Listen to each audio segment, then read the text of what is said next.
Volume 14, Prologue, The Magic God is Now Nearby, Home_Party. Last time on New Testament, a certain magical index. After somehow managing to escape the threat of the high priest, an old man mummy and magic god, and returning alive to the student dorm, a small cardboard box broke open and magic god Nephthys popped out. Yes, all of this actually happened. Inside his twilit dorm room, Kamachi Tomo was obediently seated on the wooden flooring. The arrowhead comet, aka the high priest's final attack, had caused a lot of damage. The broken window out to the balcony was covered by a plastic sheet as a stopgap measure, but the December chill was still getting in. The high priest had truly been an unforgivable old man whose high spirits were still causing Kamachi trouble even now. Inside that chilly room, two figures struck intimidating poses in front of the boy. One was Index, the silver-haired nun wearing a teacup-like white habit with golden stitching, and the other was Athanas, a 15-centimeter magic god. And? Yes?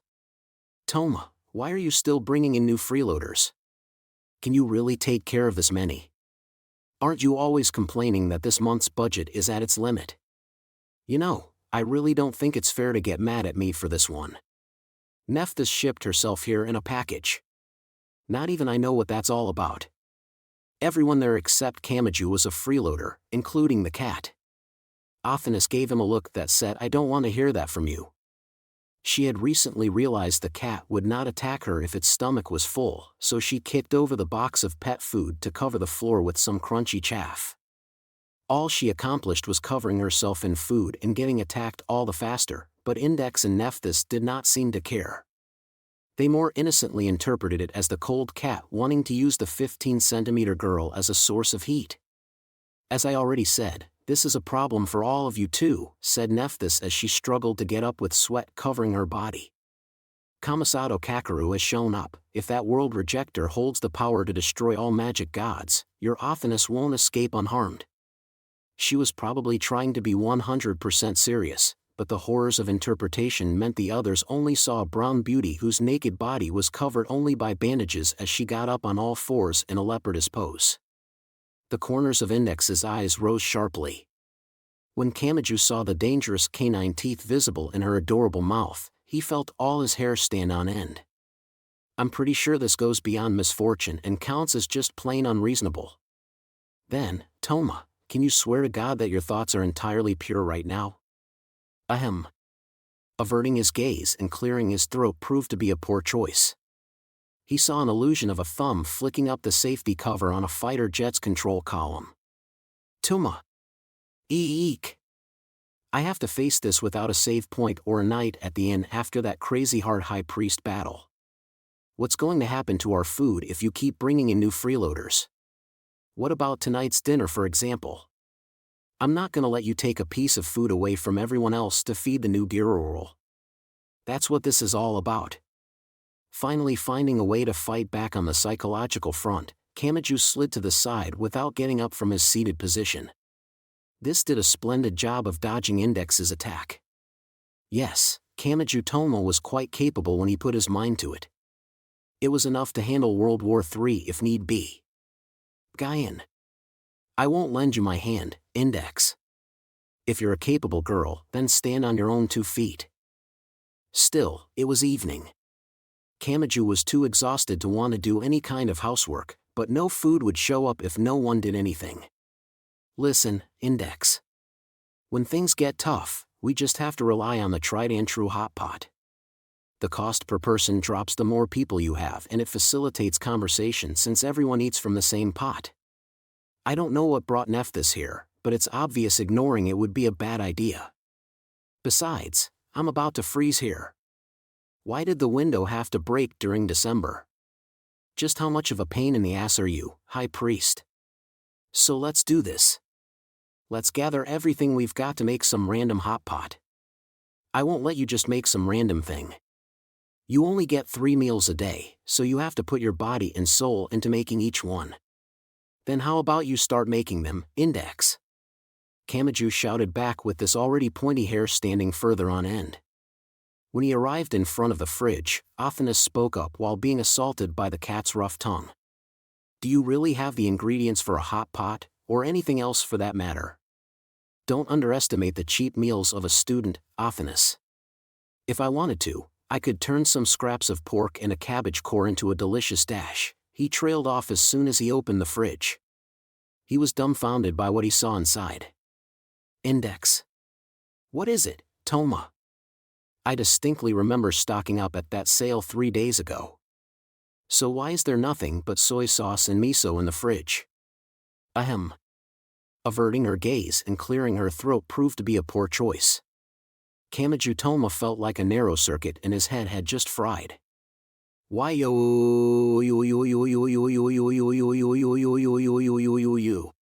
Today's hot pot party, ingredients list 1 soy sauce. Miso. Quick memo, Kamachi Toma, personally, I think some dashi and plain miso soup would be fine. Athanas, that would not be fine. Index, even the hot water miso soup at a Jayuden place has more than that. Kamachi Toma. Volume 14, Chapter 1, Imagine Breaker and World Rejector, 1_night_and count. Part 1. The contents of the fridge were devastating. They were even bleaker than the chill entering through the broken window. They could not cook what they did not have, so they set aside the prospect of a hot pot for the time being. So what is this about a Kamasato? In fact, why are you so weak? Aren't you a god? That's not a nice thing to say, but I sadly can't deny it. This seemed like it would be a long conversation, so they had moved to the kotatsu. Nephthys only sat it up and stuck her legs under the blanket, so it was obvious even this was difficult for her. It was hard to believe she was one of those arrogant magic gods. A magic god would never want to show any weakness to a human, so seeing her worn-down strength and worn-down speed was enough for Kamachi to relax his guard. He was not a magic expert or a magic god, but he could tell. Even a human could see it. Nephthys did not have the power to fight. She had so little strength left that a puny human crawling on the surface of the earth could look down on her. She must have nothing left. How painful for a magic god was it to be thought of that way? Athanas had used her full strength to the end and the high priest had laughed until his final breath, so he could imagine what she had to feel like right now. Still, she had swallowed all that shame and come here. Whatever was underway was worth doing that. She was unable to support her upper body, so she sat up with her upper body sprawled out on the kotatsu. Then the silver-haired woman with chocolate-colored skin and bandages wrapped around her started to speak. Nyang Nyang is dead. So are all the other magic gods. No, saying she's dead might not be accurate. She took a direct hit from Kamasato Kakeru's world rejector and was sent to a new world. As long as we remain in the current world, I doubt we will ever see her again. In that way, she might as well have crossed the Sanzu River or the Lethe River. You can just think of it as death if you want. Just a few hours before, he might have rejected it as nonsense. The magic gods were the greatest threat and nothing would be better than to have them gone, yet he would have rejected the idea because it sounded too good to be true. But now, he did not. Her frail state was enough to know this was not a joke. But something else caught his interest even more. Wait a second. I'm a little confused since you mentioned a bunch of new terms. Kamasato? World Rejector? The other magic gods were sent to a new world? What on earth is going on? And, he hesitated to continue. And you say Nyang Nyang was taken out? It's true. But how do you know? If you ran across this Kamasato, then why did only you survive? Not even I know. Nephthys struggled to breathe as she answered. The next thing I knew, a special power other than Imagine Breaker had crystallized and Kamasato Kakeru was wielding it. I have no idea why he obtained World Rejector or why he attacked us magic gods. But I do know that boy has the power to harvest magic gods. That boy? Athanas, another magic god, spoke up from the side. This was a being that killed magic gods instead of persuading them, so she must have had trouble believing it existed. But Nephthys' lips belatedly curled into a mocking smile while her long silver hair dangled down. Yes, that boy. Kamasato Kakeru looked like the kind of normal high school boy you can find anywhere. I don't even know whether he's an Academy City student or not. He had incredibly plain features. He might have been even more average than Kamaji Toma. At the very least, he didn't seem to have years of high-level military training, years spent in a magic cabal, or any unique physical features like those of a saint. Then what is this world rejector thing? Just like with Imagine Breaker, he was probably simply chosen by the world's lottery. But I don't believe Imagine Breaker ended up in you by random chance. I still believe that the dreams of all magicians were drawn in by the shining soul of the person bearing the true name of the one who purifies gods and slays demons. In that case, there must be something inside Kamasato Kakeru as well. Something unique that drew in World Rejector. But what is it? Asked Kamaji while looking down at his own right hand. What is World Rejector? Is it some kind of special power like mine? Yes, although it would be wrong to think of Imagine Breaker in the same way as Academy City's powers. Nephthys sounded somewhat exasperated. Have you ever heard that Imagine Breaker is a gathering of the dreams held by all of those who use magic? They would love to change the world as they see fit, but they're afraid of messing everything up in the process. So they wanted a clear restoration point or reference point they could use to restore everything if needed. The meter, the kilogram, degrees Celsius, the periodic table, and more. Your right hand functions as an unchanging standard for all units. It was a confusing way of putting it, but he was pretty sure Alaris had said something similar. Imagine Breaker was a safety that had gathered the dreams of all magicians. That definition had even been at the heart of his battle with the full-powered Athanas. Kamaji could only rejoice that he was back in the original world because Athanas had used that restoration point. I haven't checked on any of the details, but based on what Kamasato himself said, there is a connection between the origins of Imagine Breaker and World Rejector. Imagine Breaker protects, restores, and clings to the existing world. It is a collection of that ideal. While wrapped in her bandages, Nephthys breathed the heated breath of the sickly. The World Rejector inside Kamasato's right hand is the exact opposite. His hand has the ability to cast his target into a new world and erase their existence. In other words, it abandons and gives up on the current world to take a trip to another world. It is a collection of that illusion. I see. Athanas was the first to speak up. As a fellow magic god, she had a better common understanding with Nephthys than did Index, who sat at the stage before becoming a magic god. That allowed her to catch on more quickly. Imagine Breaker was the dreams of all magicians, but did some power escape it? Did some percentage of all magicians subconsciously doubt they would truly be safe if they continued relying on Imagine Breaker as it is?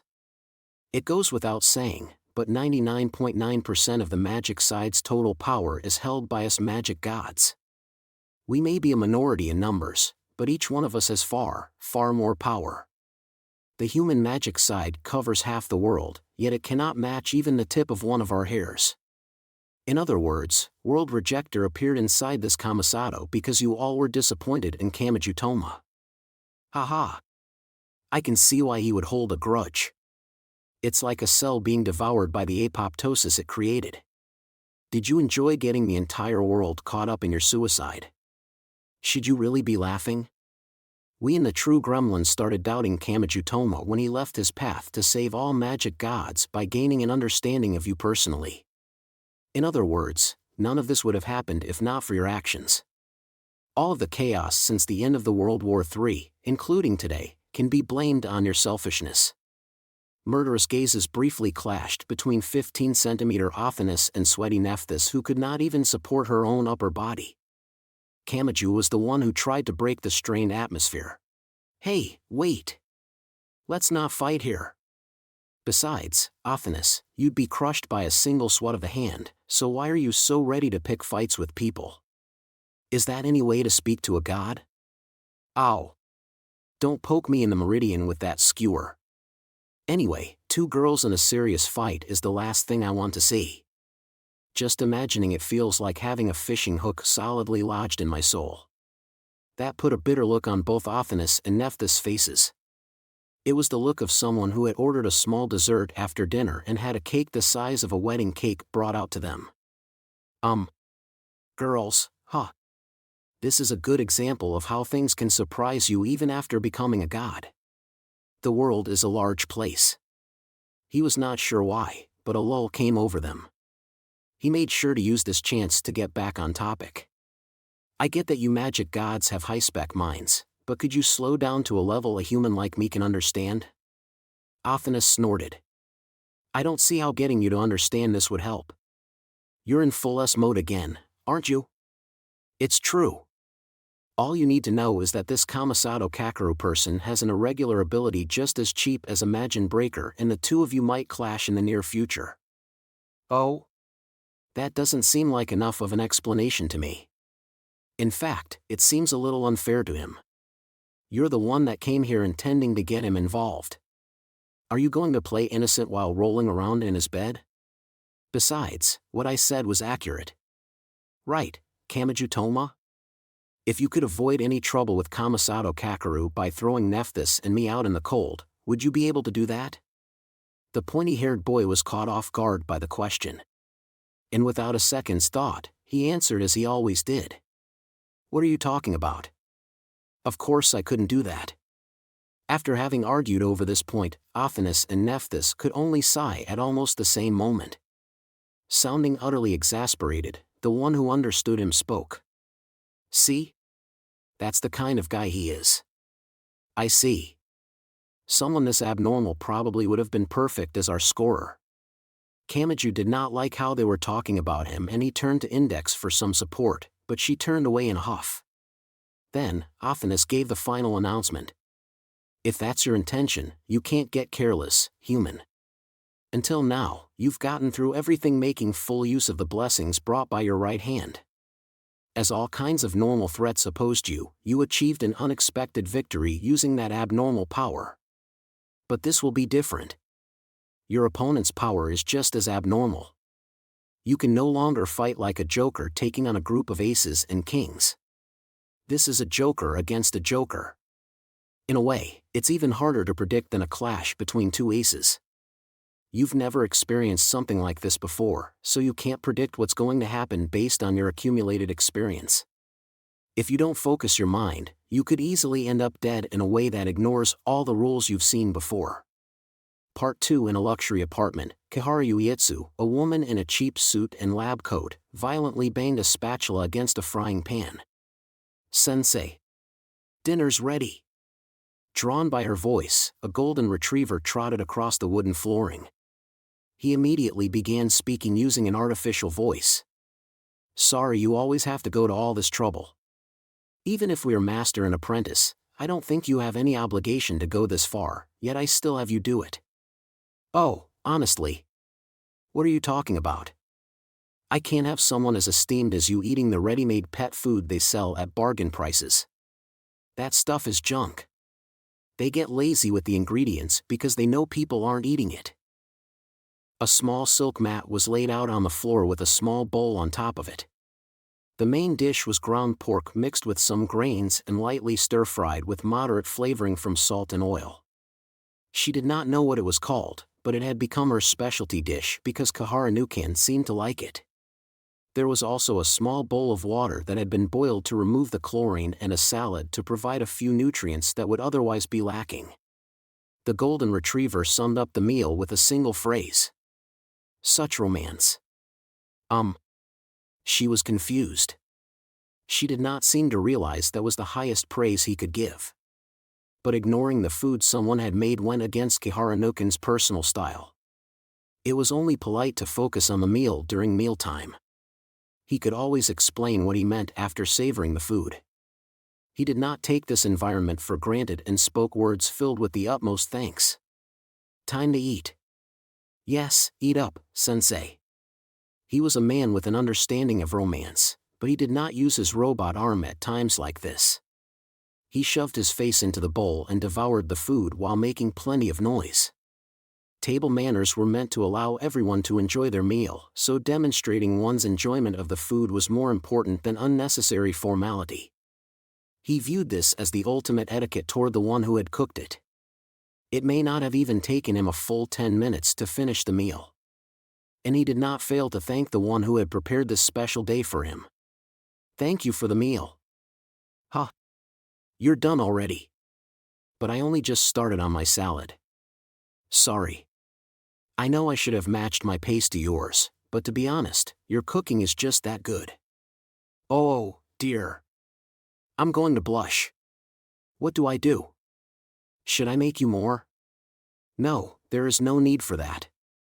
I am an old dog and I need to be careful about how much I eat." "Mechich. But eating on your own is boring. I am still here. I will be taking a short nap, though." Kihara Nukan lay down next to Kihara Uietsu's seat at the table. The pleasant warmth of the heater was making him feel a little sleepy. "Come to think of it," she said. "You were quite busy ordering maintenance, weren't you?" "Yes, I was. You stopped that Arrowhead comet from falling, but you said it isn't over, didn't you? It smells quite fishy. It bothers me that all of the magic gods hiding in Academy City vanished." They had vanished. As their deaths had not actually been confirmed, there was still a possibility that the magic gods were hiding somewhere. Kihara Nukan simply had a bad feeling about where this was headed. It felt like the night before the bubble burst. Or before a natural disaster, a war, or an oil crisis. The details did not particularly matter. He felt a sense of impatience. It was like he was standing on a path whose width fluctuated but could still be seen down, until one day it suddenly changed entirely. He told Kihara Uietsu nothing of this. This went beyond logic and efficiency, so a pure Kihara would never understand. Or perhaps this man who understood romance was picking up something on that antenna. Part 3. He felt bad doing so while magic gods like Athanas and Nephthys were discussing what sounded like the end of the world, but Kamajutoma interrupted anyway. "We seem to be trying to avoid looking at reality with all this complicated stuff, but the fridge is still empty. We can't do anything else until we deal with that." Nephthys gave her blunt opinion while resting her upper body on the kotatsu in a way that squished her large breasts. "You're weird." "Oh, shut up, you new freeloader. So what's this about?" "Kamisato? I don't know what's going to happen, but whether we're holing up here or leaving, we need food. I don't want to have to hunt down some food while half-starved later." "Toma. Then we're going shopping, right? By this time, the supermarket's meals will have half-off stickers all over them. I'm so excited. We're having a hot pot, so we don't need any pre-made meals. And this isn't a sale that puts a limit of 1 egg carton per person, so I don't need any help. Besides, if we go walking around outside, we might run across that Kamisato guy. You need to take this seriously. How can you accuse others of not taking this seriously when you're heading out to buy hot pot ingredients when you could run into a monster who easily defeated a group of magic gods with a single right hand? And let's not forget that your right hand is probably an important target too. But magic gods like us are probably the most important targets." Athanas charged at Nephthys, who crushed her below her hand. But without any food, waiting for death was their only option whether Kamisato was on his way or not. Poor student Kamajutoma could not use anything as bourgeois as a convenience store or supermarket delivery service, so he had to leave the dorm room despite the risk. He was not about to say money was everything, but he had to cry in his heart at how the lack of it limited one's options. "And so, I'll be heading out. Index, you look after the place with the others. Listen, don't just open the door if the doorbell rings. Check through the lens and pretend you aren't home if you don't recognize them. Do you understand, Index?" "Toma, how old do you think I am?" He answered her question with silence. He had grown enough to know what fate awaited him if he honestly answered that he was pretty sure someone could lure her into a back alley with some candy. 15-centimeter Athanas put her hands on her hips and sighed. "Hey. Don't worry. This is a big city. What are the odds of running across a particular person while just walking around? Have you forgotten how ridiculous your misfortune can get? But we won't last until morning on miso, soy sauce, and water. We'll start wondering what it even is we're fighting." He left the girls in the dorm room and found the sun just about to fall below the horizon. The night was more purple than orange, and it had grown quite dark. The bright stars visible here and there were gradually growing in number.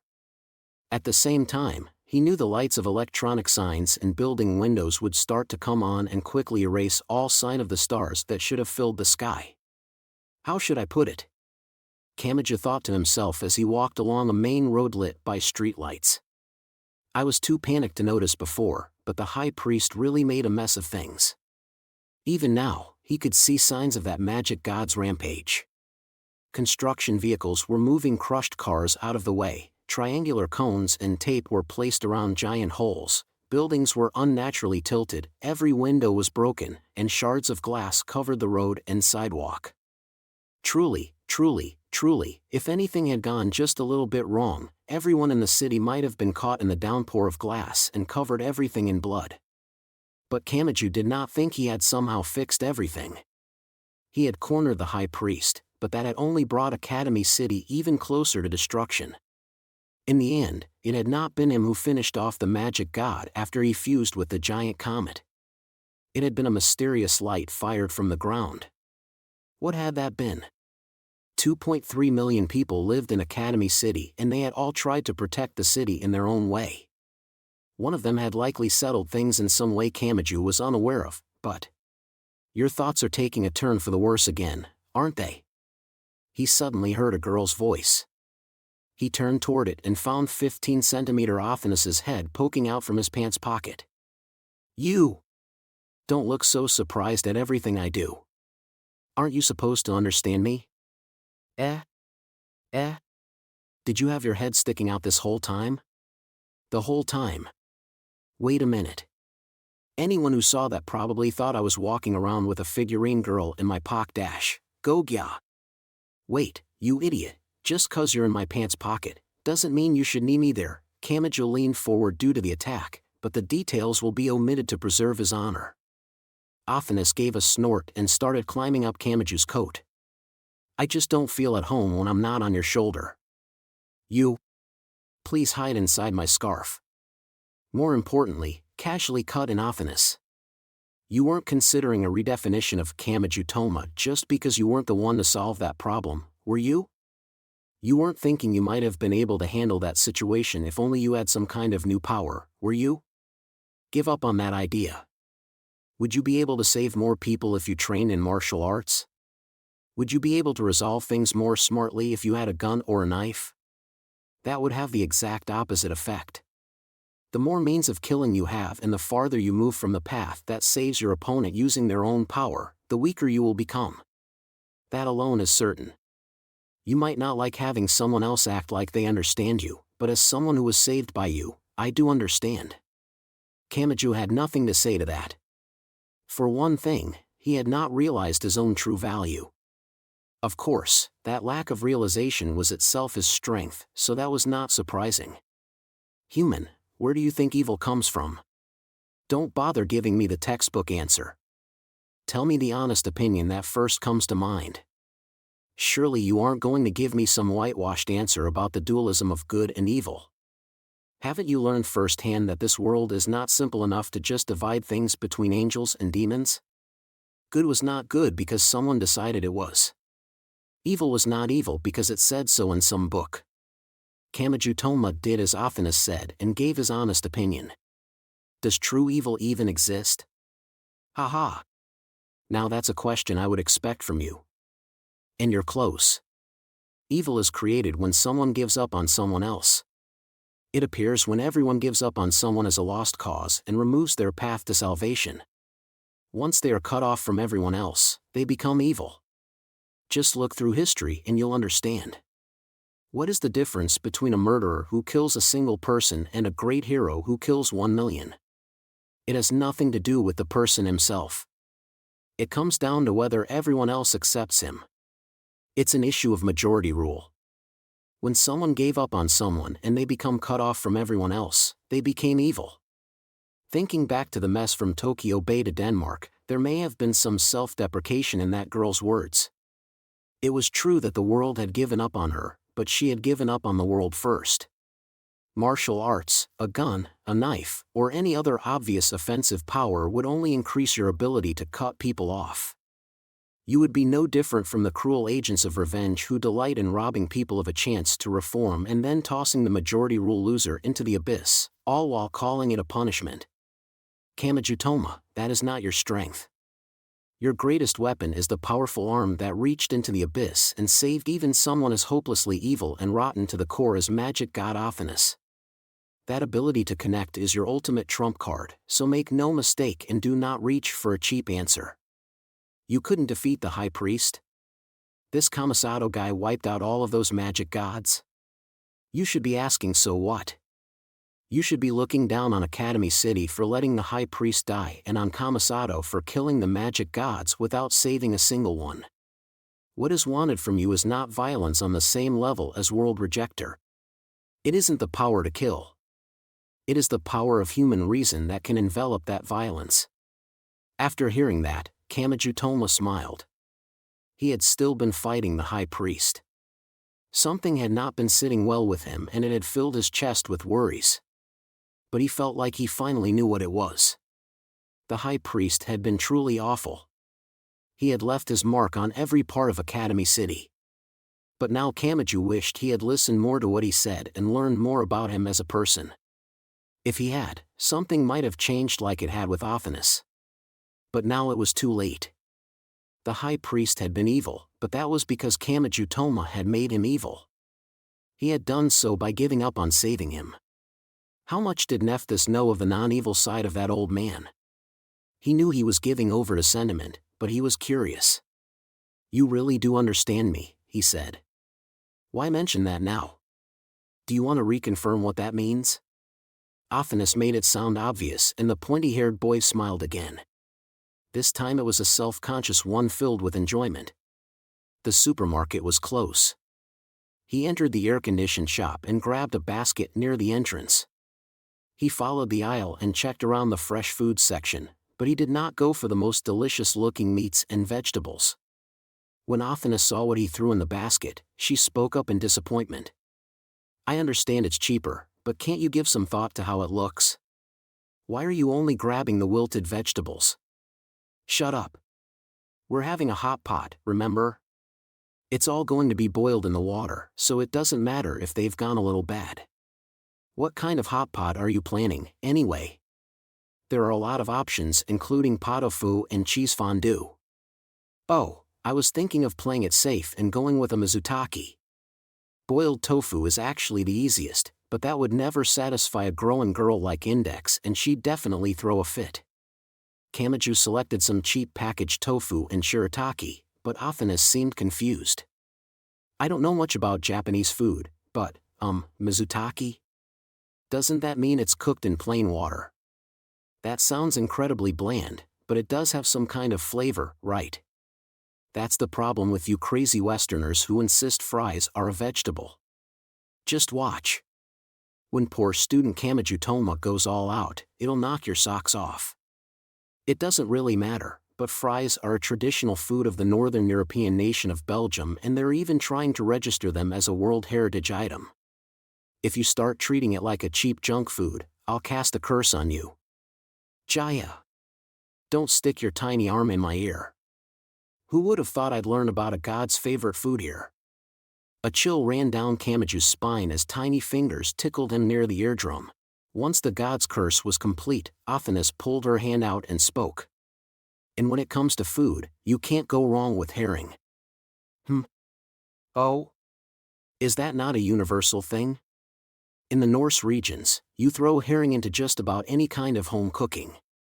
Ophinus, I don't know too much about foreign countries, but I get the feeling you're mocking those Norse cultures more than I am. I am the head Norse god, you know? Do you really think I do housework? I guess it takes a god to be so proud of that one. A human certainly couldn't. He gathered up some cheap fatty meat and some wilted vegetables that would grow in size once they soaked up the water. By the way, does Nephthys have any food taboos? She is a god. I feel like Egyptian mythology is pretty accepting of anything. Come to think of it, I heard on TV that people in hot areas like Africa and South America really like sweet things. It's apparently because they need the extra nutrients. If I have the money, maybe I should get some fresh fruit. No, that would be too expensive. I'll just get some canned fruit and vanilla ice cream. Chop that up and it should make for a decent-looking dessert. Girls like that kind of thing, right? I may not be one to talk, but you're really calling that monster a girl? And you might be trying to put her in a good mood, but you should probably give some more thought to the relationship between girls and calories. Why? Index always seems happy with it. He tilted his head and Athanas sighed on his shoulder. Let's get back to the main dish. If you're worried, go with chicken or fish. Pretty much anyone can eat those. I think only Japanese Buddhists don't. Japan doesn't. All of Buddhism is against killing, and thanks to syncretism, Shinto tends to view eating meat as impure. Beef, pork, chicken, snake, venison, monkey, horse, rabbit, bear, fish, eggs, bugs, and any other animal protein that requires killing is off limits. I think the really strict ones even don't allow pesticides when growing vegetables. You don't find precepts that strict very often, even when you look at the entire world. Of course, it ranks near the bottom when it comes to how many people actually follow the rules. I get the idea behind vegetarianism, but it seems like an impossible demand given how our bodies are made. As they discuss that, they move from the chilled fresh foods section to the spices section. The world's stinkiest canned food is from Europe, and it used herring. You mean that one that comedians have to eat during punishment games and end up nearly barfing? The one in the thick can, all swollen with gas. Please stop or I'll start imagining it. It keeps fermenting inside the can, so there's really no point in canning it. The microbes are constantly advancing the decomposition process, so the fish rots right there in the can. Wow! I thought natto and maggot cheese were bad, but whoever ate that first was a real hero. There are some mysterious foods that really do make you wonder what kind of history led to that showing up on the dinner table, and sadly, as weird as it seems, you still end up trying it and end up hooked on it. They made their way into the spices section. There was a lot available, but now that I think about it, the kitchen was even worse than I realized. There wasn't even any salt or sugar. What has Index been doing during the day? Do you really want to know just how much someone who can't cook abandoned her humanity to disguise her hunger? Never mind. I don't want to know. It's like seeing a girl putting on makeup. It feels like something valuable is going to crumble away. Anyway, the spices. Right. Mizutaki usually has chicken broth powder, but with such an international group, maybe I should try bouillon or consommé to make it more Western. If you're making changes, you could use curry powder too. Oh? You know about curry, Athanas? Don't mock European curry. We have one eaten with rice just like the Japanese. That sounds like a case of reverse importation. But curry is a tricky dead end. It tastes good enough no matter who makes it, but it's really hard to get it to taste much better no matter who makes it. Let's go with something else. He decided to go with bouillon for the main flavoring with salt, sugar, and pepper added in. I see you're playing it safe. They have some ethnic foods over there. Why not be more adventurous and try some coriander or tom yum? I'd be afraid of someone not liking it.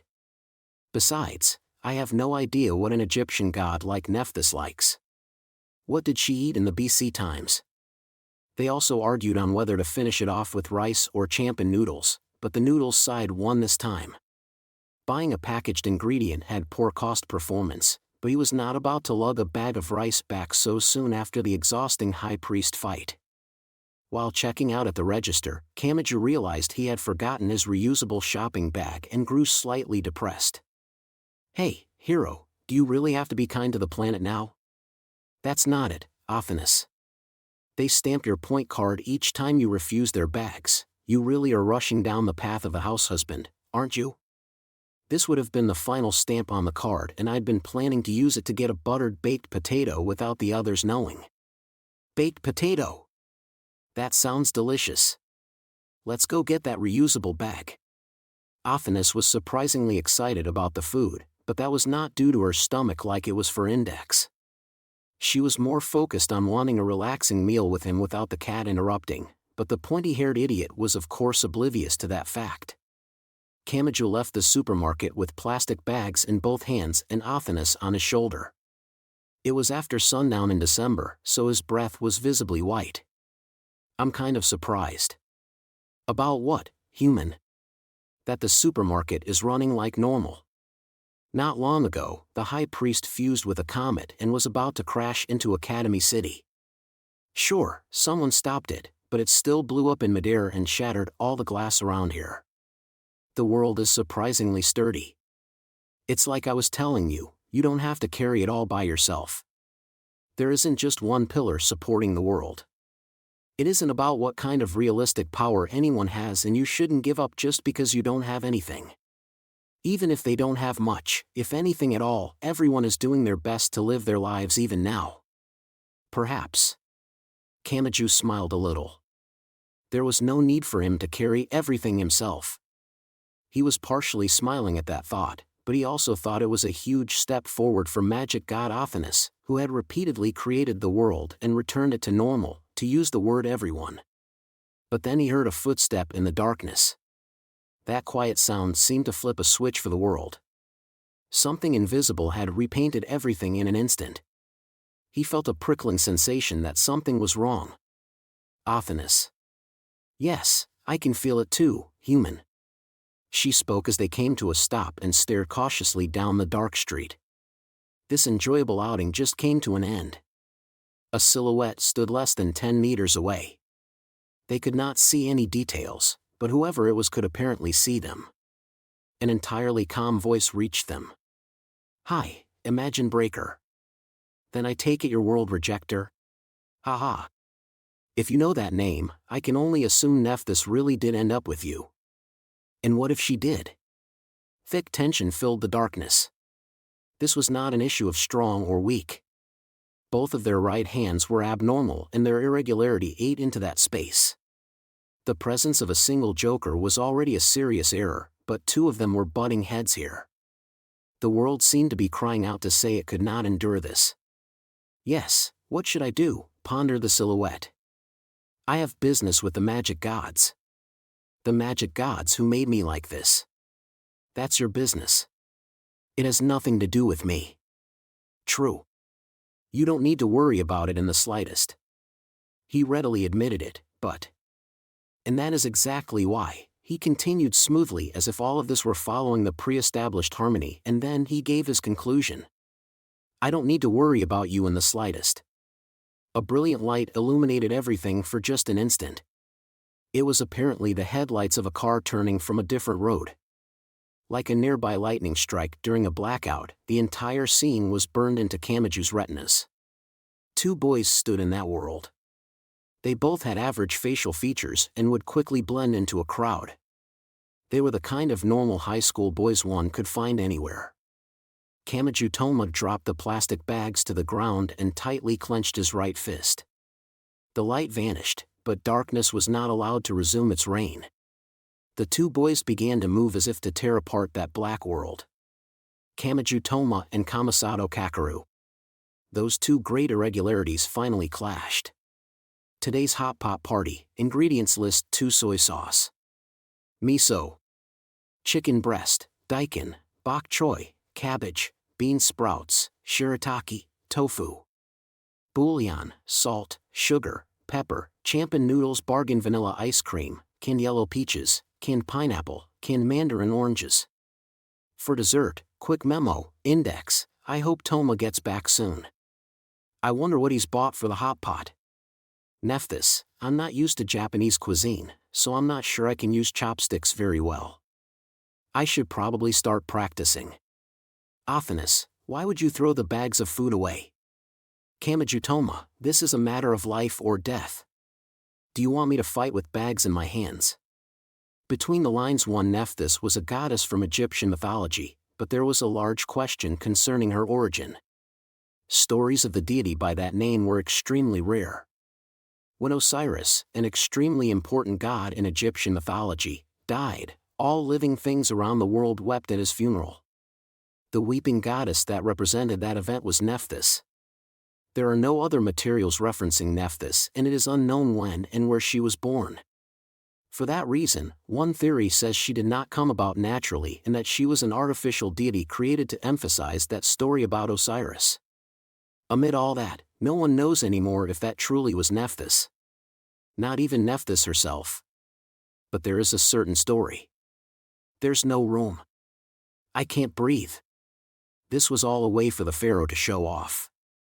One of the most famous parts of Egyptian mythology was the pyramids that acted as the pharaoh's tombs. And there was one way of thinking that can be seen in many different cultures around the world, sealing many servants inside the king's tomb to make sure the king has no trouble in the afterlife. The number of servants could reach the hundreds or even the thousands.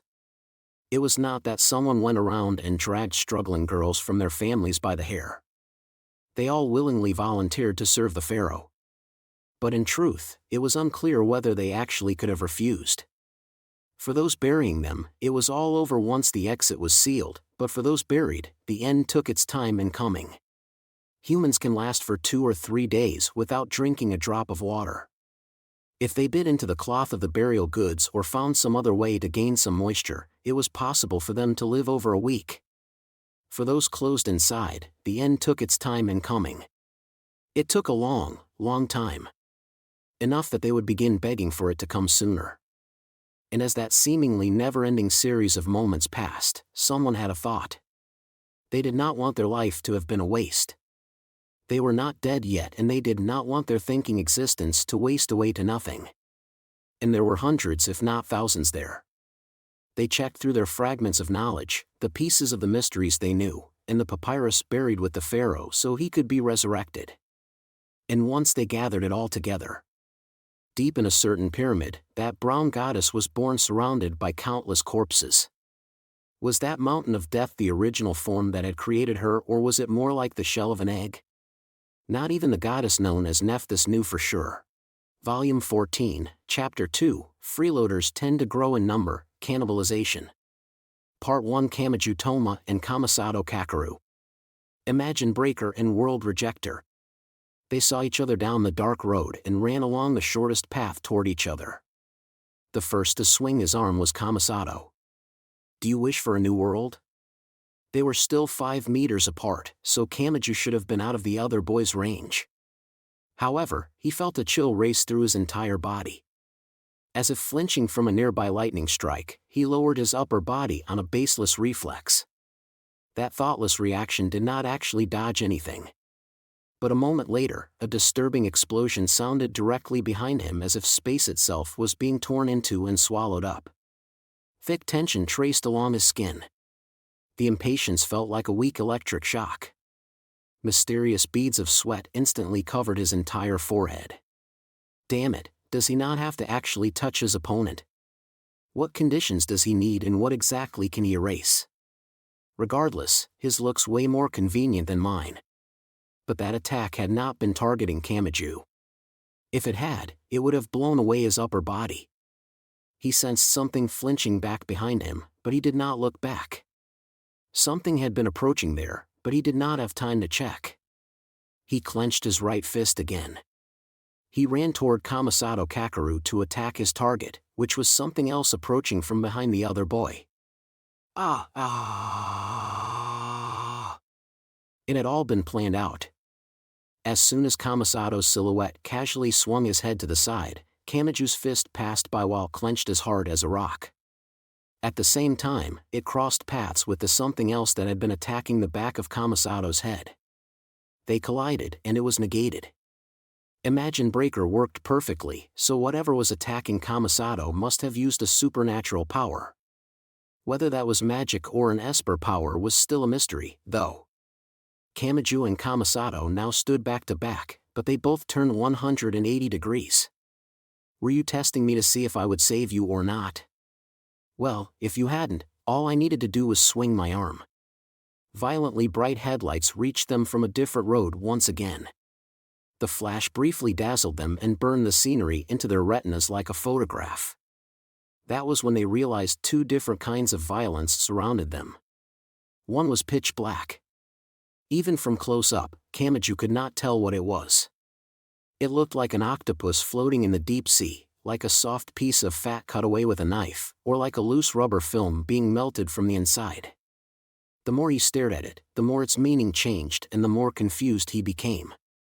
The surface was covered in ominous bubbles, and some things that were not quite eyeballs and not quite suckers blinked with a damp yellow or green light that resembled glow-in-the-dark paint. It almost looked like the colors of a strange poisonous frog or lizard. The other one was red.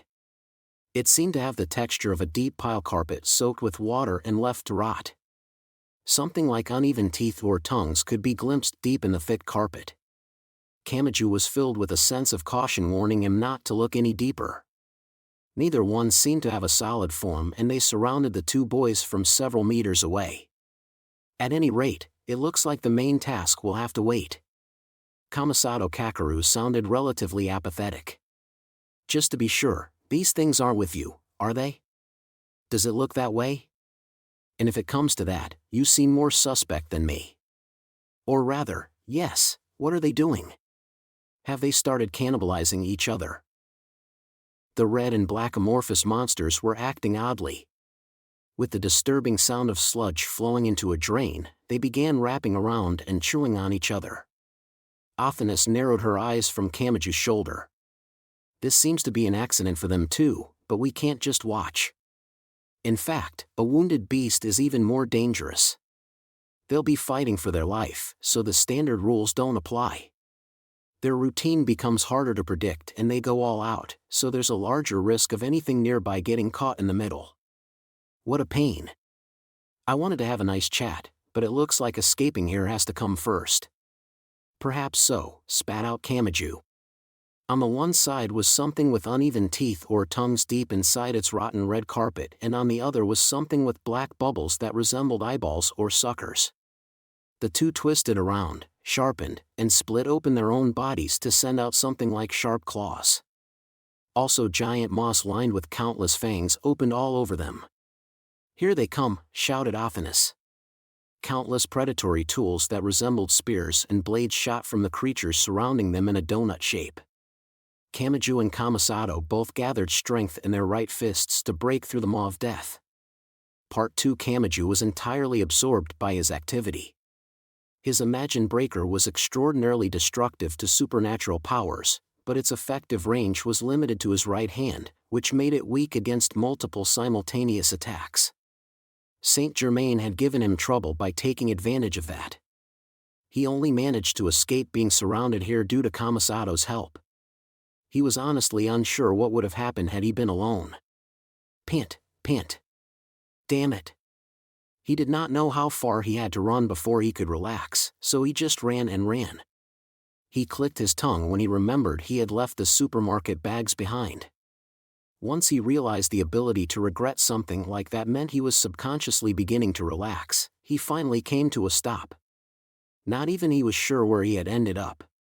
He was amazed that District 7 had a back alley like this. He also realized Kamasato was gone. He had been so focused on escaping that he had not been able to worry about the other's safety. What was that? Kamasato, natural enemy of the magic gods, was bad enough, but now another problem has shown up. And in a group of two. You sure are kind. Did you not consider the possibility that Kamasato set this up himself? He did seem to be testing what you would do.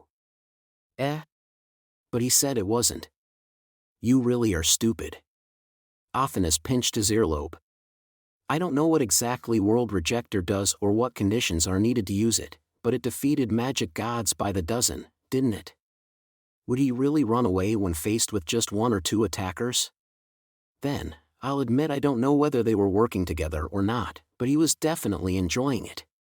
He was watching how you reacted with a serious look on his face.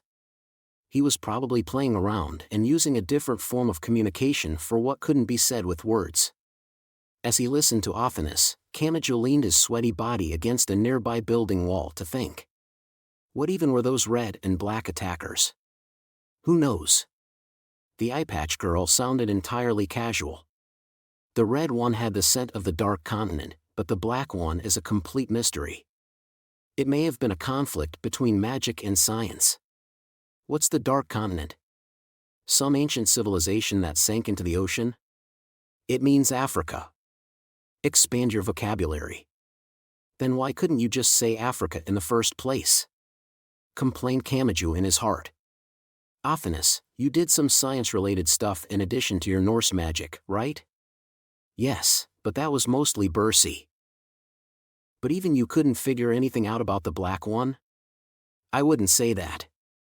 It's like it's on the tip of my tongue, and that's what makes it so strange.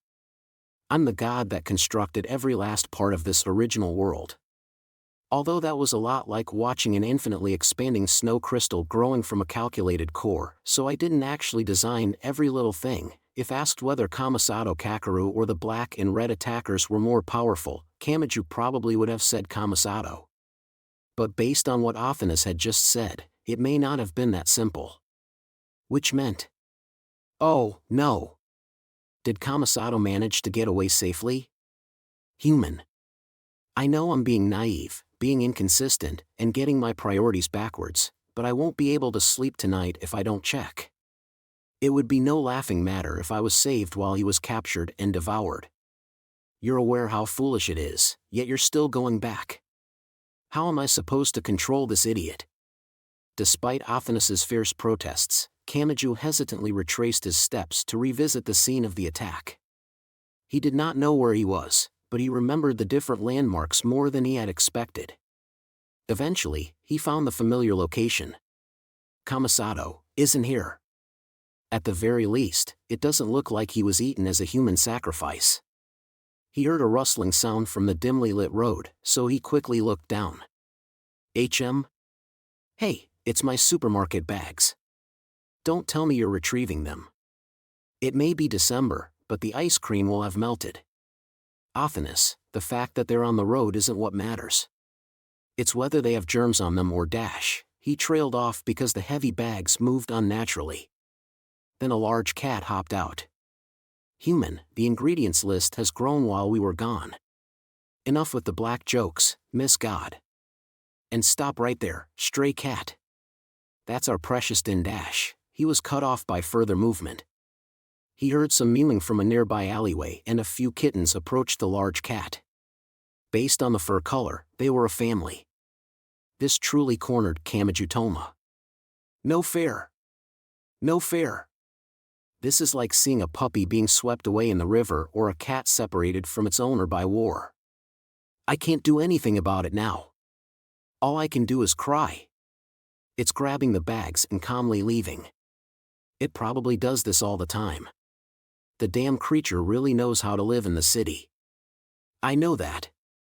But knowing better doesn't help when it comes to emotion. Kamachi was helpless against this strange barrier. He was overwhelmed by sorrow and stood stock still for a while. But if the bags were there, it meant this was definitely where he and Kamasato had clashed. And thus were those red and black creatures and interfered.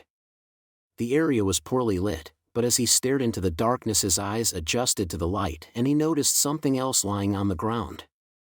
Ugh, that cat is lucky it didn't try to take this with it too. It resembled a rotten red carpet. It had seemed to spread out like an infinite sea when it had attacked, but it had been cruelly torn apart and pieces of it were stuck to the asphalt and concrete walls. The way it continued wriggling even then was disturbing, but that was not the main point. Kamasato had done this. His world rejector was real. Just like Kamachi's Imagine Breaker, it most likely had some idiosyncratic and hard-to-use effect or conditions. After all, it had slaughtered magic gods by the dozen.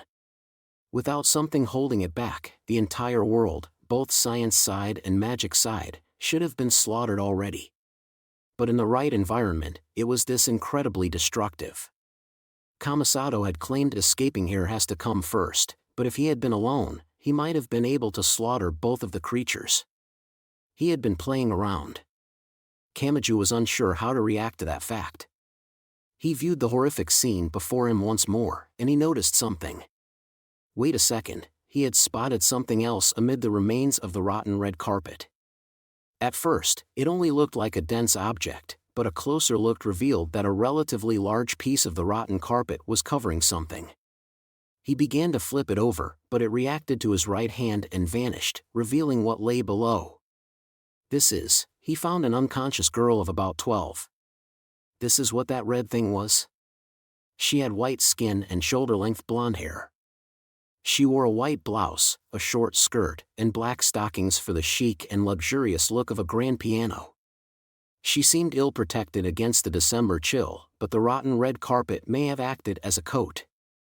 Kamachi had a lot to be surprised about, but the biggest shock was that he recognized her. As Offinas placed a hand on her forehead and sighed, he muttered the girl's name. Bird, Wei. Part 3. Meanwhile, Kamasato Kakeru gave a confused look of his own a short distance away. He tried to crack his neck in the darkness, but it did not work.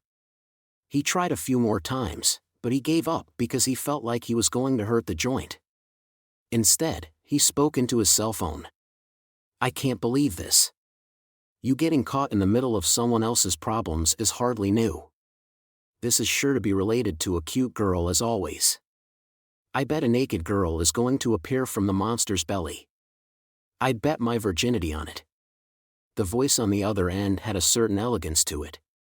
Although Kamasato had no idea if she was using a proper Kyoto dialect or not. Don't bet that. Anyway, how long will your analysis take? That depends on how accurate you want it. Kamasato sounded carefree, but he was surrounded by a horrific scene. The ground and walls were covered in the remains of the attacker that looked like a deep-sea octopus instead of a rotten red carpet. Those remains resembled black clumps of fat or a loose rubber film being melted from the inside. He heard what sounded like a tabletop fan, but it was actually the spinning of a small motor. He looked up and saw what appeared to be a toy in the night sky. The device looked like a crane fly made as a craft over summer break, and it had a transparent case on its stomach. That case contained a sample of the black substance. Taking a peek at Academy City's Junk Street proved useful. My container lab is doing better than it ever has. It's pretty cool that the kind of electron microscopes we use outside is small enough to fit in your palm here. It was as much of a shock as seeing my first mirrorless camera. Just leave this to your tracer and the earliest results will be in within the hour. I see. Kamasato pictured the short girl who had glossy black hair that reached the ground, let her baggy lab coat drag behind her, and laughed while covering her mouth with the sleeve. But Academy City isn't as different from the outside as I'd heard, said the girl. I thought we would be stuck acting like the old lady who can't figure out how to use the ticket machine. Yeah. At first, I thought there were going to be cars driving through tubes, but it doesn't seem that different. They even use the normal Japanese yen, or at least something that looks just like it. He watched the handmade drone fly away. That girl never went outside and had a bad habit of ordering everything over the internet and picking up anything else with her drone's manipulator. The indoor girl was an incarnation of the magic that kept certain girls from gaining weight even though they mostly ate pizza and never went outside. Also, she called herself a tracer. Her specialty was using the same forensic and crime scene investigation skills as police to pursue and track down an individual from the microscopic trail they left. And the title was not wasted on her. Even criminal organizations used people like that.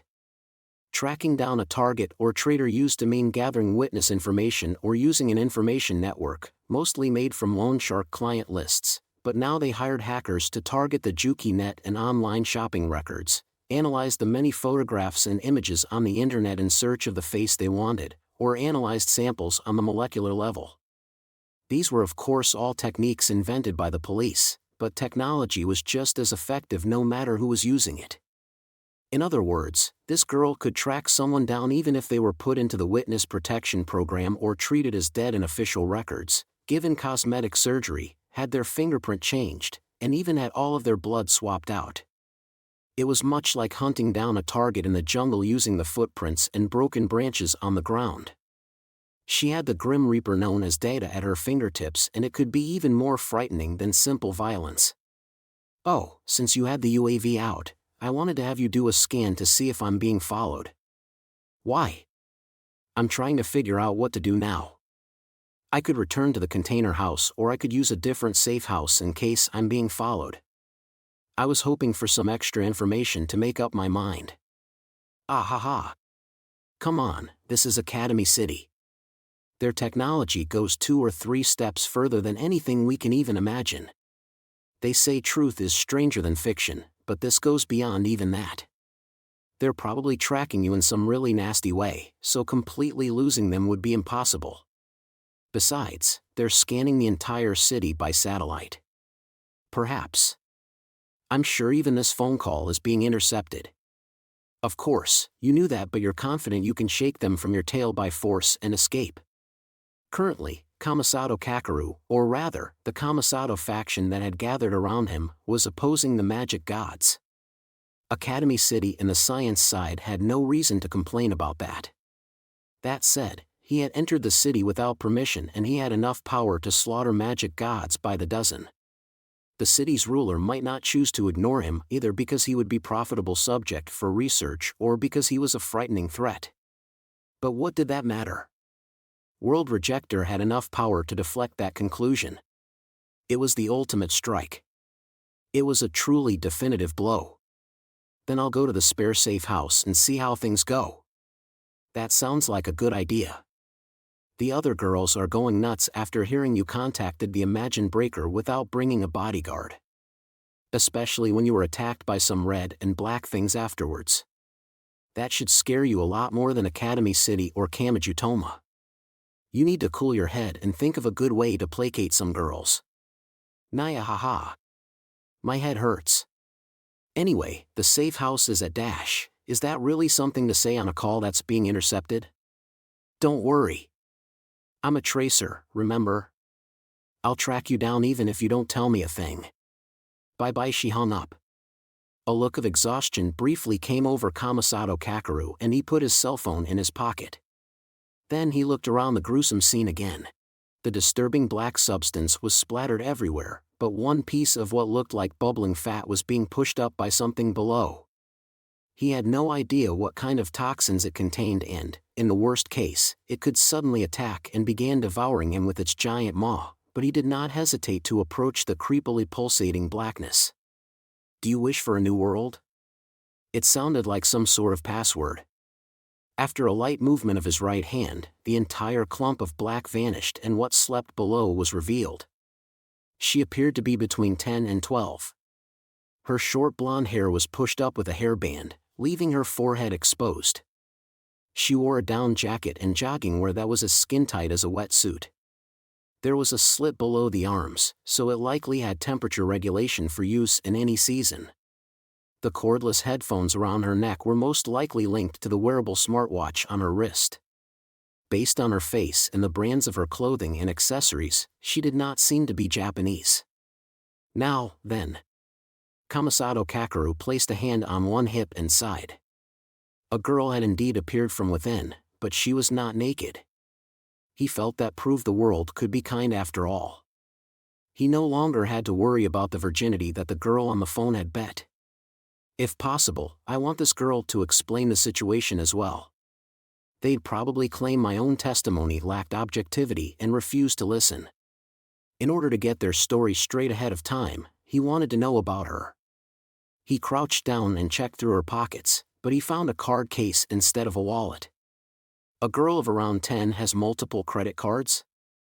And they're all black cards? The lineup looked like something a casino magnate from Macau would have. She might have been the type who had never seen an actual coin in her life. All of the card companies were from outside Academy City and each card had the same name printed on it. Patry. Kamasato traced his finger across it as he read the name aloud. Patricia Birdway? Is that it? Part 4. The broken window had only been covered by a plastic sheet, so the dorm room was chilly. Pressure bore down on Kamijutoma as he silently sat on the wooden flooring of that room. The pressure came from Index, Ophinus, and Nephthys. After eating all the pet food, the calico cat alone was satisfied and it had completely melted while lying on its belly. For some reason, the cute cat was reminiscent of a hopeless old man after having far too much to drink. The pet was sleeping so defenselessly that there was no hope of it making a gallant entry to rescue its owner. The discussion was focused on a single issue. Toma, what are we going to do about dinner? No, not that. I know I shouldn't be restarting this argument, but isn't there something more important here? Besides, whose fault do you think it is there's only miso and soy sauce in the fridge? Personally, I don't see why you would even keep soy sauce in the fridge, added Nephthys. The Japanese put dashi and soy sauce in everything, so don't you go through the bottles pretty fast? Do you even have to worry about oxidation? Huh. No one else cares? We're really focusing on this? Okay, then. You're wrong. Soy sauce goes on hayako too, so it tastes better when it's chilled. What kind of idiot would go to the trouble of chilling tofu and then adding room temperature soy sauce? It makes no sense. More importantly, this girl. Athanas alone was taking things seriously. Kamachi was on all fours and pounding at the floor in frustration, but the eye patch girl ignored him and kept the conversation going. That idiot picked up another one. There were two attackers, a red one and a black one, and this is apparently one of them. It's his usual sickness that makes him save anything he can call a girl. And that means we have a problem beyond Kamasato Kakeru. So what should we do? Index cutely vocalized her thinking. They had a grimoire library with 103,000 grimoires memorized and 2 legit magic gods. If this had anything to do with magic, there would be no hiding it. They poked at the fragments of the rotten red carpet reluctantly clinging to Birdway's clothes as she lay on the floor. Nyanaya Bulembu. That African Cinderella story had something like this. It's the story of a princess forced to wear an ugly animal skin. Everyone found her repulsive because of it, but it actually kept the men from attacking her, and a beautiful princess filled with a mystical power was raised within the skin. Kamachi quickly grew fed up with it. That sounds more like the ugly duckling than Cinderella. And it straight up attacked us instead of acting as camouflage. Is that supposed to be how it keeps men from attacking her? What would make it take such a sharp turn towards offense? That should have been a perfectly natural question, but all 3 girls glared quite intensely at him. There was even a hint of scorn mixed in, like they were looking at a dung beetle. The small Athanas sighed. But its main focus was raising the princess inside it, not keeping the men away. And wasn't it supposed to be green and covered in moss? There might be something else, said Index as she moved her fingers a short distance above Birdway's slender form. Based on the symbols, there's more to this. Other African myths and legends have been broken down and implanted. Why Africa? Bluntly asked Kamachi. I don't know all that much about magic, but isn't Birdway from Europe? Doesn't she specialize in Western magic that uses the alphabet? I see. Bandaged Nephthys seemed to have recovered a fair bit since she had first shown up, so she gave a bewitching smile while still sitting on the floor. This might be the usual pattern for Europeans. What? It happens a lot. Athanas sounded annoyed. Modern Western magic sounds like it's European magic put together by Europeans using European cultures, but that isn't quite accurate. It isn't? Hadn't Agnes once said that Western magic was essentially made up of tricks using Christianity, and the cheating magicians made the serious worshippers look like fools? Hadn't she said that was why she could not allow them to use magic? However, this was how the magic gods saw things. They try really hard for a while. Yes, for a while. But in the end, they realize there are wishes that they can't grant with their own rules. So what are those Europeans to do? The answer is simple. They begin innocently believing that the equation lies hidden in some as yet unseen paradise. Of course, it's usually nonsense like trying to find some strange Grand Master in distant Tibet and gaining the key to the gates of heaven through his teachings. Sometimes they even mention Atlantis, Mu, or some other continent that sank long ago. Oh, right. I think there's even one about receiving the knowledge and wisdom of God from the radio signals sent by the sun. Athanas laughed as she explained.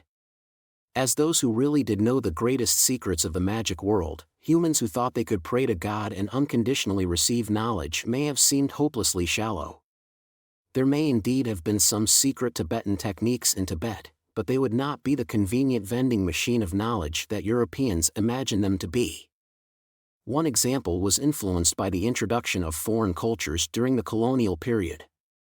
That includes Central and South America, the Pacific Islands, Southeast Asia, and India, but the biggest influence of all came from the Dark Continent, aka Africa. After all, it's a large place with tons of different tribes, so it's overflowing with countless legends. It's a true melting pot. And from a European point of view, it's right across the Mediterranean and thus requires much less preparation than South America or India. This thinking worked its way deep into even the Golden Dawn, which was called the world's largest magic cabal. One of the biggest names alongside Yeats and Mathers was Crowley. The tarot he used was known as Thoth Tarot, which used the name of an Egyptian god. And when explaining his ideology, he refers to the eons of Isis, Osiris, and Horus, easily explained chocolate-colored Nephthys. The standard golden-style tarot told the story of the Son of God from his birth to his execution and his resurrection in order to draw on a portion of his power. The 22 cards of the major arcana from the Fool to the World are synchronized with the 22 paths connecting the Sephirot tree, so they are meant to acquire a technique of entering the realm of God with a human body. In other words, they're all miracles that can be explained through Christianity. But Thoth Tarot is a little different even though it's based on the same tree. It has a special sequence that starts at the birth of Christianity and follows it to its destruction, that is, the coming of Armageddon, and then to the new aeon that will arrive afterwards. The meaning of the Hanged Man is quite different and judgment is replaced with the aeon. In other words, you are not arriving at the realm of God, you are destroying the closed ceiling that is God's territory and then bringing humanity to the next stage above that. Of course, that probably seems dreadfully arrogant from the Vatican's point of view. Index, who was, technically, an Anglican nun, looked like she was unsure what to say. Nephthys seductively adjusted her legs and continued her lecture. Now, according to Crowley, the Aeon of Isis is the time of primitive religions before the establishment of Christianity, the Aeon of Osiris is the time of stagnation while Christianity spreads, and the Aeon of Horus is the time when mankind achieves a true awakening through the destruction of Christianity. However, that was a rather extreme view even among the Golden Cabal, so apparently not everyone in the Cabal supported it. So what does that mean? Kamachi skipped the difficult parts and gave just his conclusion. The European magicians try to work within their own culture for a while, but when they hit a dead end, they have a bad habit of changing their way of thinking and digging through information from around the world to resolve whatever contradiction they're faced with. He vaguely pictured it as something like putting caviar or foie gras on top of a bowl of rice and claiming it was a new Japanese dish. And they even forget they asked for help afterwards. But that might just come naturally to the people who insist they were the ones to invent gunpowder and noodles. It makes me wonder if they ever get confused why it's so difficult to eat food shaped that way by wrapping it around a fork instead of just slurping it up. In that case, Kamachi looked back down at Birdway as she slept on the floor. That arrogant girl had incredible magic and a large organization at her disposal, but she still came across something that she didn't think she could deal with. He shuddered all the more. This no longer looked like a trivial interruption in the Kamasato Kakeru issue. The further they dug into this, the heavier it seemed to get. What exactly is it? He knew he was digressing from the main task that was Kamasato, but he still asked the question. What is Birdway dealing with? Well, Index moved her fingers through the empty space slightly above Birdway's sleeping body. Wheat? No, is this corn? Africa is pretty big and filled with different tribes, cultures, and legends, but this looks like bits and pieces were gathered from all over. Instead of a single system of mythology, it's more like she was gathering legends to fill in what she was missing. Meaning? Doll, fruit, ceremony abbreviation and cost reduction, sacrifice and destruction using a mechanical series of steps, an offering to a god. No, more like healing a sick patient by providing a corresponding part, the theory of predation. Index's fingers came to a stop. They were pointed right at the center of Birdway's chest as the silver-haired nun said more. Cannibalization? But that was as far as she got. Something grabbed her wrist as if to prevent her fingers from revealing more of the truth. Don't touch me. It was Lavinia Birdway. She did not get up and her face remained pale, but the corners of her lips still curved upward. An investigation isn't needed to know that I have more than you. At first, Index was confused. Next, she realized her fingers were pointing at the center of Birdway's flat chest. Finally, she looked down at her own habit-covered chest. You're lying. That has to be a lie. Give up. The system of this world is a cruel one. I don't want to hear that from a child who wouldn't even know how to put on a bra. What? What do bras have to do with anything? Besides, the idea that having breasts and wearing a bra are one and the same is nothing but a fantasy of those with no cup size to speak of. Nephthys sighed at the fruitless conflict. For the record, the brown beauty was not wearing a bra, yet she clearly did have a cup size to speak of. The world was a confusing place. Part 5. First of all, the girl sent out the UAV that looked like a toy and like a crane fly.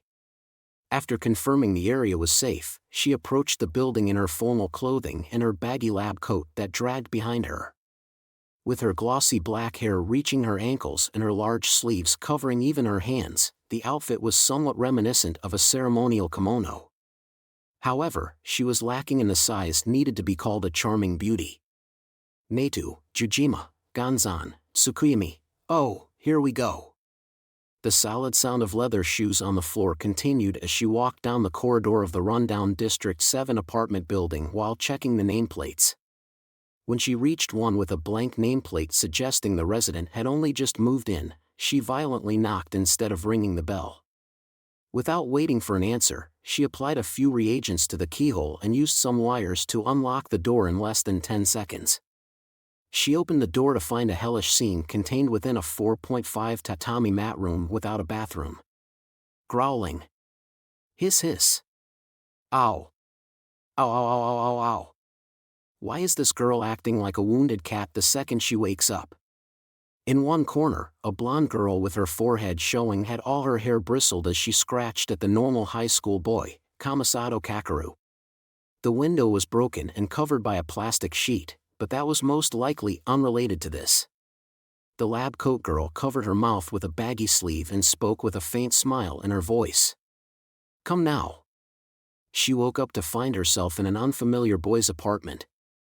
You're clearly the one at fault here. No good deed goes unpunished in this age of mistrust, huh? Now, young lady.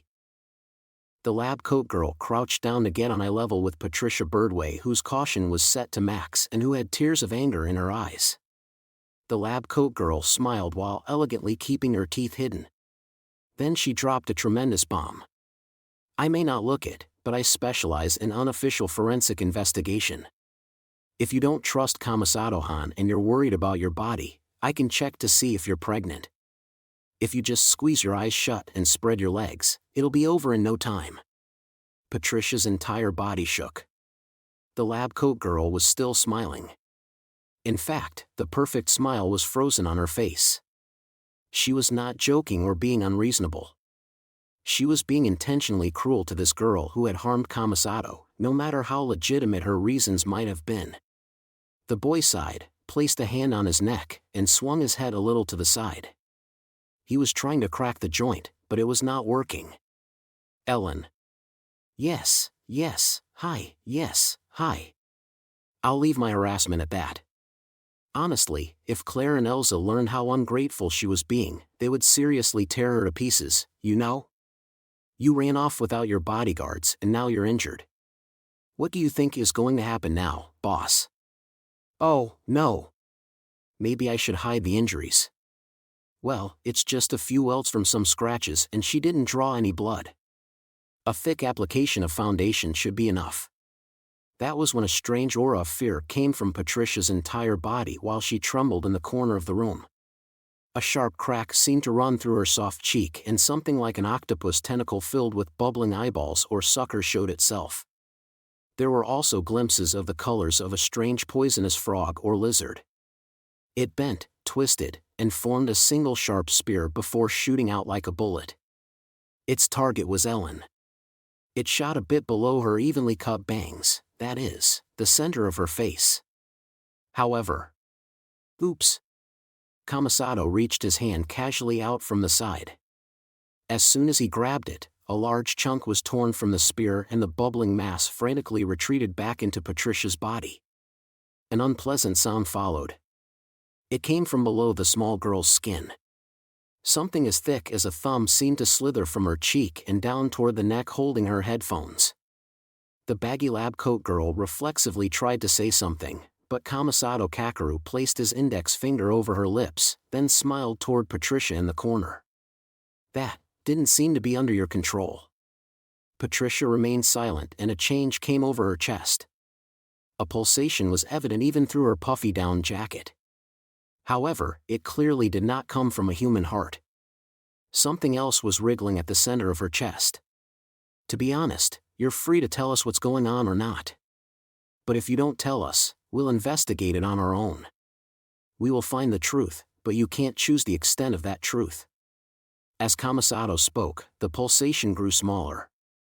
Or rather, it was hiding. What had been gathered in one spot scattered in every direction to disperse and hide inside her body. Normally, she would not seem any different from a normal person. So you have the advantage here. If you tell us, you can choose the extent of the truth you want us to know. Patricia thought, opened her mouth, said nothing, hung her head, and shook her head. Then she lifted her head once more. Sorry. My response depends on what you're apologizing for. Was it for injuring Kamasato and trying to harm the lab coat girl? Or was it for brushing off his suggestion and rejecting his explanation? But the girl had been apologizing for something else entirely. For my weak heart that's telling me it will be crushed by the anxiety if I don't tell you, even though I know telling you will drag you into this. Kamasato smiled and responded. Then you don't need to apologize. Not even I know what this is. As a guest researcher from the university, I took part in a study of the large-scale changes in the Pacific, Atlantic, and Indian Ocean currents due to the changes in ice levels at the poles. While we were investigating the South Pole, we found a new kind of parasite. Our team called it sample Shoggoth. Shoggoth, Kamasato exhaled slowly. I'd like to hear how you got from Antarctica to Academy City. Okay. It might not be all that important, though. While visiting different medical institutions to find a way to deal with this, I eventually found myself in Academy City. That's all. If you were undergoing treatment, why were you walking around outside?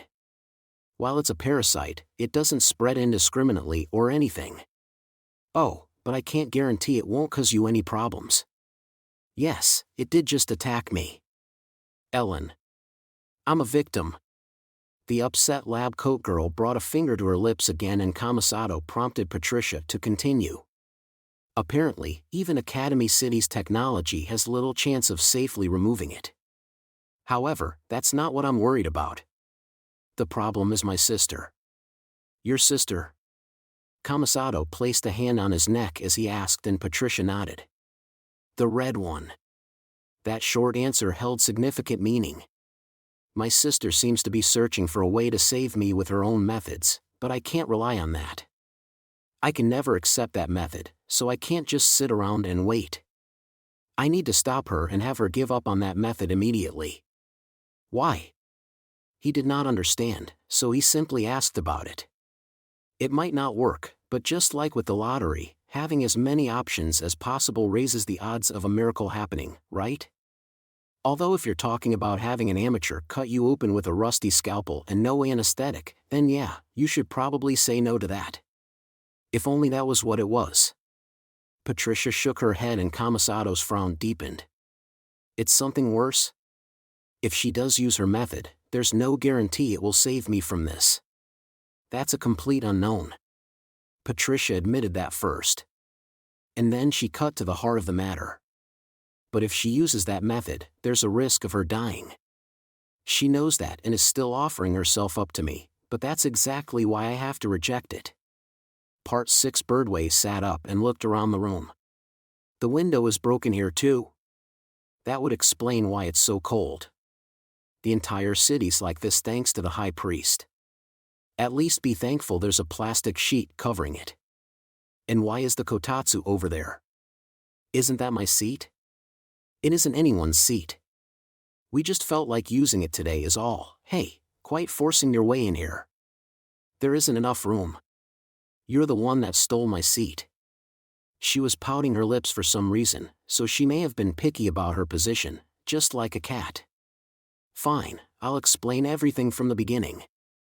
After sitting right next to Kamachi, Birdway finally got down to business. Her face looked pale, but having the others worry over her seemed to hurt her pride.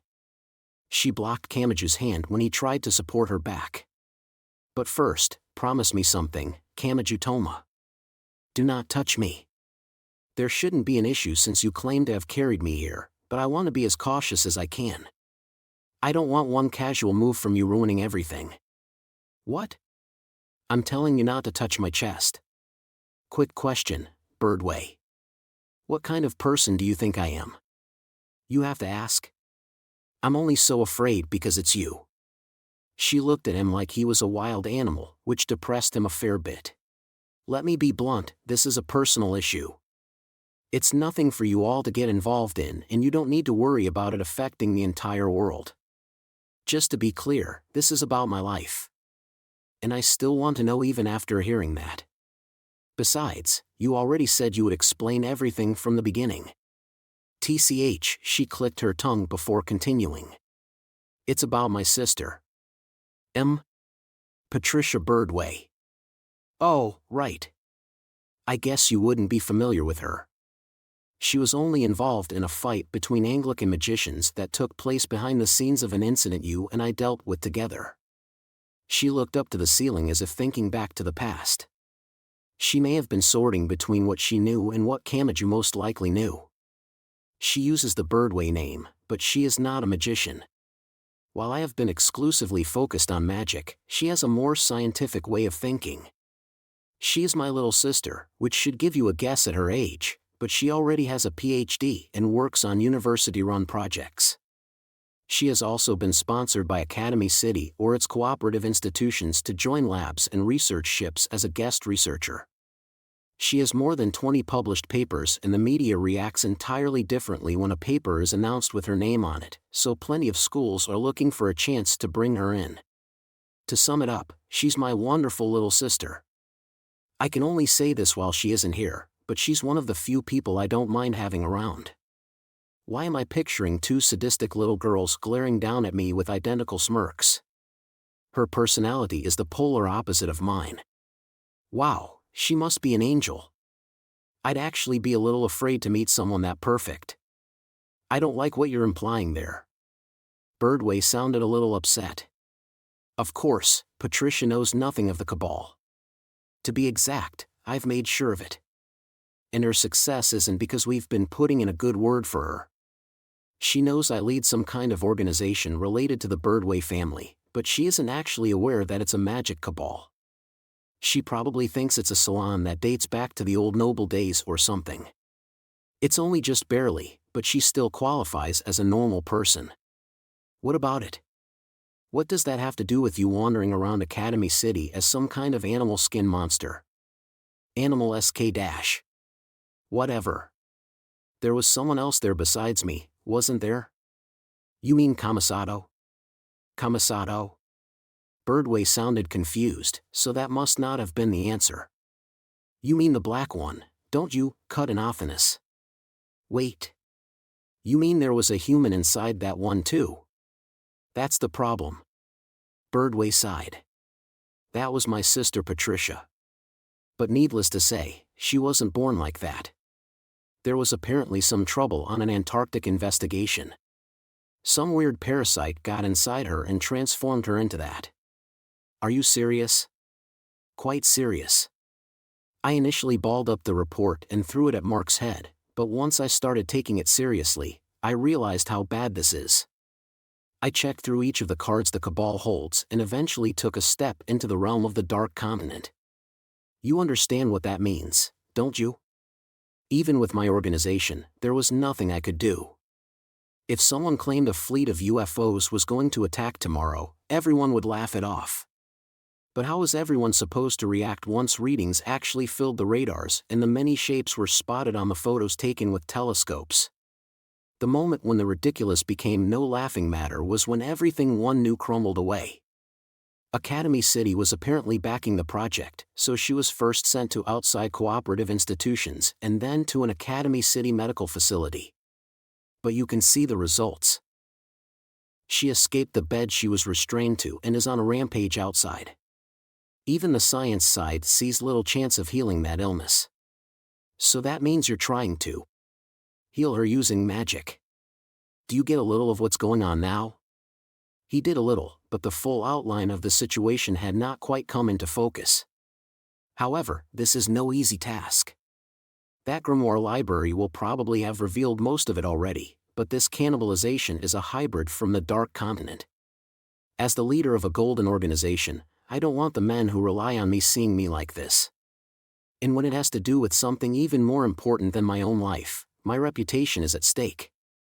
Well, to be technical, the dawn-colored sunlight isn't a pure golden cabal and it isn't even a magic cabal in the truest sense of the term, but that means it isn't as powerful as it once was and sometimes has issues at the extremities of the organization.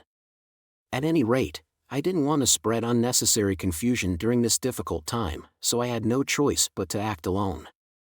Talking to an average high school boy about leading an organization isn't going to help much. Sorry, but I've never even had a part-time job. You're not the most considerate person, are you? Anyway, what is that black thing? You said something about the Antarctic and a parasite, but does it spread from person to person? I don't know, but if it was highly contagious, I doubt Academy City would bring it inside the city, or at least I sincerely hope they wouldn't. It apparently won't leave my sister's body now that she's its host. Of course, it might seek out a new host if her vitals grew unstable. Sounds more like a hairworm than influenza. I don't like the sound of either comparison, spat out Birdway. That thing has dissolved all of the fat in Patricia's body and slips inside the empty space to maintain her human silhouette. It also handles the storage and distribution of nutrients that the fat would have.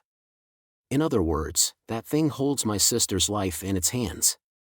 Try to extract it and it will go nuts and tear her body to shreds. And even if you did successfully suck it out, all that would remain is an empty skin and bone shell of my sister. She would die before she could recover her strength.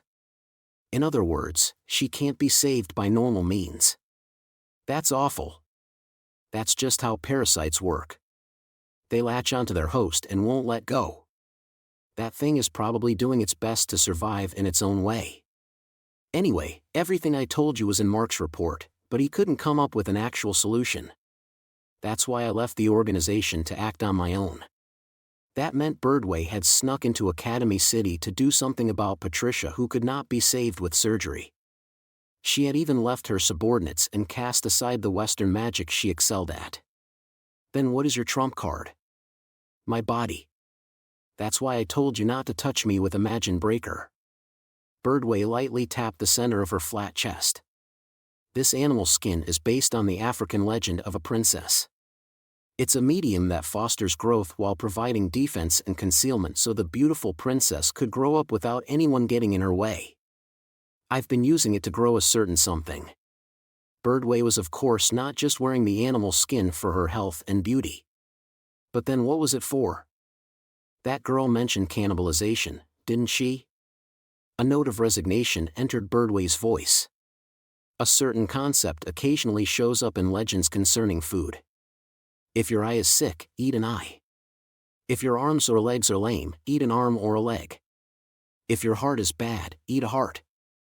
That way, you will regain a healthy body. Of course, another mammal like a pig or cow is often used, but it sometimes means eating body parts of another human.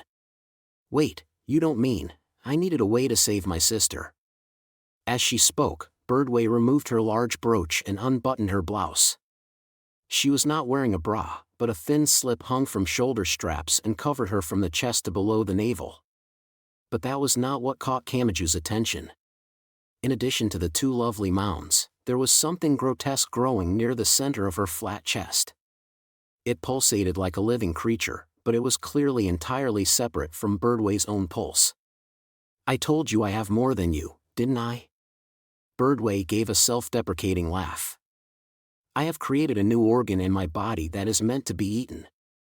If Patricia eats this once it's fully grown, this will all be over. Part 7. In the rundown apartment, Patricia placed a hand over the center of her chest.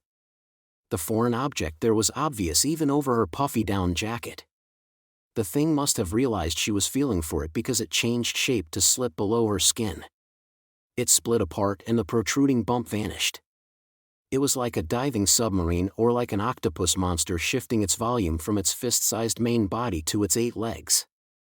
That was when the nearly broken doorbell rang. Kamasato and Ellen seemed carefree. I wonder who that is. Hard to tell when only knowing it's one of your fans still leaves about 100 different options. You should probably make a list of all the girls you've won. I could combine that with facial recognition software to make a Kamasato app that automatically gives you their name and profile. It sounded like a joke, but Kamasato only sighed. Meanwhile, the front door opened from the outside and 2 girls walked in. They were Elsa and Claire. They both belonged to the unofficial Kamasato faction. Elsa had long brown hair that was wildly cut away and she had the overall atmosphere of a delinquent. Due to the way her hair was cut, she almost seemed to have fox ears on the sides of her head. She wore a white sweater and a red pleated skirt, but the skirt was extremely long, which made her look like an old-school delinquent or a shrine maiden. The girl's image hit both extremes and she held a large plastic bottle in her hands. The clear container had its label removed and it contained old discolored 10-yen coins instead of a liquid. She also had a baby carrier attached by a belt which pushed up and accentuated her already large breasts, but their size apparently bothered her and she would get mad if someone mentioned it. Claire wore thick glasses and had long black hair tied back. She wore a white apron-like dress that left her back bare and she was an obedient gardening club girl, or she should have been. She looked plain and inconspicuous, but that impression was entirely overturned by the giant tropical flowers blooming on either side of her head. It almost looked like her twin tails had exploded. Even more colorful flower petals adorned her back. As soon as the 2 opened the thin door without knocking, they looked around and started speaking. So is this our new hideout? This is awful. The previous clubroom we'd occupied was filled with plenty of convenient items. I doubt there's a computer and microwave in here. But Elsa, you don't see a 4.5 tatami room every day, so isn't it kind of exciting? Like a poor but happy couple pressing their shoulders together for warmth and reconfirming their love for each other. Kaya. Come on, Claire, that's probably the same kind of excitement you get from a Colombian prison tour or a Thai military torture tour. You're paying money to enjoy a lack of freedom. Please don't say that. The visuals of collars, handcuffs, and creaking ropes hanging from hooks are encroaching on my show A Song Paradise. You've got a surprisingly detailed imagination. I bet this teacher's pet is secretly quite the perv dash. After the glasses girl gathered strength in her stocking-covered legs and hips to deliver a punch to the delinquent girl's side, one of the girls doubled over. Even through the sweater, her large breasts jiggled a needless amount. Claire ignored her choking companion and turned toward Kamasato. You told us a little over the phone, but what exactly is going on here? Patricia noticeably put her guard up in the corner of the room and short Ellen only shrugged while dragging her baggy lab coat behind her like a ceremonial kimono, so Kamasato had no choice but to answer.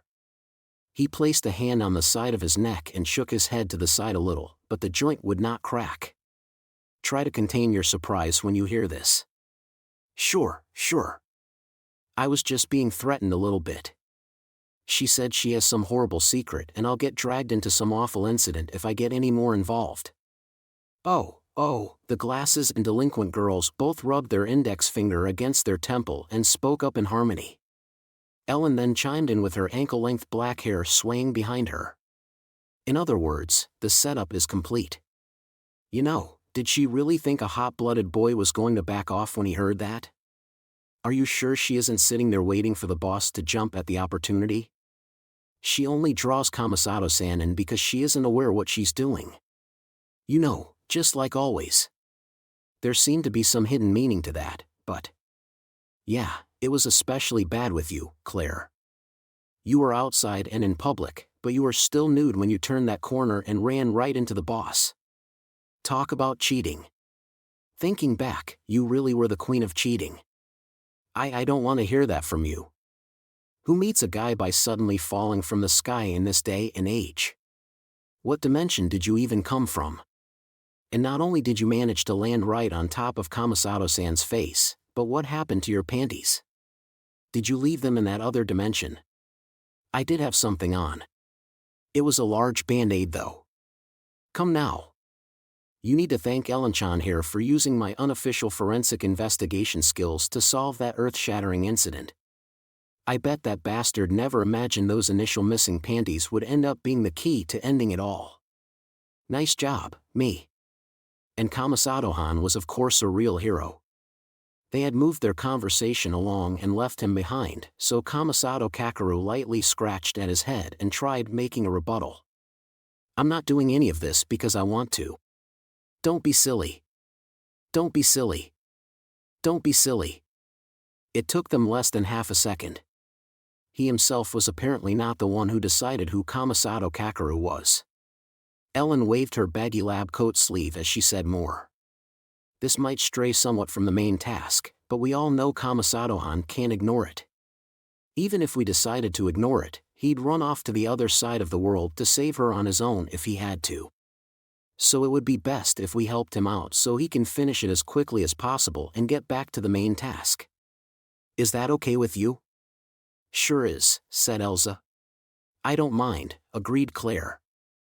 Instead of attaching a bell to a cat's collar and letting it wander around, we're holding the dog's leash and taking a walk with it, right?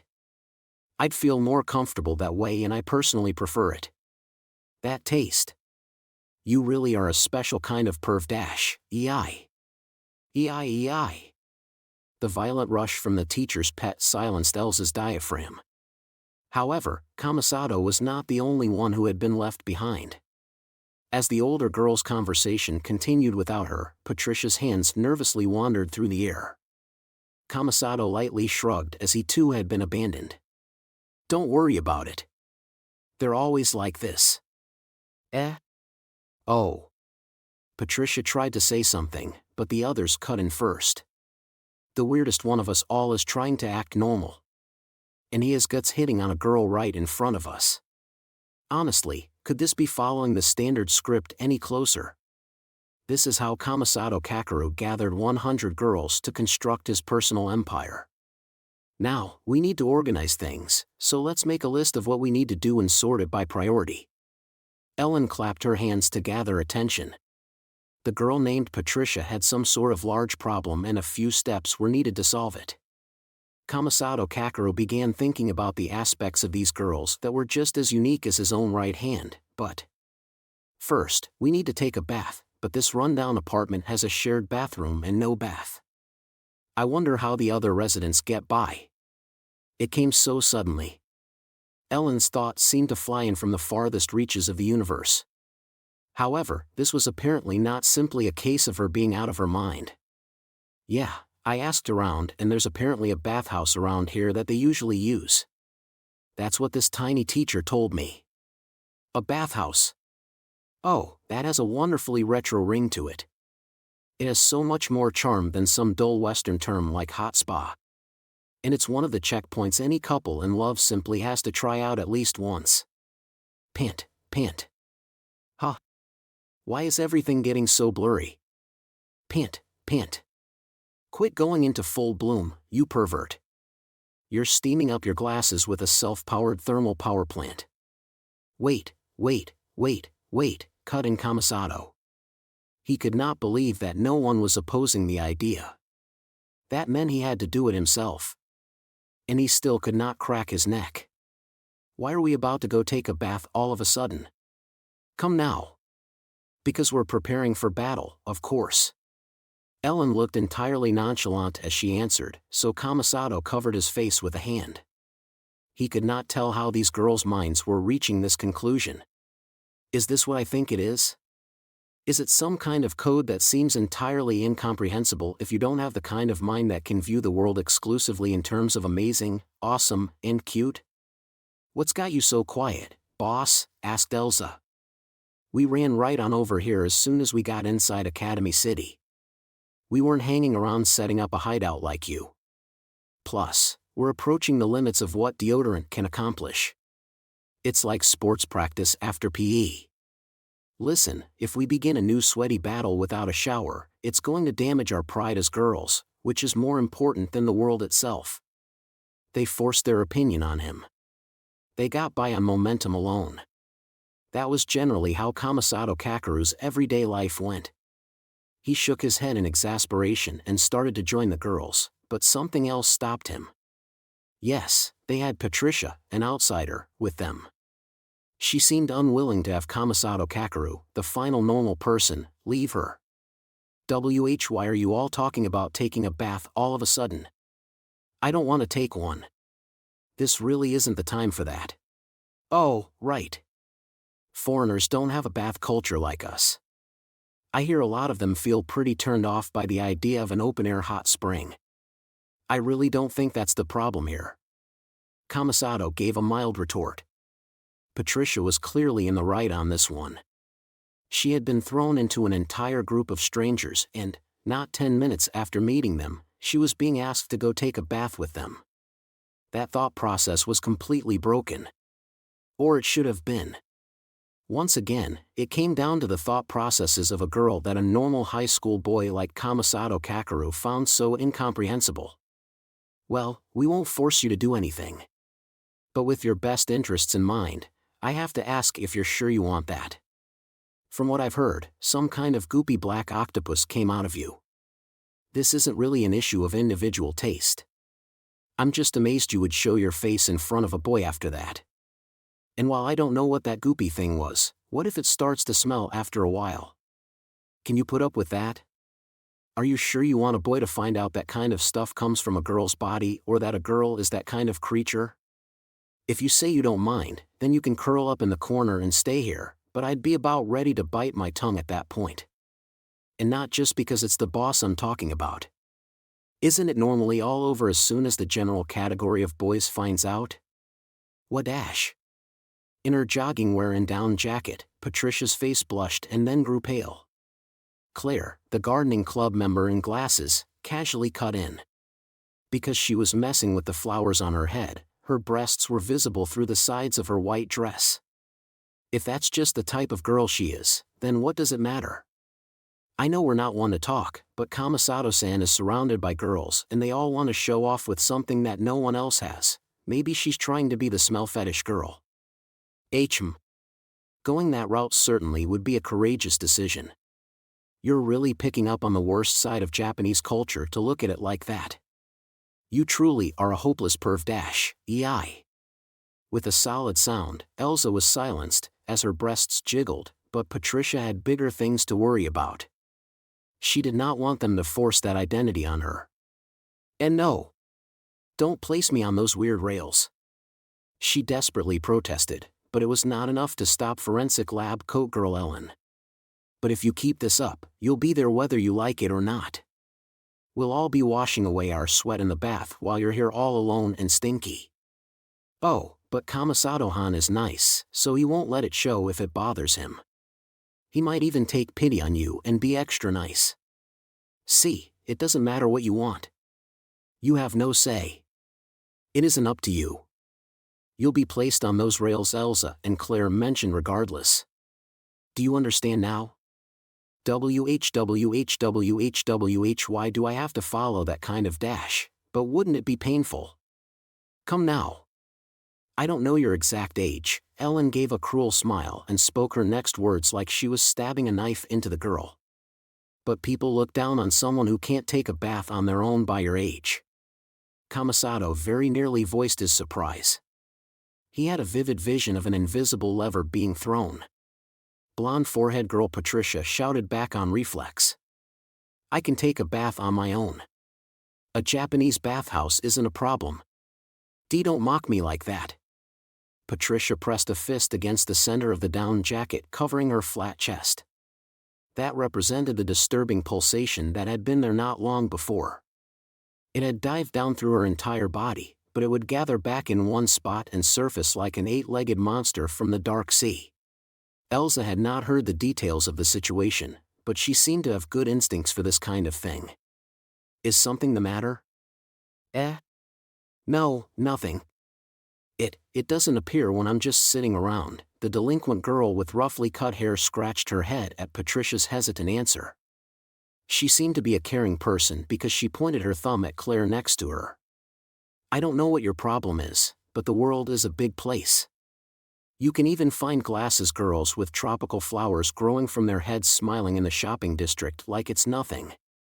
You're free to believe whatever you want, even if that leads to some kind of complex, but try thinking through it again. Is that obstacle really insurmountable? And what would be the perfect time to overcome it? Elsa, you seem to think you're being helpful, but can we speak out back later? And I don't think a psychedelic girl who always carries around a bottle of coins like it's her baby has any right to talk about what's normal. Oh? What's that, Claire? Do you want me to bring out the herbicide or the lawnmower?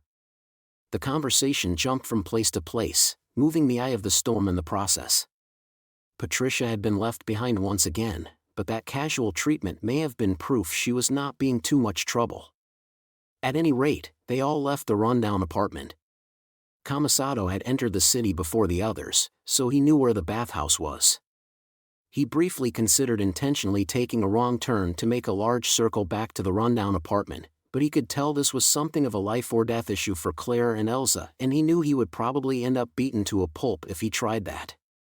Obediently doing as asked seemed the best course of action. As they walked along the nighttime street, he placed a hand on the side of his neck. He was apparently trying to crack the joint, but it did not seem to be working. When he noticed Patricia giving him a puzzled look, he smiled and explained. It has no real meaning. His voice sounded kind yet somehow hollow. I wanted some kind of continual obsession. It could have been spinning a pen, whistling, or anything else. I wanted some small spice to leave the category of dull and uninteresting, so I ended up with this habit. After a short while, a likely building came into view. There it is. See the chimney? Hey, isn't this supposed to be Academy City, the town of cutting-edge science? Isn't the technology supposed to 2 or 3 decades ahead of things outside? It must be a cutting-edge bathhouse with a cutting-edge boiler connected to that cutting-edge chimney. Now, let's get inside. We're not photographers in search of retro scenery. For some reason, Ellen grabbed Kamasato's hand and began pulling him inside. Confused, he came to a stop. I arrived here a few days ago, so the situation isn't the same for me.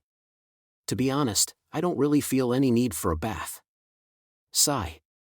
Well, you don't have to, and I guess it's allowable for a boy to be the one sweaty person in a group of girls. I suppose it makes you the wild type. Ah ha ha. That's not you at all. Kamasato brought his nose to his upper arm. While Ellen hid her smile behind her baggy lab coat sleeve, Elsa spoke up in annoyance while holding her plastic bottle in both hands. I vote no to that. I don't want to get anywhere near the guys on the baseball or judo team who claim it's a virtue and a treasure of youth or whatever. I'm not going to flat out reject everything that sweats, but at least pay some attention to your surroundings. You're such a romantic, Elsa. Or rather, you have high standards. Is your ideal guy the dashing prince on horseback dash? Don't be ridiculous. I don't dream about things like that. Why you moron? Elsa, I know you're panicking, but if you beat that broken glasses girl with your bottle of coins any longer, I'm gonna have to break out my crime scene investigation toolset. The delinquent girl came back to her senses and finally let go of the glasses girl's collar. Claire collapsed limply to the ground, her dress's shoulder straps slipped down, and a few petals fell from the giant twintail-like flowers. Staying outside was not going to help, so they entered the building. The old lady at the attendant booth tilted her head at the extremely strange grouping of a boy and 4 girls, but she still invited them in as customers. They had been prepared for some kind of high-tech payment system, but they apparently only had to hand change to the old lady. For a high school boy like Kamasato, this actually felt stranger than something high-tech. Kamasato alone made his way to the men's bath. See you all later. Oh, right, heh. But that later might be a lot sooner than you think. A chill ran down his spine, but he decided to assume he was imagining things. The highly unique Kamasato faction could be cruel in their words, but they were also quite caring. Elle intended to take on the role of organizing things, so she held Patricia's hand as she waved and started toward the women's bath. Inside the changing room, Kamasato found no other male customers. He did not hear any voices through the frosted glass divider either, so he may have been the only one there. He bought shampoo and soap from a vending machine, removed his clothes, and entered the bath area. As he had expected, he was the only one in the large area, so he felt somehow lonely. However, he was the kind of normal high school boy one could find anywhere, so being alone did not mean he started jumping into or swimming through the tub. He sat on the small bath chair and began diligently washing his body. It was easy to lose track of time with the lively girls around, but when alone, he tended to get lost in thought. For example, his thoughts turned to Kamachi Toma. He had been interrupted by the incident involving those red and black creatures and the two girls, but he could not ignore that boy either. For his group, the Kamachi issue was the main task. He looked down at his soapy right hand. "Do you wish for a new world?" As soon as he muttered those words, everything vanished. He thought quietly while narrowing his eyes at the clean hand that appeared as the soap bubbles disappeared. He would find the answer. He would make sure of it. He then looked at himself in the mirror on the wall and he sighed. "That's more skinny than normal. I might be in trouble if I don't start working out a little." How exactly would he be in trouble? After some thought, he realized something unpleasant was rising in his chest. "I'm not doing any of this because I want to." He said that so often that it was losing all meaning and becoming a catchphrase, but it nearly escaped his lips again. And then, "Oh, what's with the serious look in front of the mirror? You're quite the narcissist when you're alone, Kamasato-san, ha? I can't see. Ah. Why are my glasses fogging up now? Don't tell me it's because I switched to my cheap spares after the lenses broke earlier. Claire?" Kamasato turned toward the absurd voice.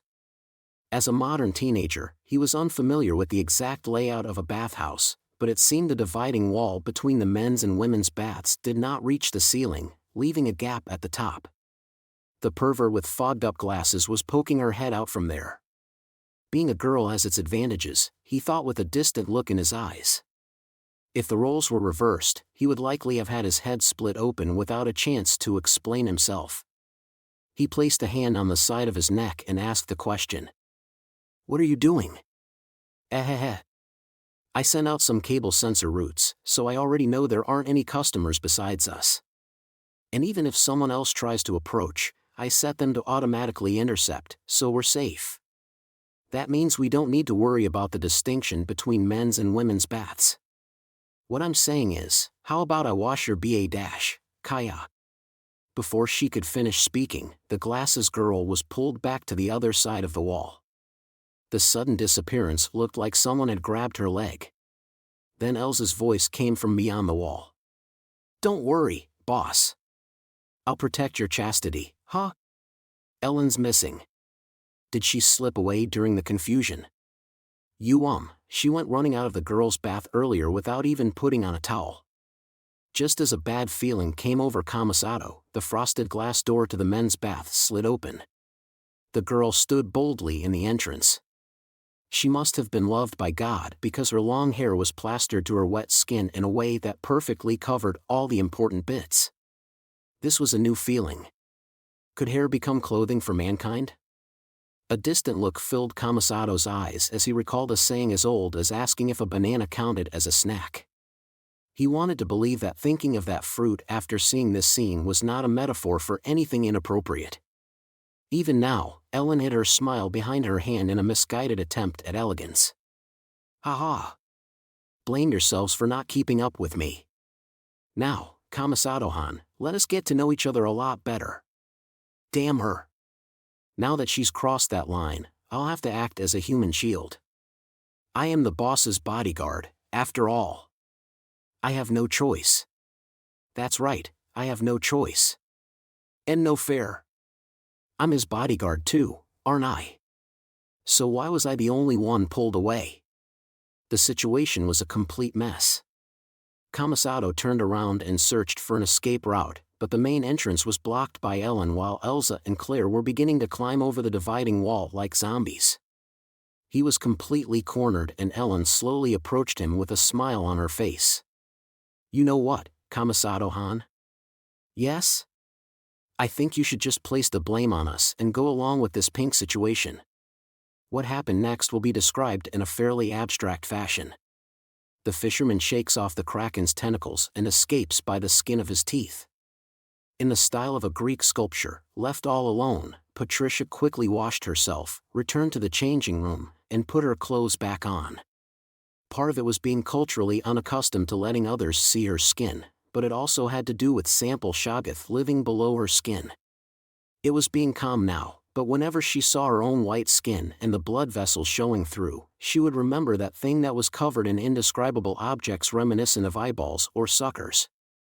She would remember the fist-sized mass and the branching tentacles. She wanted to avoid looking at it even if that did not solve anything.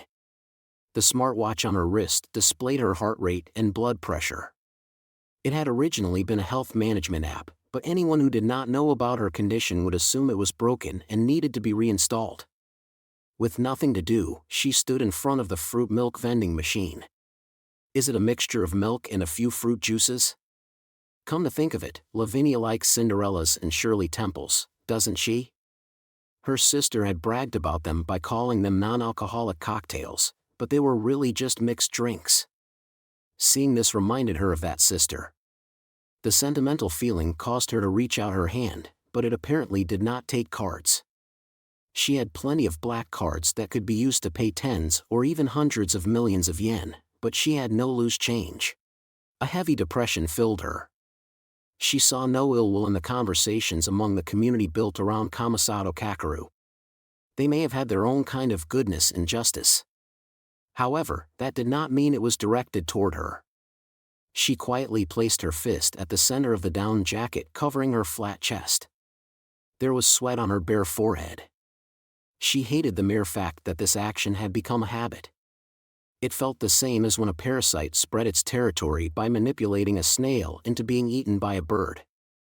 Part 8. It was an unbelievable sight.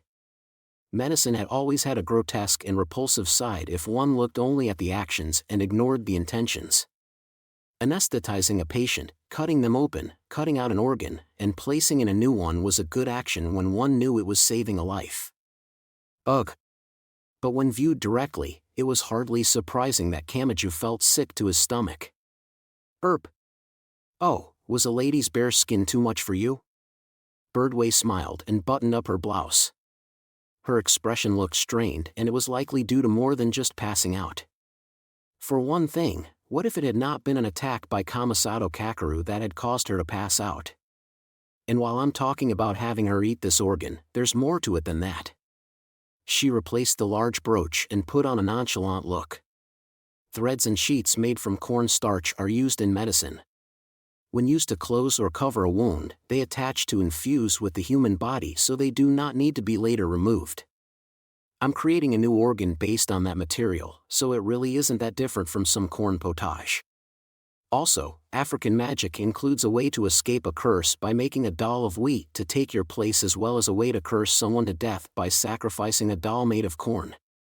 Birdway nodded at Index's explanation. The world is filled with stories of plants or grains arranged in human form to take someone's place.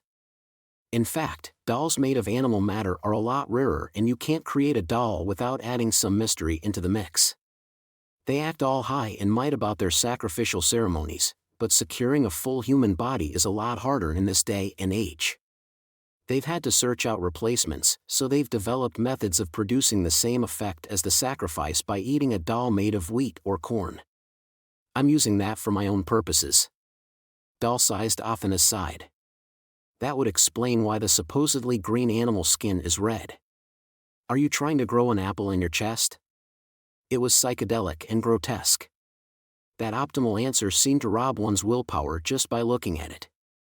But at the same time, Birdway had done enough to keep Kamachi and the others from making any kind of complaint.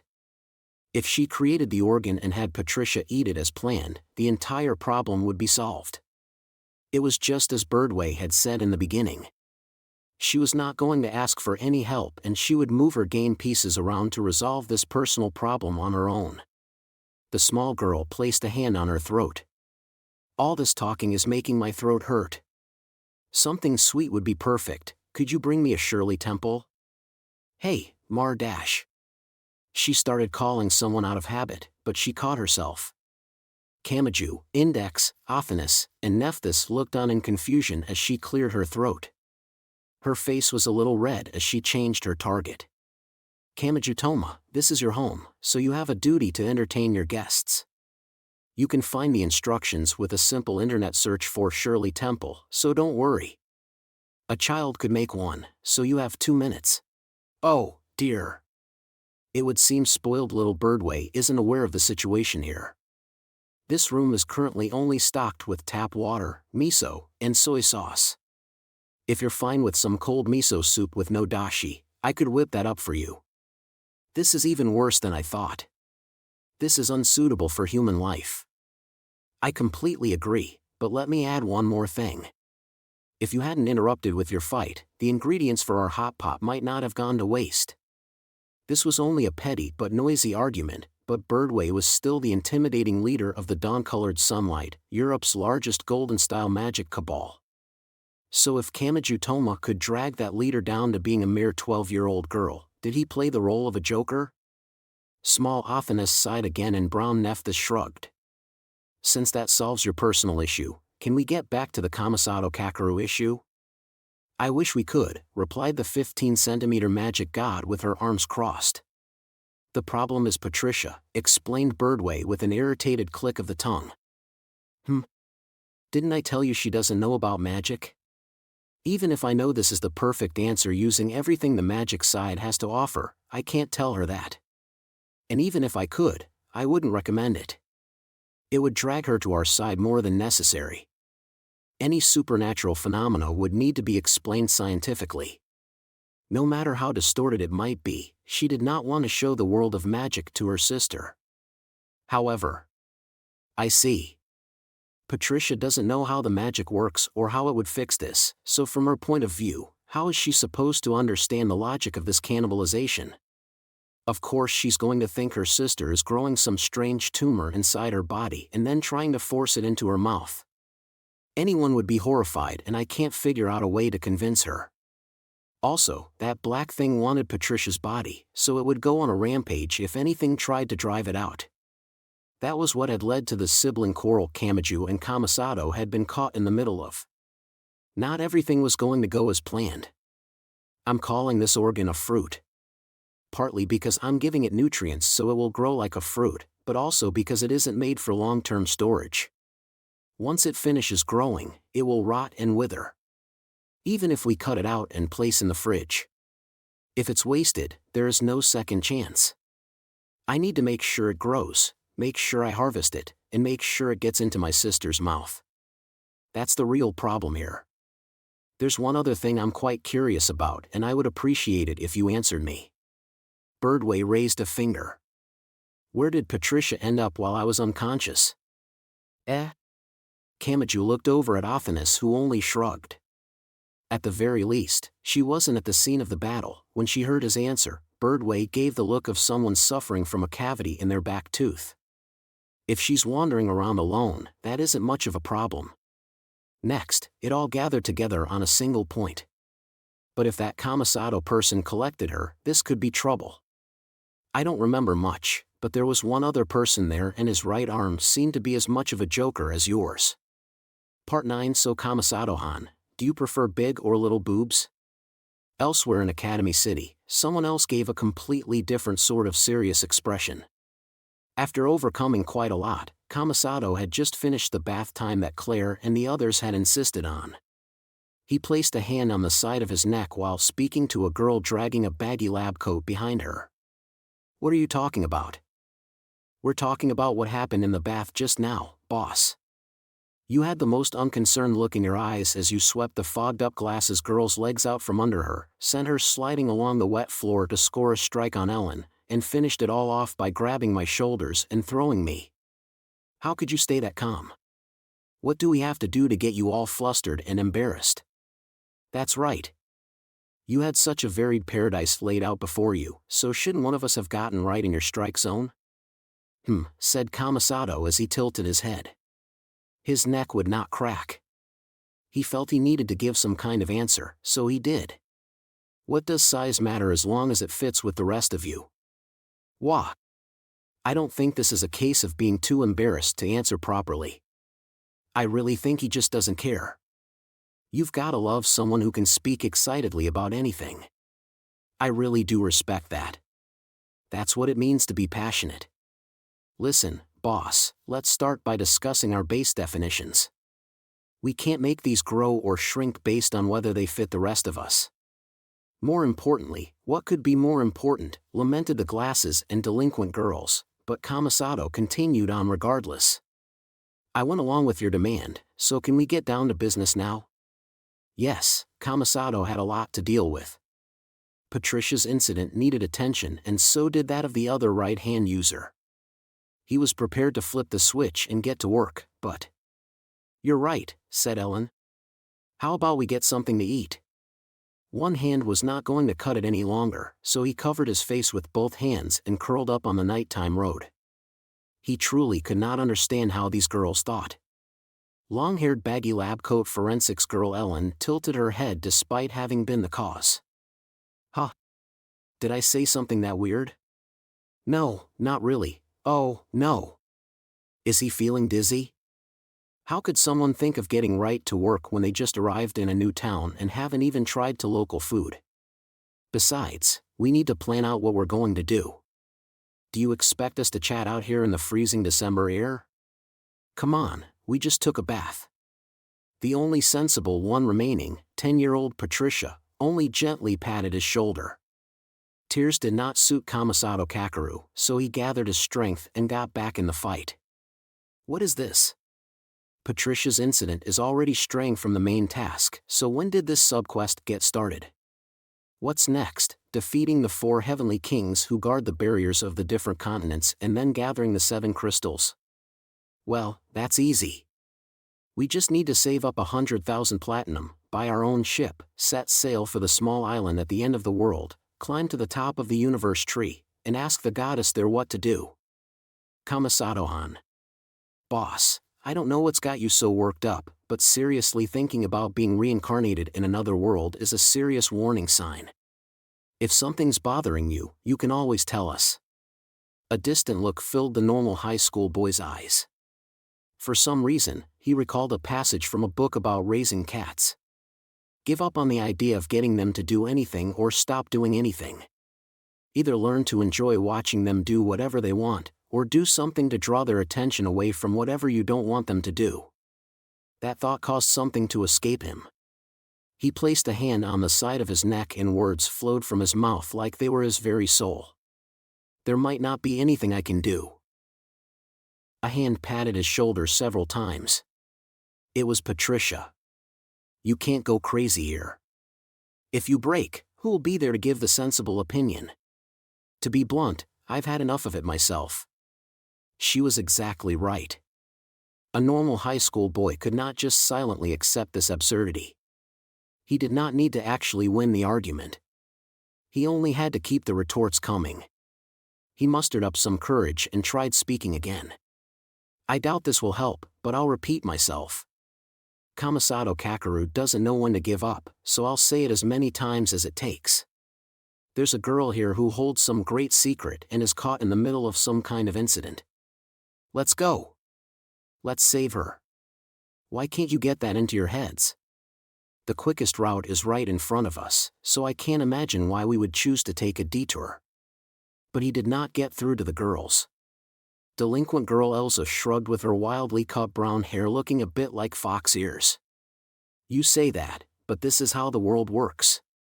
When you reach a new land, you start with the local cuisine. How are you supposed to stay motivated without that? And I can't understand how someone could choose not to take a bath when there's one right in front of them.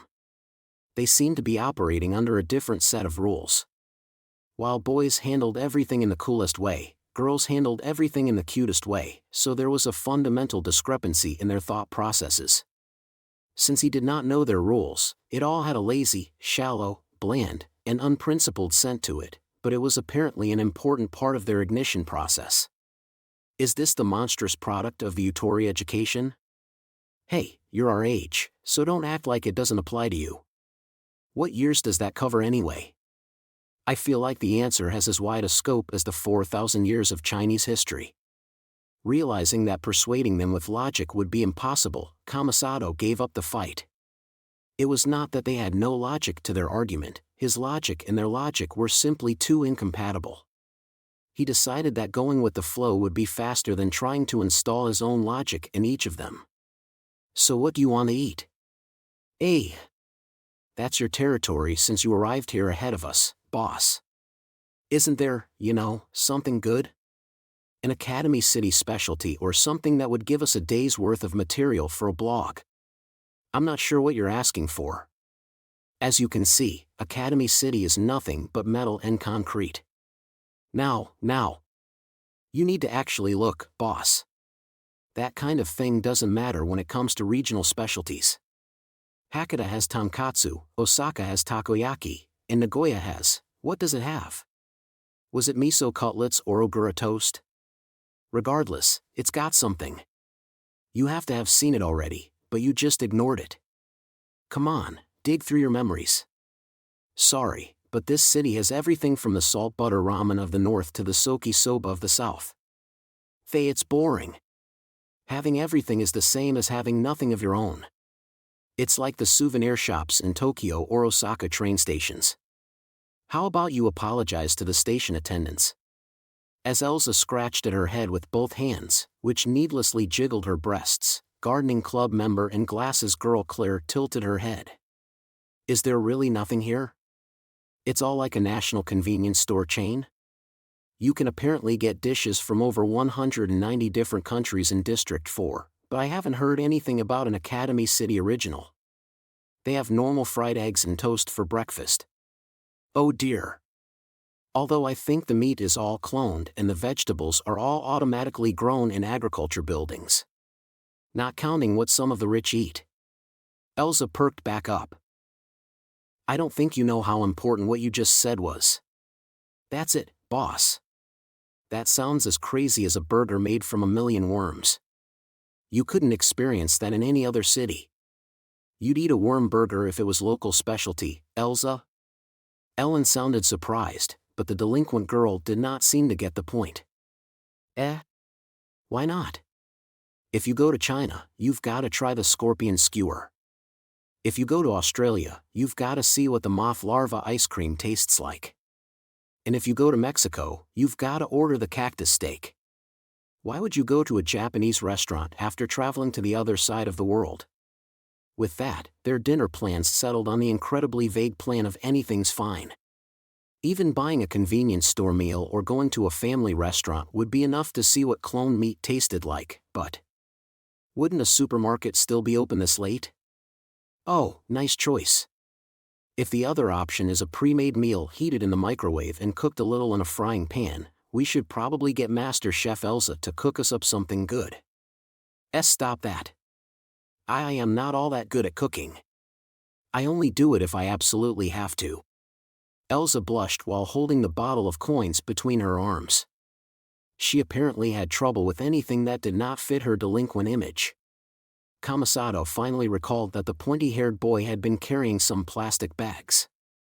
Claire, Elsa, you're exhausted from all this bickering, aren't you? We don't have to go all out today, so why not just go to some random Giant shop and dash? His collar was grabbed at Mach speed. By who? By Ellen, Claire, and Elsa at the same time.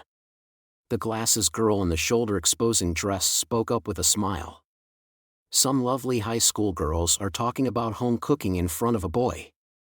You can't compare that to some random Giant shop. Do you understand? Try to realize what's going on here, got it? Their aura had completely changed. Kamasato Kakeru was hit by Intimidate and cannot move. Meanwhile, the girls quickly let go of his collar. Okay, let's find a supermarket to search for some ingredients. Elsa will take the main role and I'll take the support role. Does that sound good? Don't just decide what I'll be doing. But if you insist, I guess I've got no choice. Wait. Then what am I supposed to do? Ellen, you're in charge of switching on the rice maker. That's an incredibly important job. With that, they entered a nearby supermarket. The sales were all over and only the wilting leftovers remained in the fresh food section, so Ellen and Elsa spoke back and forth as they looked around. So are we making Japanese, Western, or Chinese food? I'm thinking we should make whatever we can make with this sad lineup that looks like an oil crisis just hit. Damn it, the place is about to close, but someone with some decent housewife skills bought up all the relatively decent stuff.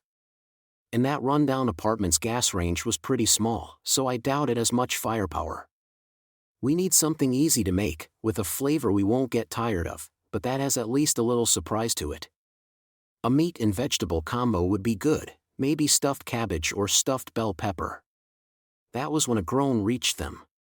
They turned around and found Patricia in her skin-tight jogging wear and down jacket. She was still keeping her silence despite supposedly being a part of the group. She must have realized her mistake when they all turned her way, so she looked away and blushed a little. Ahem. Oh, what's the matter? Do you not like bell peppers? That isn't it. I'm definitely not a picky eater at my age. Even adults were picky eaters, but Patricia apparently saw things differently. She may have been a bit of a perfectionist when it came to the idea of being grown up. Don't worry. Leave it to our master chef Elsa, and the battle with your pickiness will be blasted beyond the horizon by a single bean blast. Hey. How many times do I have to tell you I don't like housework? And doesn't that make me sound kind of dangerous or massive? Which side are you going for, Elsa? You don't want to seem like a maiden, but you don't want to seem like a macho either, so I can't tell what you want to be. The conversation log began scrolling downward again, so blonde forehead girl Patricia cut in before some weird assumptions were made about her. I said that isn't it? I'm not a picky eater. Oh? Then I can just use a raw bell pepper. Maybe I'll wash one up and shove the whole thing in the middle of a salad. MGH, or if you want something healthy, I could throw 5 or 10 of them in a blender to make a bell pepper smoothie. 100% pure vegetable juice. It might taste bad, but don't worry. You. Elsa took pity on the tearfully trembling girl, so she let out a gentle sigh. Fine, then. Listen, little girl, I'm going to make a prediction. You're going to overcome one of your dislikes today. I'll make sure of it. I'll rewrite your definition of bell peppers. Why are you trying to sound so cool? Besides, I'm not a picky dash. Patricia began waving her arms, but then she realized something. At some point, she had joined their conversation. She was no longer just watching the conversation log scroll by, her own name was included. She had been the one to speak those lines, but she still tilted her head. Not even she knew how to define this. Part 10 Lavinia Birdway stood out on the dorm room's balcony. The dorm buildings were gathered together like bookcases in a library or shoe lockers at a school, and she stared at the moon and the sliver of the night sky visible between those buildings. The blue sheet was pulled back and Kamachi stepped out. He wrapped his arms around himself to fight the cold and let out a white breath. What are you doing, Birdway? Can't I at least enjoy the moonlight in peace? I get that you're sulking over the lack of a hot pot, but come on in. Watching you is enough to make me feel like I'm freezing. You really are dash. No, never mind. Complaining isn't going to change anything about you. At any rate, Kamachi and Birdway returned to the room. It was still cold thanks to the broken window, but it was better than the exposed balcony. Inside the room, bandage-covered Nephthys still had her sensual chocolate-colored body sprawled out on the ground as she crawled over and messed with the TV remote. Index and Athanas were watching in silence. However, Kamachi called out to stop her. Wait, Nephthys. The variety shows on weekday nights are always food reports, cooking contest quizzes, and other shows meant to draw the attention of housewives. It was too late. The flat screen was filled with an entire chicken. And it was fried. It was completely fried. The golden breading produced crunching and sizzling sounds as small drops of oil burst out, steam gently rose against the black background, and the camera slowly rotated around it. The Christmas season is here, so the sales of chicken are on the rise. Yes, we're here at Marucci, known for frying up an entire chicken in the fiercely fought food wars of District 15. You might think Christmas means turkey, but chicken and other birds are gaining ground, and the rush of pre-orders has forced them to build up some emergency lines. The first to burst into tears was Index. She held a hand to her mouth, collapsed to the side, and began wailing.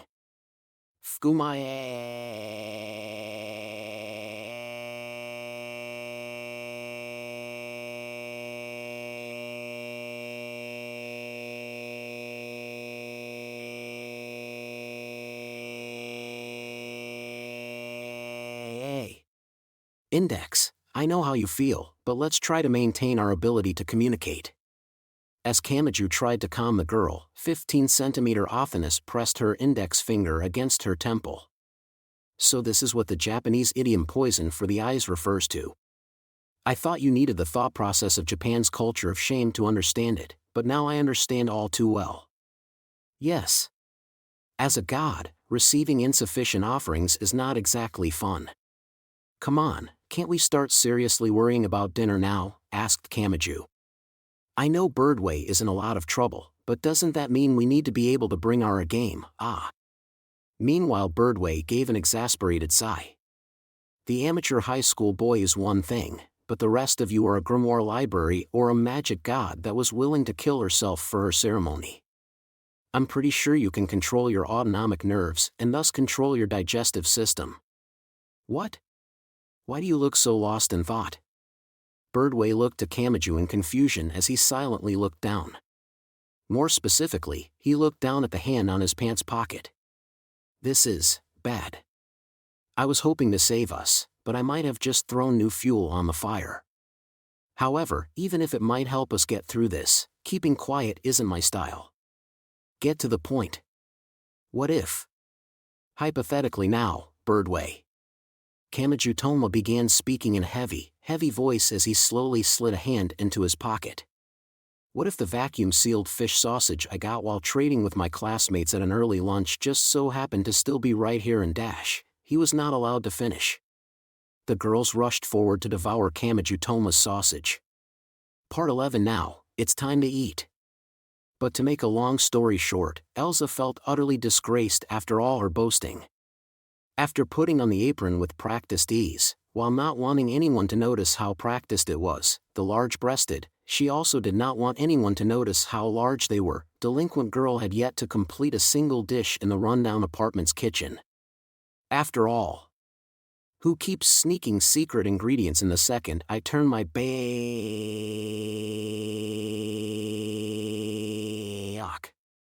As Demon Lord Elsa's eyes glowed red and her fox-ear hair bristled, the first to avert her gaze was baggy lab coat forensics girl Ellen. Sweat poured down her face as she spoke up in a trembling voice. I have no idea what you're talking about. Liar. Who else could it be? Look, this thing coming out of the stuffed cabbage pot deserves a mosaic over it. What kind of chemical flavoring did you add to make that happen? Is it some new weapon meant for the roaches that have grown resistant in the city? Come now. That isn't what this is at all. I thought through it all logically, put together the chemical formulas, and mixed it all up according to the equations, so it has to taste good. Don't bring hexagonal chemical formulas into the kitchen. We're not trying to make mustard gas in this food. Glasses girl Claire was collapsed by the wall in the cramped room.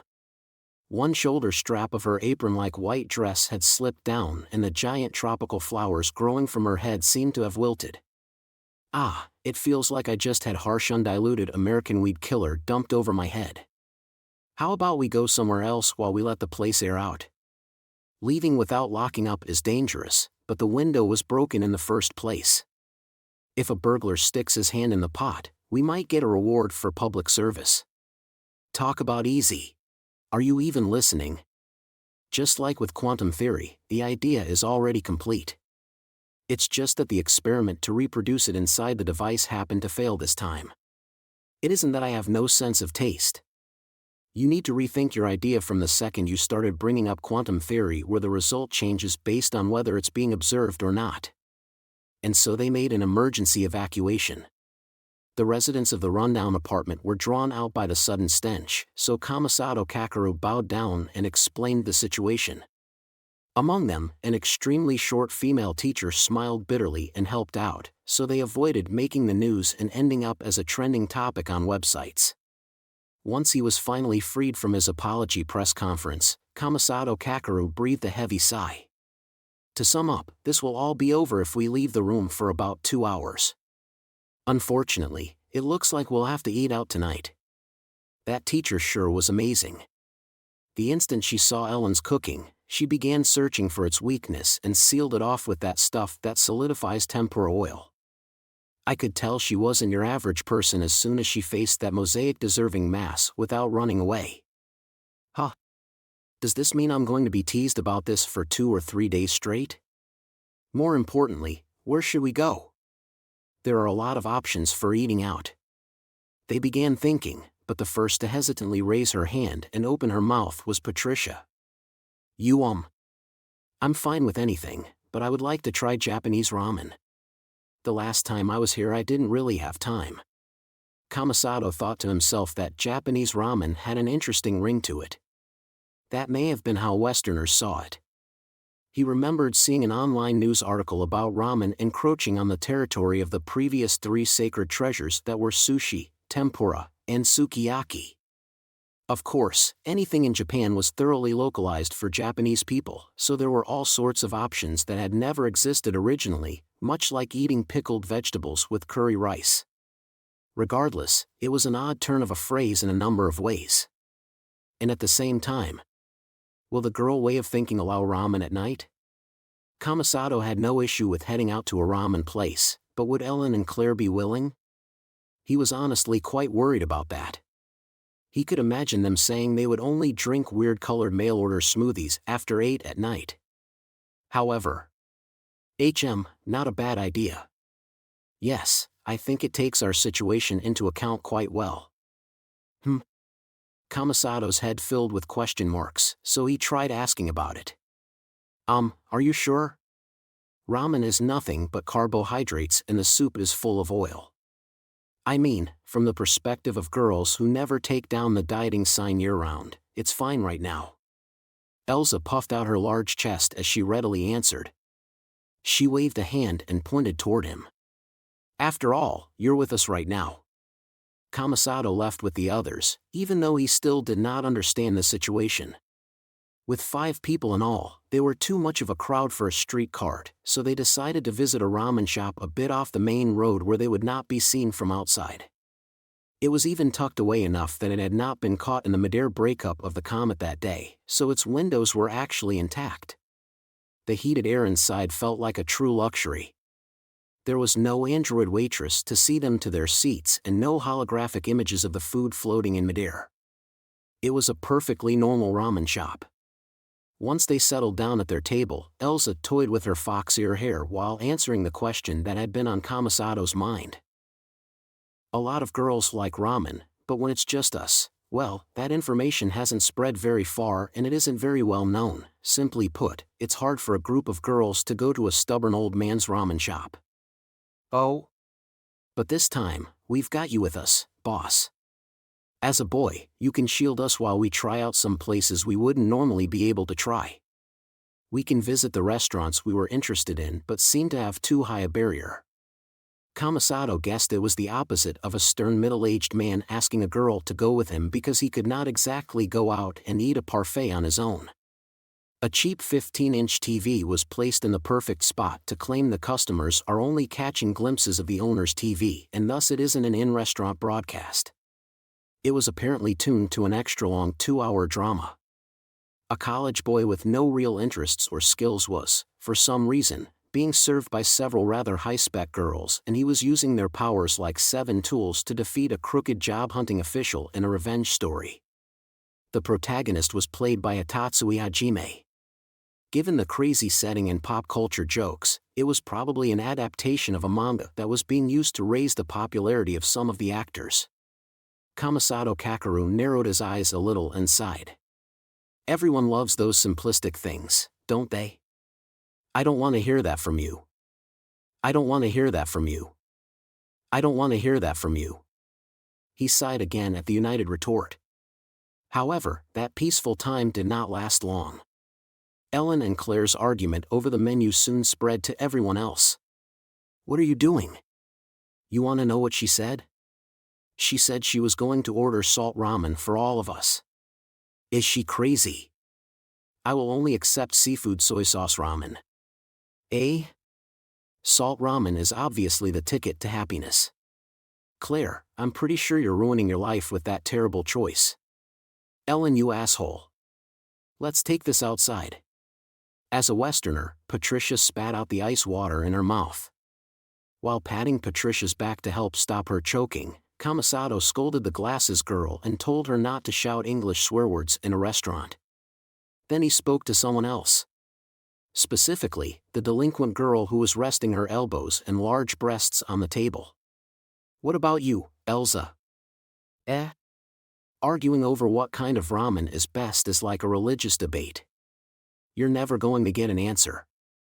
But as a personal opinion, I'd definitely go with miso ramen. PFT. Are you stupid? PFT. Are you stupid? When Ellen and Claire spat out their comment in perfect stereo, Elza joined the scuffle. Meanwhile, Kamasato stared at the menu with a bitter look on his face. There was ample variety, which actually gave no sense of focus. This was clearly not a restaurant that had worked 20 years to perfect its soup. There was soup curry ramen and tomato cheese ramen on the list, so he could feel a history of wandering indecisiveness oozing from the menu. He handed the menu over to Patricia and waited for a while. Once he decided it was time, he spoke up. Okay, let's place our orders. Everyone just say what you want. A male waiter with a bandana around his head walked over and an avalanche of voices immediately followed. Salt. I want salt. Soy sauce please. And with seafood. 1 miso ramen. Hold the pork, but add in a bunch of green onions instead. Oh, then I'll have the tonkatsu. Oh, then I'll have the tonkatsu. Kamasato looked over at Patricia in confusion and found her just as surprised. It looked like those two were the only ones whose tastes matched. However, that was not the end of the conversation. Claire and Elza started making a racket in order to recover. My tastes aren't the same as Kamasato-san's. I can't have that. The foundation of keeping a boyfriend or girlfriend is conquering their stomach. A difference in food preference doesn't look like much at first, but you can't ignore it since it builds up turn by turn like poison damage. But I can still recover. This wasn't anything as critical as a blood-type horoscope. Right, Kamasato-san. Come on, blood-type horoscopes have no basis in fact whatsoever. And dividing the 6 or 7 billion people on this planet into 4 categories sounds even more dangerous than discriminating based on race. But anyway, I've still got a chance here. We may have ordered different flavors, but that means we can try each other's dish, give each other bites, and mix some together on the plate. Okay. I'll take control of that. Kamasato-han's plate is under my management. If you want to flirt with him, then take a number. You'll need my permission first. Damn you, Ellen. Oh, is it time for a girls' battle below the table while we smile at Kamasato-san above the table? Wait, who just stomped on my toes? Elza, you son of a bitch, you betrayed me already. Go kiss the devil's ass, you witch.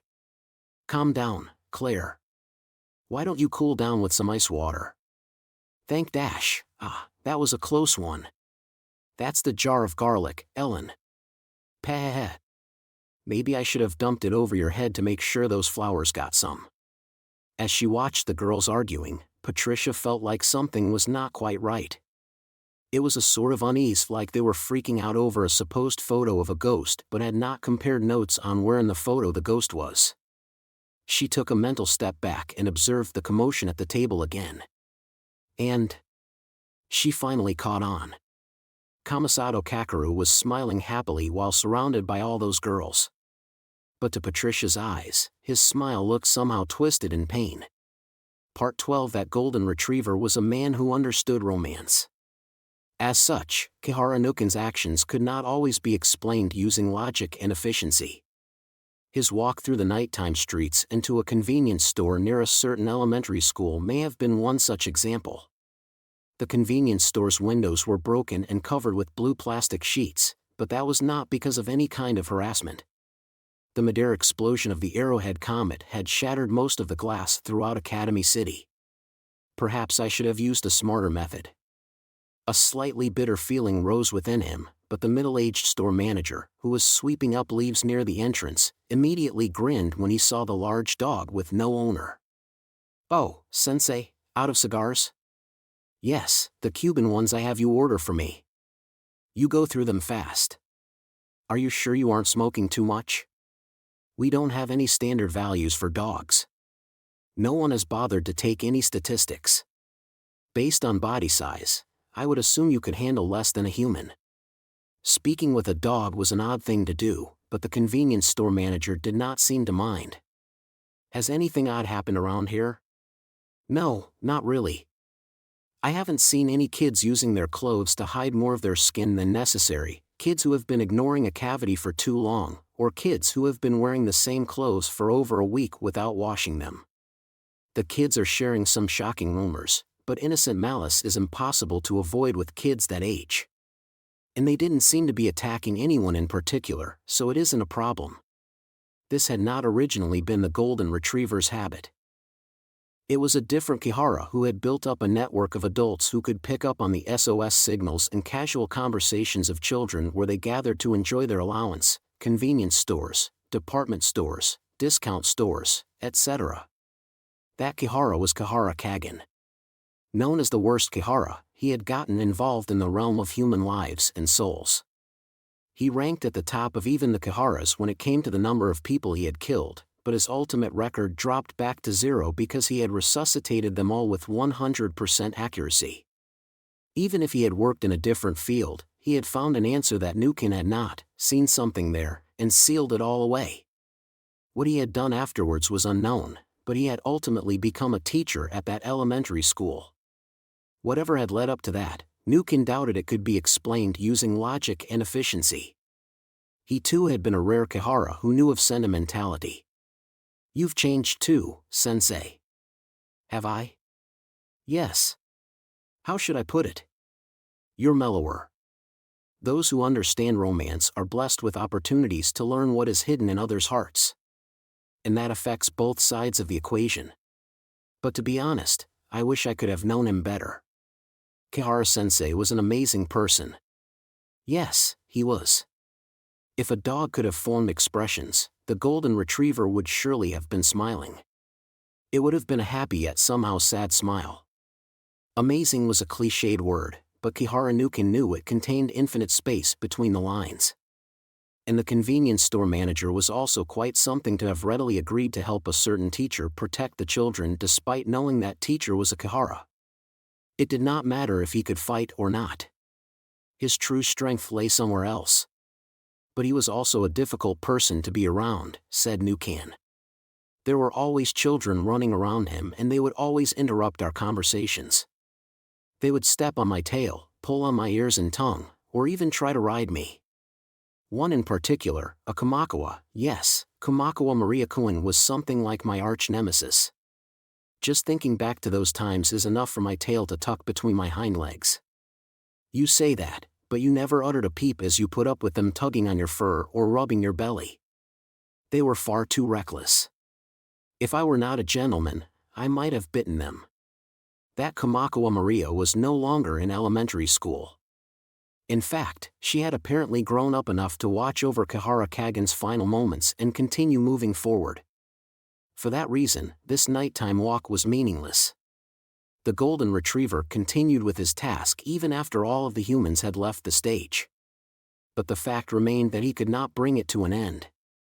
"I'll be going now." "I see. Hey, sensei." Just as the large dog started to leave with a small package on his back, the store manager called out to him. The golden retriever looked back and spoke with his artificial voice. "What is it?" "I'm sure you have your own path to walk down, but make no mistake. Your framework of being a Kahara or whatever else isn't what truly matters. What matters is what's in your heart. That passionate current that tells you what you want to do will never lie to you. And Kagen-sensei has already shown us just how great a power it can give us. Isn't that right, sensei?" He cast aside being a Kahara, protected the smiles of so many children, and apparently even settled his grudge with Kiharaburi in Baggage City. That's what matters, not what you're born as or what group you belong to. "So, sensei, you don't have to act so tough." The dog made no rebuttal. He accepted what the manager said as meaningful. He was a man who understood romance, and the original 7 had given a mere dog that sensibility. "If you're ever tired of your role as a Kahara, you can come to my place. You might think I'm talking big for a convenience store's hired manager, but I'm always living right alongside everyone's lives." Kagen-sensei was the same. Everyone has worries, and there's nothing shameful about admitting it. People aren't made well enough to come up with the perfect answer the first time around. I doubt you're an exception, sensei, so there's no need for you to insist on continuing to be a sensei. If it gets too painful, you can always set down that burden at least for a while. I will keep that in mind. After giving his respectful thanks, the golden retriever left the convenience store. He looked up into the night sky. With all the lights of the city, there were almost no stars visible in that dark canopy. Only the round moon shined there. To repeat, he was a man who understood romance. And so he spat out the next words based on that sensibility, not based on logic or efficiency. What an unpleasant light. It feels like an ill omen. Part 13. After taking a bath and eating dinner, it had grown quite late. If this were an RPG, this was when they had walked from one end of the world to another, found a continent they could not reach, acquired a ship, switched to an airship, defeated the 4 heavenly kings, flown to the alternate world, gathered the 7 crystals, and broken the barrier around the demon king's castle. So what were they to do now? As soon as they returned to the rundown apartment, after checking to make sure it was safe, fox-eared delinquent girl Elsa spoke up. "Ah, I'm exhausted. We should probably get to sleep for tonight, don't you think?"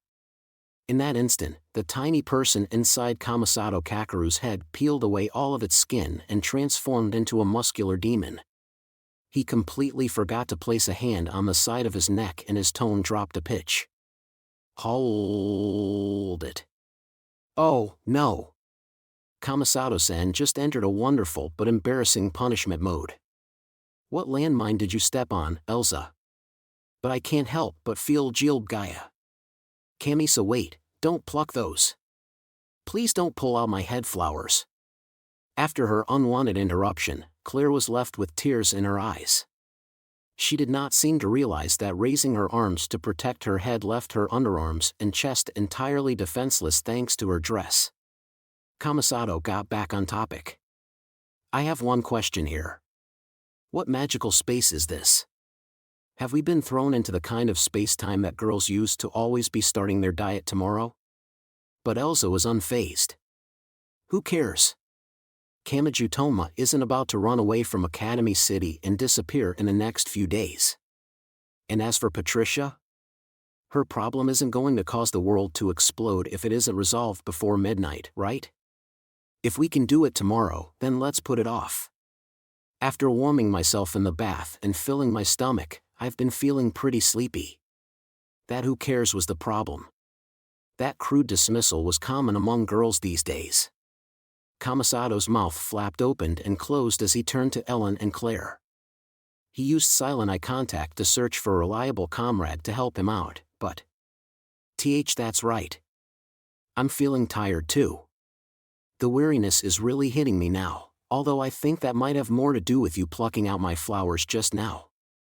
Either way, we're mostly waiting for the results of the analysis running in my container lab. Plus, I'm really not the type for direct combat, so go off and do that on your own if you want. I'll take care of things here. Majority rule could be a frightening thing. No matter how wrong the answer was, it ended up looking like the standard way of the world. And with those girls holding 3 of the votes, Kamasato and Patricia had no chance. So, okay, let's take turns brushing our teeth and then lay out the futons. The window's broken, so be careful not to catch cold. Oh, no!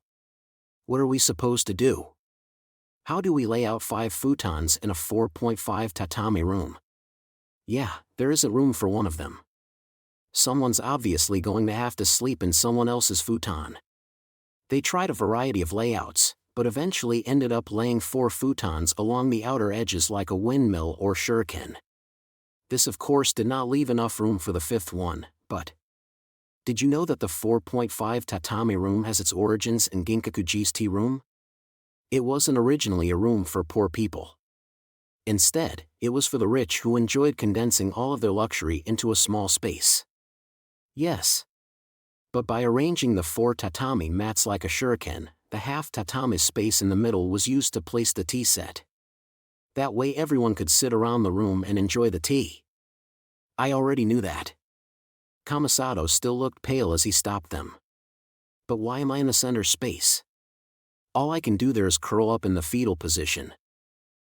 Isn't that because you lost the game of rock, paper, scissors? He could hardly argue against that, so covering his face in his hands and sobbing was his only option. Baggy lab coat girl Ellen covered her mouth with a sleeve and laughed. Heh. If it's too cramped for you, feel free to join me in my futon. I always have space for you in there. Stop being so blunt. The boss doesn't know how to react. Oh, and if Elsa tosses and turns too much, come take refuge in my futon. If you don't have a shelter prepared, you'll be in trouble. I do not toss and turn that much. Elsa blushed and argued back, but no one was listening. The disinterested mood hanging in the room was enough to know who was telling the truth. Before long, it was time for lights out. Patricia's situation had not changed and he had yet to contact Kamachi Toma again. He had plenty of problems, but there was little he could do when the girls refused to move. For the time being, he went along with it all. And after about an hour, a small form got up in the dark room. It was Patricia, who had not gotten a wink of sleep.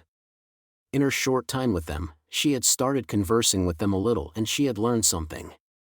They were not especially bad people. That did not mean they would not fight with someone, but she at least knew they had not initially approached her in order to harm her. They had their own objective and her problem did not fit into that objective, but they had gone out of their way to interfere in her issues. In other words, they were kind people. However, that won't make it in time. Elsa had claimed Patricia's problem would not cause the world to explode if it was not resolved before midnight, but it might as well have meant that for Patricia. She could not afford any lost time. A human life was all or nothing. If she was the slightest bit too late, an hour, a minute, or even a second, she would lose everything. And once that happened, the world might as well have exploded as far as she was concerned. This was the pillar that supported her life and she could not allow it to be broken. She would not insist that someone help her. She had started this on her own to protect her own life. So she slowly and silently got up and tiptoed through the dark room while being careful not to step on the boy and girls tangled up on the floor. She put on her shoes and faced the locked front door. For some reason, she looked back just once. Had she gained something from her interaction with them that made her hesitant to leave? She decided the answer was yes. It had all been too sudden and they had lacked delicacy in words and actions, but they were not bad people. She had shared a bath with those girls and she had been able to eat at a ramen shop she would have had difficulty visiting otherwise. Once she removed her initial caution, they were all valuable memories that she would never have experienced in England. She had not accepted them, she had shaken them off, and she had ignored how they worried for her regardless of their own interests and how they had welcomed her in with goodwill. But she had done so because of her own selfishness. She could not trust them. They had tried to help her relax and to get closer to her, but she had ignored their efforts, justified her actions with her lack of trust, and taken advantage of her weakness by playing the victim and gaining an unlimited forgiveness for her actions. She was aware of that, but she still shook herself free of it and slowly unlocked the front door. She then slipped outside into that lonely world. She left the rundown apartment and entered the nighttime city. Even with that strange black bubbling thing inside her, she thought of who mattered most to her and who she wanted to protect no matter what. That other girl had currently turned into a different monster based on a set of rules Patricia did not understand. She did not know where that other girl was. Nor did she know how to draw her out. Patricia had been the one on the run because she had wanted to stay as far away from what her sister believed to be a disturbing solution to the problem. But during their clash today, she had realized something. Simply running away would not end this. She would be too late. Her sister's limit was much closer than she had thought. If she ran away, her sister would not give up and remove that thing. She did not know what kind of heretical science paper her sister had found that in, but that tumor-like thing would press on her sister's organs within a day's time and possibly even kill her. She had not performed an accurate ultrasound echo, but the rate of growth visible from the outside was enough to know it was straining her sister's skeleton. So she had to find her. She had to take action. There were probably only a few hours left until the tumor's growth overwhelmed her sister's skeleton and the world exploded. Lavinia, she spoke the name aloud without realizing it. She had no clues. She did not even have the first hint to take the proper steps toward approaching the answer. Still, she looked all around her as if searching through the grass. She searched with her feet. She seemed to be searching for a ring thrown into the dark sea. Lavinia. This was a never-ending open world. No linear path was prepared for her. She could take as many shortcuts as she wanted, she could wander as much as she wanted, and infinite possibilities were contained within. If she made the wrong kind of effort or chose the wrong initial direction, even continuing for 1,000,000 years would not produce any results. There was nothing she could do. And as clever as she was, the worst possible prediction began to appear somewhere in her heart. She became aware of it, grew to hate it, sealed it away, and resumed moving her feet while clinging to the temporary hope inside her. Before long, a dull throbbing pain filled the soles of her feet. Her breathing grew shallow and her chest felt tight. Impatience and pain spiraled through her head. Her smartwatch began emitting a warning color. That health management app monitored her heart rate and blood pressure, but they had been a complete mess already. However, a wicked side of her whispered in a corner of her heart. Part of her was rejoicing as the number of hurdles grew. "Haven't you done enough?" it asked. "You did your best and you let everyone in the city see how hard you worked despite how powerless you are. So give up. You left some scars and marks behind, so just give up. Do that and you can enter that sweet position of the poor little girl who wanted to protect something precious, did her very best, yet couldn't quite manage it. You'll get a special position as the person everyone unconditionally gives treats to, pities, and always gives top priority to." That was the joy of being weak. It was the special privilege of the weakest. She shook her head, faced forward again, and continued walking to every place she could think of. As her weariness grew, as her pain grew, and as she continued to not find her sister in place after place, that part of herself began whispering again. It asked her if she truly intended to save her sister. Was any of this effort real? Or was she simply making a show of trying to save her so that others would praise her for being so heroic? No. She clenched her teeth, let out a rough breath, and leaned against the pillar of a wind turbine. Her legs were exhausted and she had trouble walking, not to mention running. And yet, she still had not searched even a quarter of District 7. That was hardly surprising once she thought about it. Academy City had 2.3 million residents and that number only increased when adding in travelers and business visitors. How far was a one-girl search even going to get her? That was not even enough to find a cell phone dropped in a small shopping district. So, You knew that from the beginning, didn't you? Wearing yourself out, hanging your head, and clenching your teeth while leaning against that pillar is all a part of the lovely show you're putting on, isn't it? You don't really care about your sister, do you? Say it. You're afraid of being seen as the wrongdoer who abandoned her sister, so you want to be seen as the victim who was crushed by remorse. No. No. No. Patricia collapsed to the base of the pillar while facing the weakness in her own heart. Had she truly run out of strength, or was she putting on a heroic show now that she had decided she could give up? Not even she knew anymore. There was nothing she could do. She could only win the participation award or the effort award now. Besides, what could she even do if she was miraculously reunited with her sister? Did she have a way to remove that bomb in her sister's chest? She could not even stand up, so she sobbed in a ball on the ground. If she had been a little dumber, she might have continued her useless effort without any of these idle thoughts, and she might have been satisfied with that. If she had been a little smarter, she might have immediately located her sister and extracted that bomb in a way no one else in the world had ever considered. But she did not have what it took. So, what? Are you not going to struggle any longer? Still on the ground, Patricia looked up toward that voice. Someone had arrived to make up for what she lacked.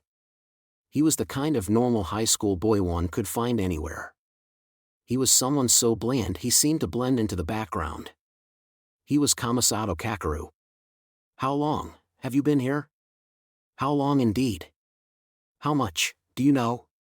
How much indeed? Had it all been playing out according to his wishes? Had their trip to the bath and to get something to eat been a plan to incite Patricia to movement with the time limit approaching? Had forcing 5 futons into a 4.5 tatami room been a way to make sure a member of his group would notice if she did take action? And had he continued observing her after setting things up so she would reveal the truth of her problem that she was not telling them? Or had he truly not given it any thought? Had the trip to the bath and to get something to eat simply been inconsiderate actions? Had forcing 5 futons into a 4.5 tatami room been a pure coincidence, and was he only a pathetic boy who was completely whipped by the girls around him? Had his appearance here been yet another coincidence with no real meaning behind it? It could have been either, and it did not really matter which it was. What mattered was the fact that Kamasato Kakeru was here. Didn't I tell you that we would investigate if you didn't tell us? If you had told us, you could have chosen the extent of the truth and only told us what we needed to know, but when it comes to us investigating, you can't choose the truth we learn. So we saw it. You have a tendency to passively go along with anything, but we saw the impatience that made you leave those preset rails and take action. What are you going to do? Continue like this? You have 2 simple commands: tell us or have us investigate. Ellen has a personal lab and her analysis of that black thing that came from you is already underway. I'm sure a few more truths will present themselves in the short time until that's complete. Are you sure you want that? As I said, when we investigate, you can't choose the extent of the truth we learn. If you hide this, something more than what you fear will show up. Are you sure you want that? Patricia thought about what he meant. And she was indeed clever. That's not fair. No, I suppose not. I haven't been doing this long, but I hear that a lot. That doesn't really give me an option. Whether I say yes or no doesn't matter. Once you say you'll save me, you saving me is the only option left. I'm stuck on those rails no matter how much I complain that you're meddling or that I don't want your help. True. He was not the kind of person that started worrying after he said he would save someone. By the time he said he would save someone, he had already set everything up. Even if she tried to run away, grew defiant, pushed him away, or whatever else, he had sealed off all options except for sitting idly by as he saved her. Even if she refused to explain her situation or ran off into the night, he was sure to reach her regardless. He would approach the core of the issue via a different route than her and step nonchalantly onto the final stage. And the normal high school boy who made that sound like a foregone conclusion said more. But is that a problem? He gave no excuses when it came to saving people. If he did provide any alternative explanations for what he was doing, they were sure to be lies. And when it came to saving people, any amount of greed was permissible. No matter how unfair, despicable, or cheap his methods were, it was all forgiven by the final result. Forgiven by who? That went without saying. He would proudly say that he forgave himself. I have this thing in my body. Still sitting on the ground, Patricia spoke up in resignation. Inside her young yet well-formed face, something seemed to wriggle and tug at the soft skin of her cheek. It was surfacing from its dive. It looked like a slithering snake or a mollusk tentacle. It was covered in tons of bubbling protrusions that resembled eyeballs or suckers glowing like wet glow-in-the-dark paint. It permeated her neck, her collarbone, and within her clothing. Even through her thick down jacket, an ominous pulsation was visible at the center of her flat chest. It's a parasite from the Antarctic. It's an unknown type that dissolves the fat of the human body and slips inside that empty space. It's not very contagious, but it's extremely lethal. If it were forcibly removed, I would definitely die. I see. My sister is trying to do something about this. I don't know if it's supposed to be a repellent or something to transplant. I don't know how it works or even if it would really work, but I can't rely on my sister's method.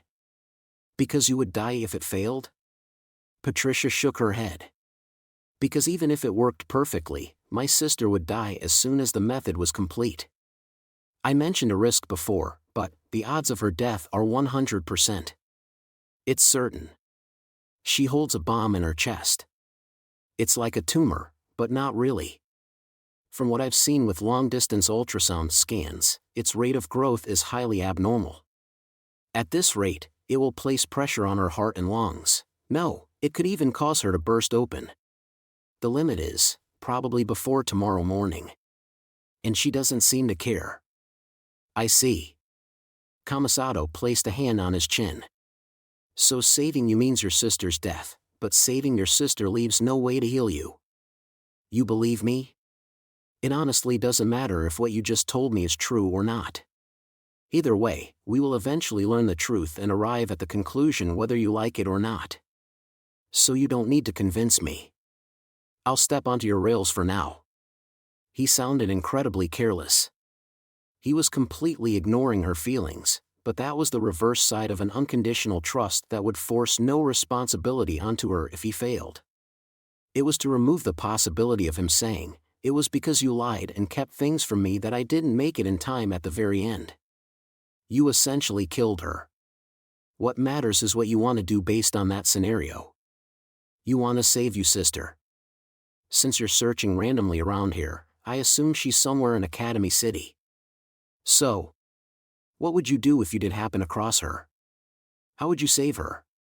Well, you have to have had an image in your mind, no matter how absurd it might have been. Otherwise, you would not have given up on us. There had to have been a set of scales in your mind when you left the room. You were weighing A against B, obeying us against acting on your own. You were thinking about which would be more effective.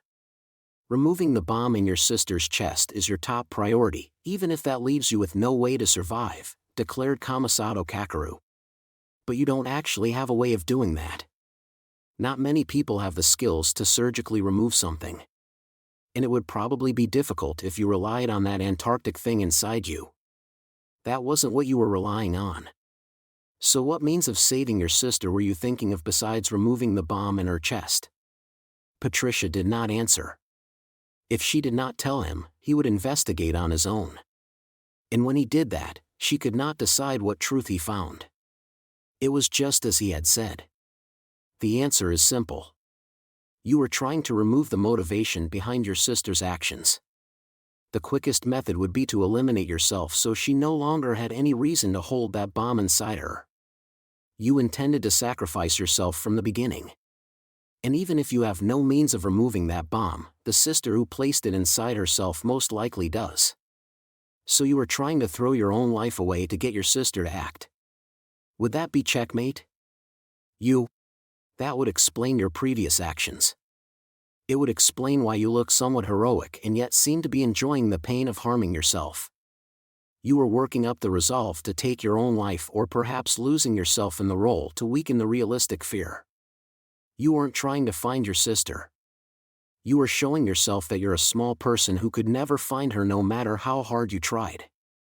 You were holding a dark smile at the fact that you didn't even deserve to live, and it was all a way to prepare to take that final step. Your time limit was not about when you had to find and rescue your sister. It was when you had to prepare yourself to die. You. Patricia bit her lip and sobbed. Think of it from her perspective. This was why she had gone along with the Kamasato faction's carefree trips to the bath and ramen shop. She had wanted to live it up and make some nice memories in preparation for the very, very end. Because she had no future, she had joined those strangers without thinking of the consequences. That was why she had stuck with them to the very end. Whether she had wanted it or not, she had decided that lively atmosphere would be her final day. Changing the initial assumptions could shine a completely different light on things. No matter how cruel the truth might be, it could not remain hidden once it was investigated and discovered. It would all be revealed. But you couldn't do it, could you? Kamasato let out a quiet breath. No matter how much you set the mood and no matter how romantic, sentimental, and heroic you made yourself feel, you couldn't choose to throw away your own life, could you? Let your sister live. Throw away your life for your family's sake. Even the most noble of reasons did not mean one would be able to go through with it. And Patricia had been unable to do so. Would she hang herself, slit her wrists, or jump in front of a train? Only she knew what end she had pictured in her mind, but she had been unable to do whatever it was. And that had made her feel all the more pathetic. Her sister was risking her life to save her family. She was constantly fighting the fear of growing a tumor inside her at such an abnormal rate that it was sure to burst out from within. But Patricia had been unable to respond in kind. She was taking a shortcut that would take her life instantly, yet she still could not keep her hands from trembling. So, hey, can you tell me one thing? How do you define salvation? I have a power known as World Rejecter. As he spoke, Kamasato Kakeru casually closed the loosely open fingers of his right hand. And a moment later, the wind turbine Patricia was leaning against was devoured from partway up. She had no idea what had just happened. She was so confused that she did not even feel fear as the remnants collapsed in another direction. She felt something intense prickling on her skin. Kamasato continued speaking without a change of expression. You can see how powerful it is. Although the conditions it needs can be a little tricky. But as long as those conditions are met, I can erase anything from this world, even a magic god. It technically isn't killing them, but the result is pretty much the same. If separating two people so they can never see each other again is what you would call death, then World Rejecter brings death to all things. Ah.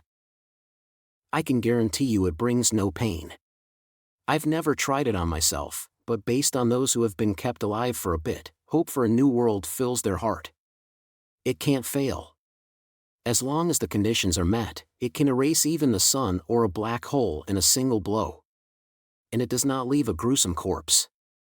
No one will have to discover you. And while I can't tell you what lies on the other side, I can at least tell you there's something there. Death does not take away everything and erase every last trace of you. Ah. So, what will you do? Kamasato Kakeru waved his right hand in front of the girl. Patricia's eyes were glued to it like it was a hypnotist's pendulum. It only takes an instant. It truly is the ideal tool for suicide. I've erased plenty of things, so I would know. As long as you meet the conditions, I cannot fail. So I want to know your definition. What is salvation to you? If it is liberation from the weakness that prevents you from taking the final step even though suicide would save your sister, then I present to you the most efficient method. I will erase your existence in a single blow and rob your sister of her motivation to carry that bomb. So what will you do? Is this salvation to you? Kamasato Kakeru continued waving his right hand as he took a step toward the girl sitting carelessly on the ground. With incredible pressure, that all-erasing right hand slowly arrived over Patricia's head. It blocked her view of the open starry sky. She could do nothing as she looked up at it. If he moved his hand even slightly, she would be torn from this world just like the wind turbine. Do you wish for a new world? This was right. It was the best method of protecting someone important to her.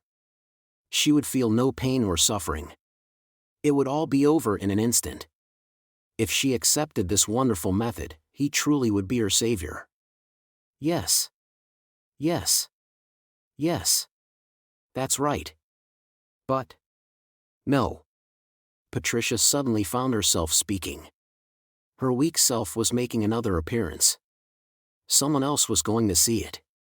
The intense shame and disgust scorched her body, but she could not stop the words from escaping. I don't want that. I don't want to die here. I don't care if it's selfish or useless. But this is just taking the easy way out. I'm dying so I don't have to see what comes next. That wouldn't save my sister. I couldn't be proud of that decision. At the very, very last second, Kamasato Kakeru heard those words. He heard the words of this desperate girl who no longer cared what anyone thought and had tears and snot dripping down her face. I have to save my sister. I can't let her plan continue because the tumor inside her will kill her, but if I die first to rob her of her motivation, she'll have to live with the label of someone who abandoned her family. Neither of those options will save her. Neither of us can die. No matter how much I have to struggle, no matter how pathetic it might be, and no matter how cheap it has to be. If I don't find a third option, I can't save her. She was still sitting down and her legs were too weak to support her, but she still looked up into the absolute power of Kamasato Kakeru's eyes and raised her voice. So. I don't need your salvation. I don't need an easy way out and I don't want a new world. I won't throw anything away and I'll continue to struggle in this world. If my sister is going to throw everything away from me, then I'll find an option that doesn't require that. It doesn't matter what options I have now. If I don't have one, I just have to make a new one. I'll create one. And to do that, I don't need a power to help me run away and avert my gaze from the harsh reality. I need a power to break through it all and continue forward. I need a power to oppose it head-on. He heard her. Her words reached him. He accepted the cries of her soul.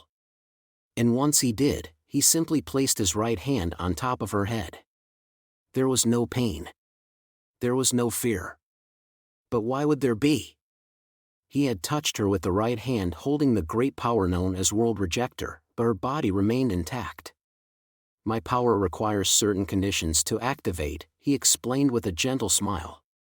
The biggest one seems to be conflicting desires. For example, saying you want to escape your closed environment yet not wanting to give up your life surrounded by girls, fearing your weapon yet delighting in how different it is from those around you, or whispering that you want to live happily with your girlfriend yet not wanting to destroy your harem. It also works on anything created by people like that. People with those conflicting desires want to cling to this world yet also wish for its destruction, so I guess it's easier to find a starting point with them. On the other hand, it seems to have difficulty with people who have a single goal in mind and never waver. No matter what I do, the exiling power doesn't work on them. Ah. Clever Patricia gradually realized what that meant. The readings on her smartwatch shot up. It seemed to have captured a kind pulse. But at the same time, Kamasato Kakeru continued giving his answers. It did not matter whether she told him or not or whether she told the truth or not. He would continue toward the conclusion on his own, just like he had said. This right hand did nothing to you because you have the strength to see a single path to follow in this shitty world, Patricia. I admire that strength. I honestly think it's amazing. You did well.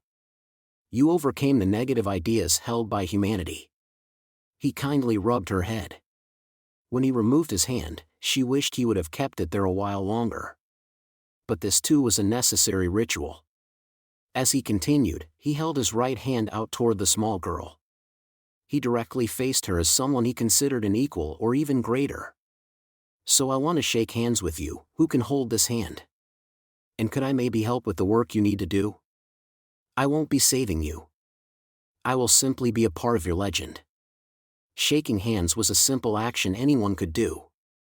But at the same time, it was the ultimate signal only allowed of the truly worthy who had overcome the conditions for World Rejector's activation by finding a single path after overcoming the conflicting desires that did not let one simply say yes or no. Patricia hesitantly reached out her hand. Kamisato simply waited. Finally, the young girl grabbed the hilt of that ultimate weapon. Please, do. I know I shouldn't be saying this after setting you in this direction, but this won't be easy. I want to save my sister no matter what it takes. I want to repay her for not hesitating to throw away her life for me. Even if I don't know how to solve this, and even if it means cutting my own lifeline, I want to live a life I'm proud of to the very, very last moment. Even if you follow that path to the end, you will not find peace. That's why I want your help. I have no idea how to remove that bomb from my sister's chest, so I want to use everything available to me. It doesn't matter if you can actually do anything. Please join me to help me, no, to help my sister. If that is enough. If you will maintain that superior heart that holds to a single path no matter how much it is shaken and no matter how many easier desires are laid out before it. Kamisato Kakeru smiled as he took the girl's hand. His grip was truly strong. I respect you and I won't hold back when it comes to helping someone I respect. I will use everything I have and fight the entire world for you. Part 14. Several girls were gathered on a rooftop a short distance away. They were Ellen, Claire, and Elsa. See? I told you it would turn out this way. Well, this is how it always goes. To be honest, I personally resented a fair bit, but if we told him to stop, he wouldn't listen and he'd just run off on his own. It looks like the others are here too. They're busy finding positions on all the rooftops around here. While holding her plastic bottle full of 10 yen coins like a baby, the delinquent girl with fox ear hair glanced over at the other buildings. There were several, no, a great number of them. The countless presences filled the darkness with an intimidating pressure. So the Kamisato faction has gathered, has it? They were not aware of it because this was normal to them, but all of them contained a powerful light that was, in a way, greater than that inside a magic god. They claimed they wanted to protect the world and they did not hesitate to cause destruction toward that unwavering end. They did not contain the kind of conflicting desire that led one to create another option because Imagine Breaker's possessor seemed uncertain. I'm more about logistical support and tend to stay behind, but both of you are his direct bodyguards, right? Kamisato-han looks ready to rush onto the front line without a thought to his original objective, so what are you two going to do? When the girl with long black hair and a baggy lab coat dangling behind her asked that exasperated question, the glasses and delinquent girls both shrugged. We'll just do what we always do. That's right. We'll destroy anything that gets in the way. Won't that be enough? Today's hot pot party, ingredients list 3 soy sauce. Miso. Chicken breast, daikon, bok choy, cabbage, bean sprouts, shirataki, tofu. Bouillon, salt, sugar, pepper, champion noodles, bargain vanilla ice cream, canned yellow peaches, canned pineapple, canned mandarin oranges. For dessert, fish sausage. Cannibalization fruit, made by Lavinia Birdway, rare item, quick memo, Ophinus, way 8. Index, who did this? How did this happen? Kamajutoma, this is insane.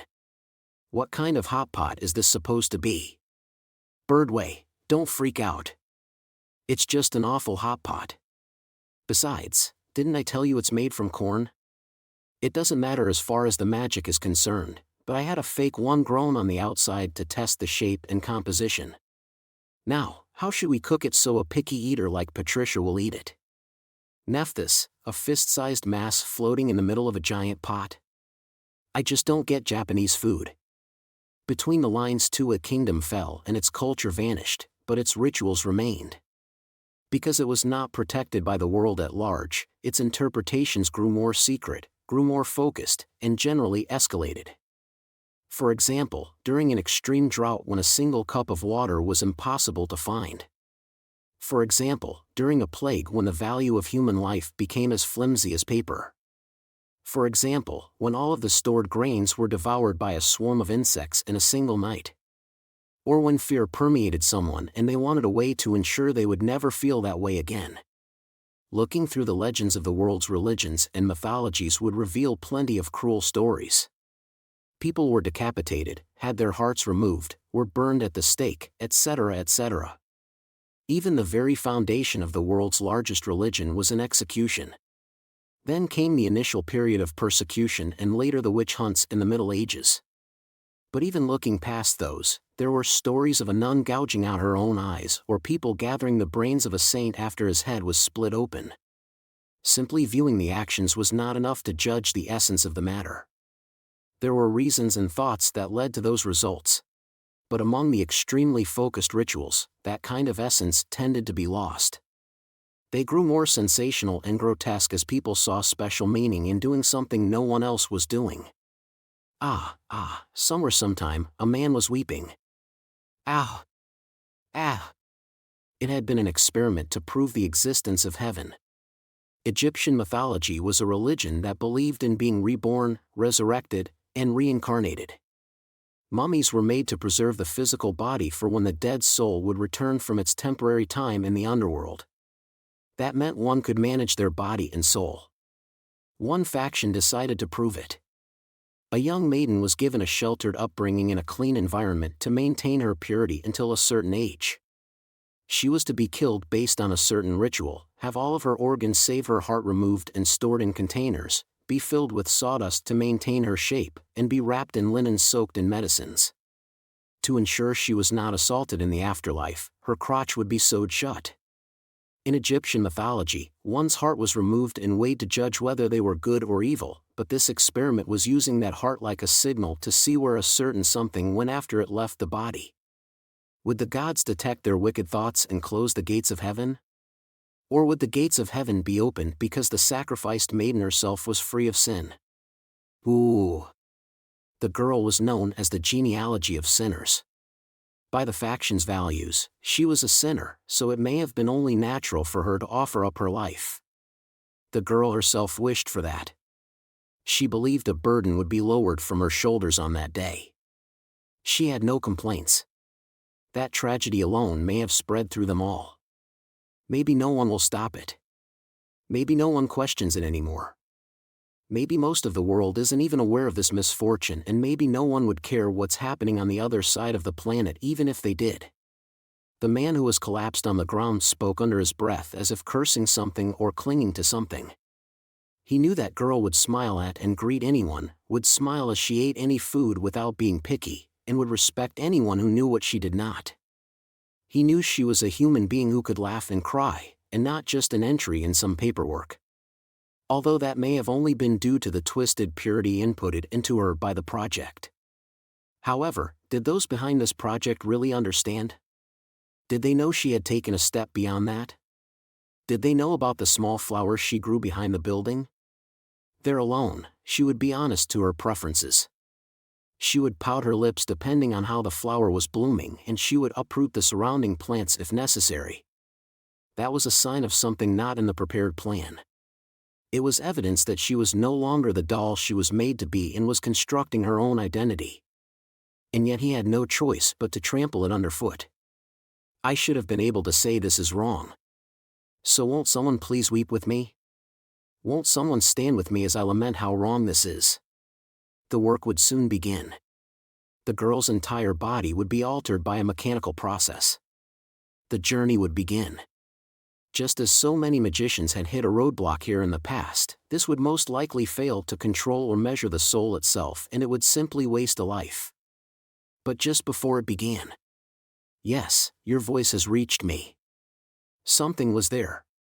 Even the man who saw the miracle could not determine when the miracle had begun.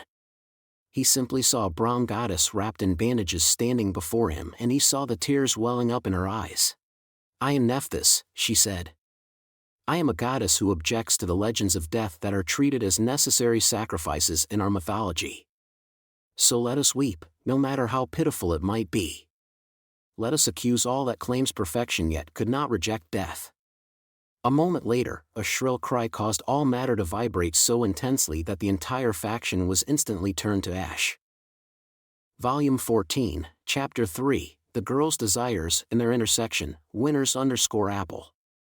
Part 1. Let us look down upon it all from a god's eye view. Lavinia wanted to save her sister Patricia even if it meant sacrificing herself. Patricia wanted to save her sister Lavinia even if it meant giving up on herself. Kamachi Tomo was supporting Lavinia. Kamisato Kakeru was assisting Patricia. That was the structure of this incident. The world's secrets and the whereabouts of the magic gods did not matter. Regardless, it all would lead to a clash between the two right hands hidden behind it all. Part 2. Oh, no! It's already past 10. This goes beyond the supermarkets. Even some of the restaurants are going to be taking their last orders now. If we don't do something fast, we'll be stuck with convenience stores and giant shops. What are we going to do about dinner? Kamachi was trying to draw attention to a pressing issue, but Birdway immediately dismissed his opinion. You're weird. No, I'm not. In fact, not being hungry here is what's weird. Besides, the rest of you were just fighting over Kamachi-san's sausage. You rushed at me like wild animals with drool spilling from your mouths and hearts in your eyes. I didn't know a girl's look of desire could be so scary. Tremble, tremble. Jay, just as a warning, you should be careful what you say, human. Gods have little tolerance for disrespect. Athenis cleared her throat, but Kamachi did not seem to be listening. Damn it, I know it was necessary, but it hurts that I left those supermarket bags behind. No, that must have helped someone. That mother and baby cats must have needed it to get by in the cruel city. Even with the plastic sheet covering it, the December chill mercilessly slipped in through the broken window. Add in the empty stomach, and clothing was the only one of the three necessities for life they had. The snowy mountains idea that going to sleep meant death began playing in the back of his mind. While they had the kotatsu, its heater was nearly useless in this situation. Or rather, housewife Kamachi would not allow them to turn it on full blast with the window open due to how it would affect the environment and their monthly heating bill. He needed to keep himself warm from the inside, so he greatly regretted the loss of hot pot ingredients. Hey, wait! The TV again, human. Don't worry, Athenis. They tend to show 5-minute news programs on the hour. There isn't much chance of a sudden gourmet bomb like before. He turned on the TV to see if the weather forecast would give the current temperature, but he found a 2-hour special of a drama instead. It seemed to be about a college boy with no especially noticeable features surrounded by oddly high-spec girls as he attacked a crooked job-hunting official. A close-up of curry soup with bright steam filled the screen, and Athenis used a skewer spear to stab Kamachi in the butt as he sat on the floor. Why you? Ow. I was wrong. I'm sorry. Damn it. Why are they making this show all about food? I was careless too. At this time of night, the sponsor field at the bottom of the screen generally has the name of a food company, right? This is a campaign for winter curry or something. The drama itself looks interesting, but it's too much for our stomachs right now. Kamachi sounded relatively carefree, but Index and Athenis started commenting on what they saw on the screen. That's awful. Yes, it is. When Kamachi looked over at them, they had a dead look in their eyes. Why would he hide in a locker inside the girls' locker room to escape pursuit? There had to have been 2 or 3 doors on the way there, and he had to slip past about 30 people on the way. Not to mention that there was even a janitorial supply locker in the hallway. I don't get their standards for embarrassment. That girl slapped him for an indirect kiss, but she doesn't seem to mind letting him see her panties like that. Is it really that weird? That's awful.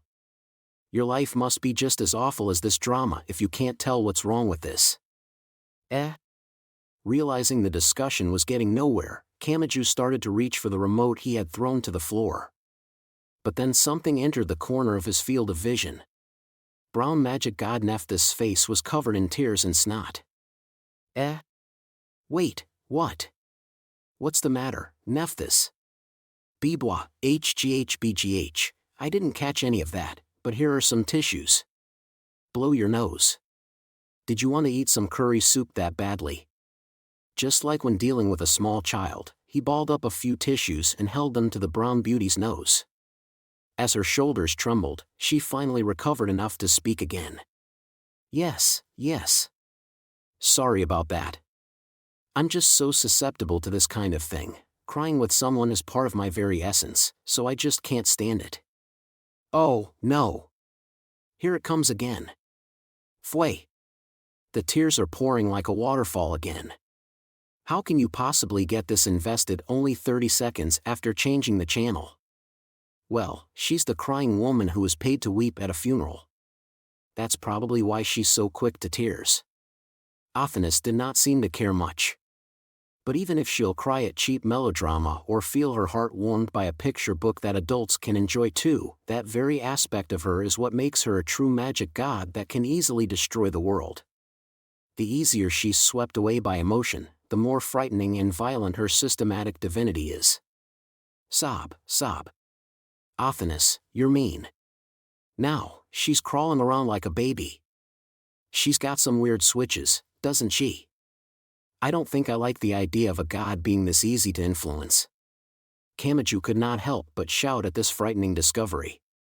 15-centimeter Athanas stepped on the remote's button to switch off the TV and then pressed a finger against her temple.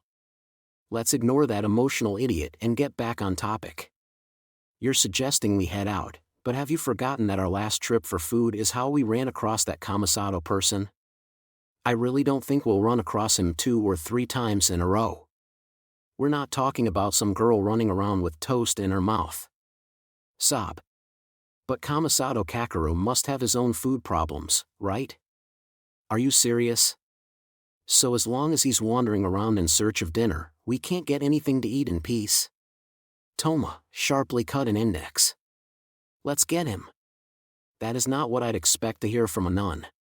The only one there with a full stomach was the calico cat, which was still sleeping on the floor with its stomach sticking out.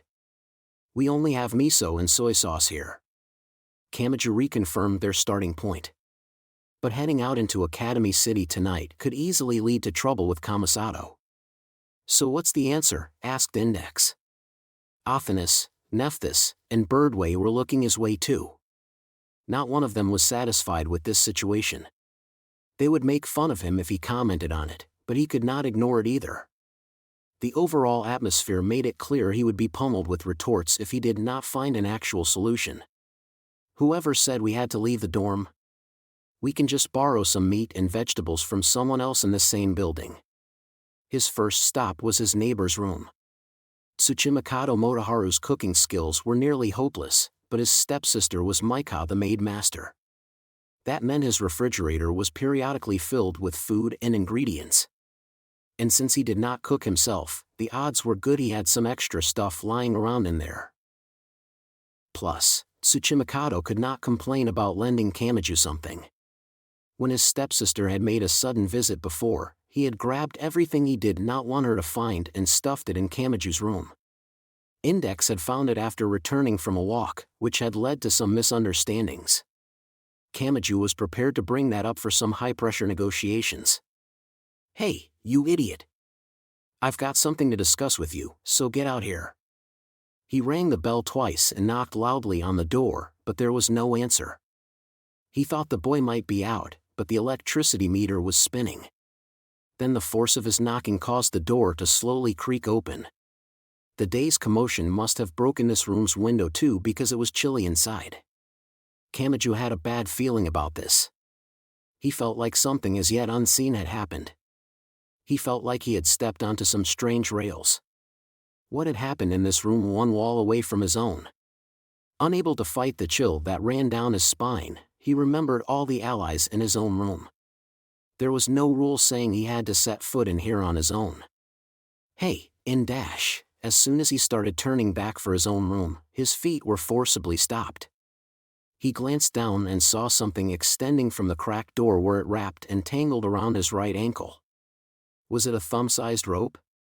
No, it looked more like a vine. What dash? Ah! It was already too late. The attack was made against his ankle, so he needed to crouch down before he could use his right hand. he was tugged backwards and toppled over as he was dragged inside the strange room.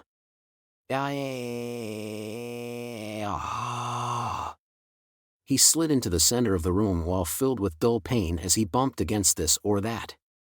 His neighbor was nowhere to be seen, and instead the world rejecter boy stood with his back against the wall. It was Kamasato Kakeru. "Hi, Imagine Breaker. We didn't finish our last chat thanks to that interference, so how about we try again? I'm sure you're busy with those red and black things, but you want to rid yourself of some worries before taking action, don't you?" The fact that the boy was standing there with a thin smile on his face meant several things. With the most important one in mind, Kamachi reflexively clenched his teeth. "Where's Tsuchimikado? Don't tell me you used your right hand to dash. Is this really any time to be worried about others? Honestly, now." Kamasato snapped his fingers. The vine was still wrapped around Kamachi's ankle, but Kamasato did not hold the other end. It extended out past the plastic sheet carelessly covering the broken window and then off the balcony. And now, even more violent power filled it.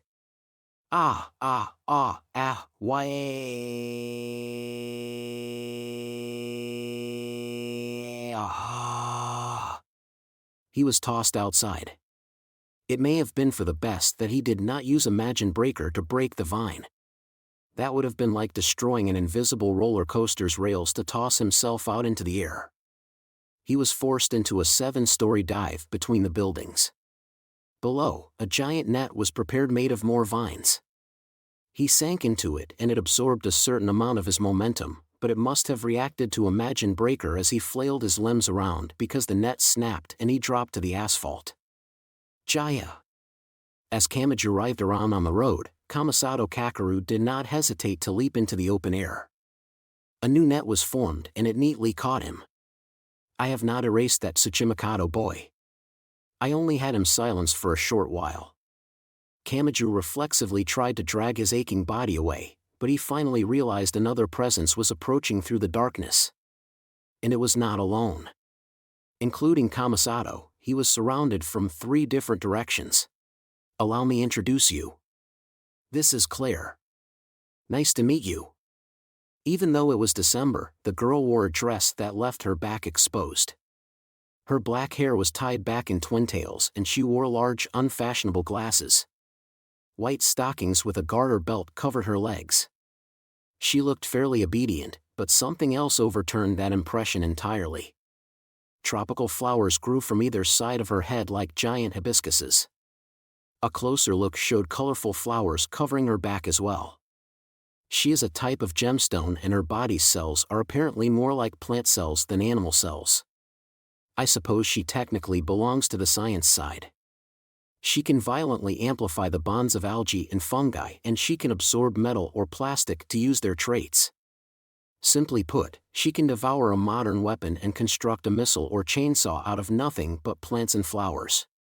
It increases the risk of something going wrong, but she can also combine or rearrange them to create something brand new. Like a remotely guided chainsaw. Her power is more about regeneration than being a solid barrier, but she's still perfect to act as a shield. Kamasato Kakeru pointed at the other girl. "And this is Elsa. Is this seriously your opposite, boss?" The girl had large breasts and wore a long red skirt and white sweater which looked somewhat like a shrine maiden outfit when combined. Her long brown hair was cut roughly away, leaving tufts that resembled fox ears on either side of her head. She seemed to be holding something in both hands, but it appeared to be a 2-liter plastic bottle. The way she rocked it like a baby was kind of disturbing and it rattled whenever she did so. The contents of the bottle were copper-colored, so was it full of 10-yen coins? She's from the magic side and she uses something like a kakuri to possess anything she wants. It can apparently be a coin, a person, or even herself. She absorbs the enemy's fighting force like in a game of shogi, so she's quite useful. Kamasato Kakeru was dangerous enough on his own.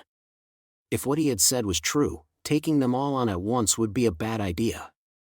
And there was no guarantee he was being entirely truthful here. He had no reason to lie in wait in the next room. If he wanted to, he could have attacked my room at any time. This isn't an issue of whether he knows where I am or not.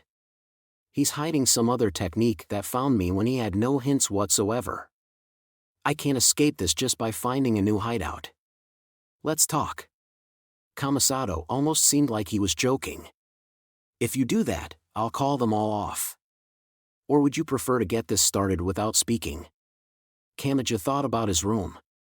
Athanas was only 15 centimeters tall, Nephthys could barely stand and walk, and Birdway was hardly in top form due to that fruit in her chest. Index was the only one who could move freely, but having to cover for the other three meant she was essentially restrained. His room was on the 7th floor, so there was nothing they could do if the stairs and elevator were blocked off.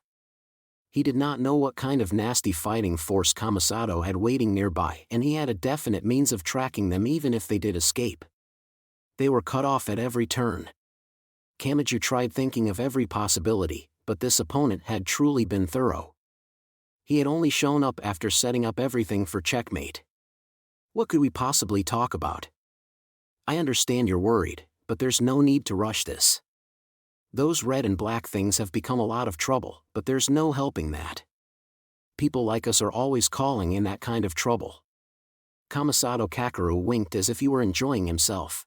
But personally, I really want to deal with my own objective. And that has to do with World Rejector and Imagine Breaker. I think it's time we exchanged opinions on some things. Part 3. Kihara visited a hangar in District 7.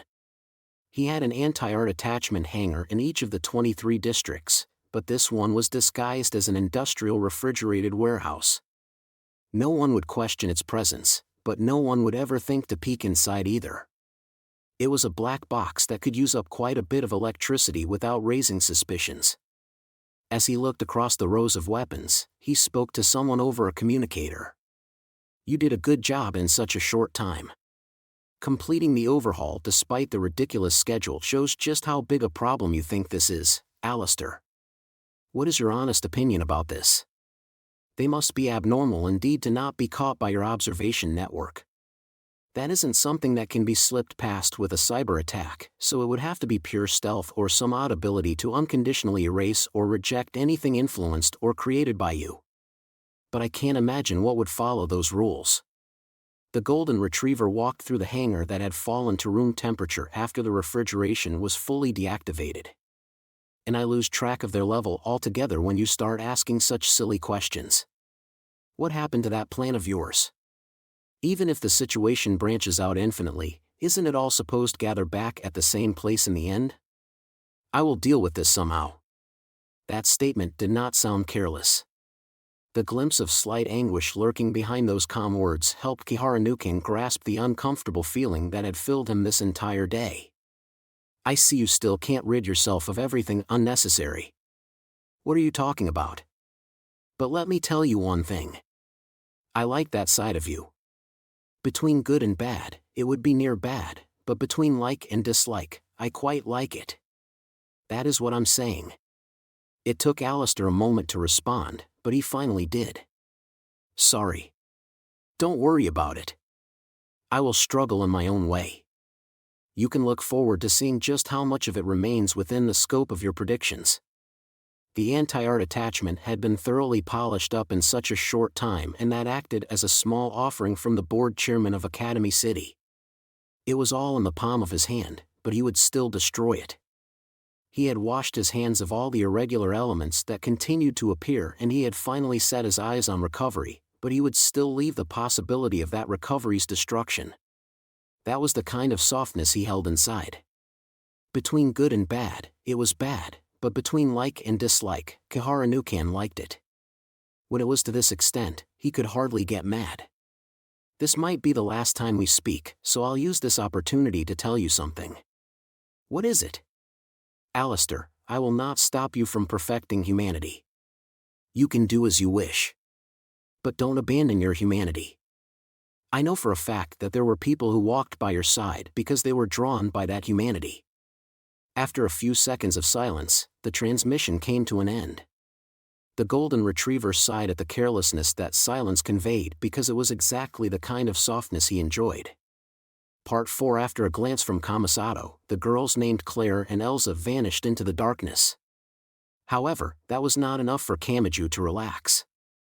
Having an unknown number of them hidden in the darkness was far more worrying. Kamachi and Kamasato walked away from the student dorms. World Rejector spoke as they walked down the dark road. Didn't it seem sudden?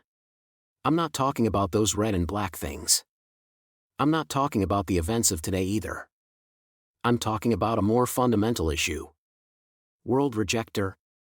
What's that? If something that convenient was out there, wouldn't the history of this world have turned out quite differently? Kamachi did not carelessly respond. It was not that he did not have any ideas in his head. He could not tell what the other boy expected or what putting him in a bad mood would mean. Even with the high priest, it had begun with a conversation and he did not want to go through 2 citywide commotions in the same day. That's hardly surprising. Kamasato laughed as he spoke.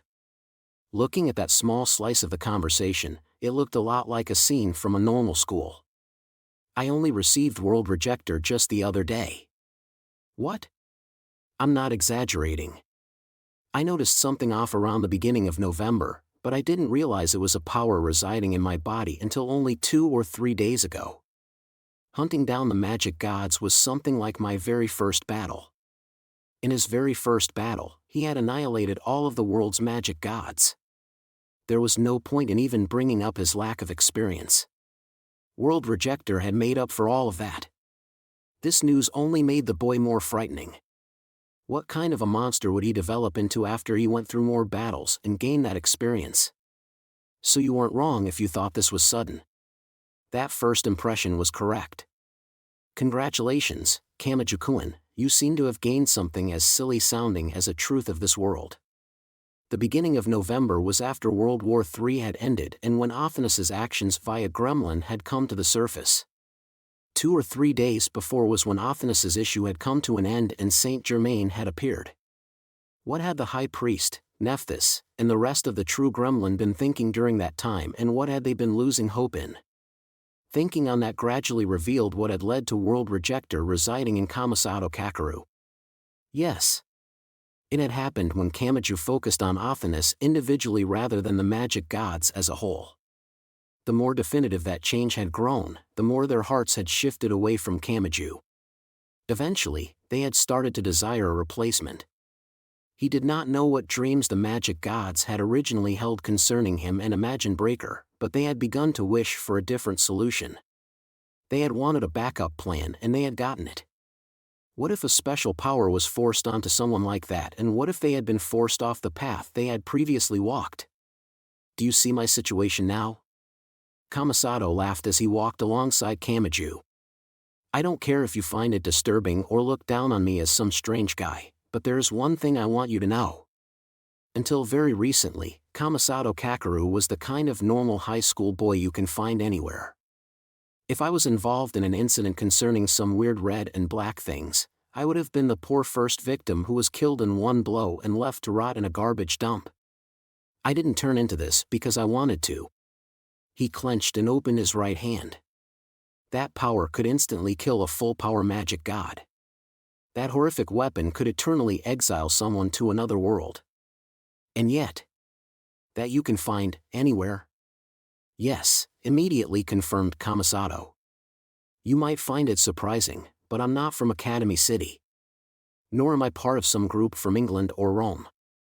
I truly was born outside, in a normal town, a boring regional city, the kind of hometown anyone can picture in their head. That's where I lived as a high school boy who was average in both academics and sports. Then, what were those girls? One was a gemstone and the other used possession magic. As I was saying. In that instant, a sticky darkness filled Kamasato Kakeru's eyes. Those hopeless eyes seemed to absorb all light without reflecting any of it back. Including them, we were all supposed to be normal students. Claire was the class's obedient gardening club member who barely stood out. She would only give me a quiet greeting when entering the classroom and we weren't even close enough to eat lunch together. But I loved watching her pour as much love into the plants as she did other people. It calmed my heart. Something seemed off about that description. Or perhaps it was the present situation that was off. Elsa was a bit of a delinquent, but she was a childhood friend who lived next door to me. We had stopped speaking, but we thought that was perfectly normal. I honestly respected her desire to stand out and not blend in, even if it meant fighting against society. How had it ended up like this? What had been the trigger? Kamasato Kakeru clenched his right fist hard enough it looked like blood was going to seep out onto his nails. But this thing ruined them all. Salvation is a frightening thing. People grow dependent on it and it ruins them. And thanks to that, they're all lazily clinging to it. Hey, Kamajukoan. Think about this from a normal point of view. If you go to a bathhouse, is it normal for girls to rush into the men's bath saying they want to wash your back? What about having girls unconditionally wish to cook for you and having that somehow end up as a mysterious mass that deserves a mosaic over it? What about placing 5 futons in a 4.5 tatami room and sleeping with no division between a boys' and girls' space? Logically, that would never happen. If their hearts were working properly and they were acting on their own intentions, they would never be standing in a position that allows for these accidents in the first place. Yes, and Patricia's case was frightening too. She must have important memories and someone she cares for even more, but the next thing I knew, it was all about to be overwritten. To be honest, she started to shift a little. I'm not sure how to put it, but happening across me was a mistake in and of itself. There must have been someone better than me to deal with that troublesome incident, but it's like she started losing sight of that fact. No, it would be more accurate to say I was making her lose sight of it. That's not, if I save someone even once, they begin to grow dependent. A mind of steel and century-old bonds become brittle. I should rely on him next time too. No, I should stay with him at all times so that next time will never happen in the first place. As long as I'm with him, I won't have any problems at all. That thinking has gathered so many girls around me as if they're serving me. He's so amazing, so maybe I should go on a bit of an adventure myself. If it would help him and give me the right to be by his side, maybe I should leave the category of normal. That thinking had transformed so many normal humans. That's not true. Hey, Kamajukoan. Kamasato ignored him with an exhausted smile on his face. How is it around you? Are you surrounded by that dreamlike world where girls gather unconditionally around you after undergoing a sudden transformation?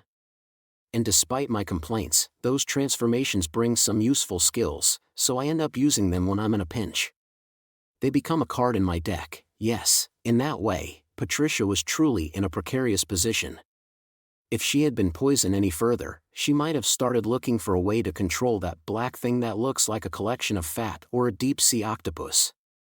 Maybe she could have learned to have it latch onto a target and become an expert at destroying people from within.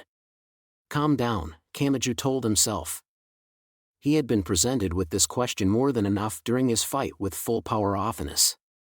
He had been told again and again that, had he not saved the girls and someone else had instead, they would have followed that other person and not him.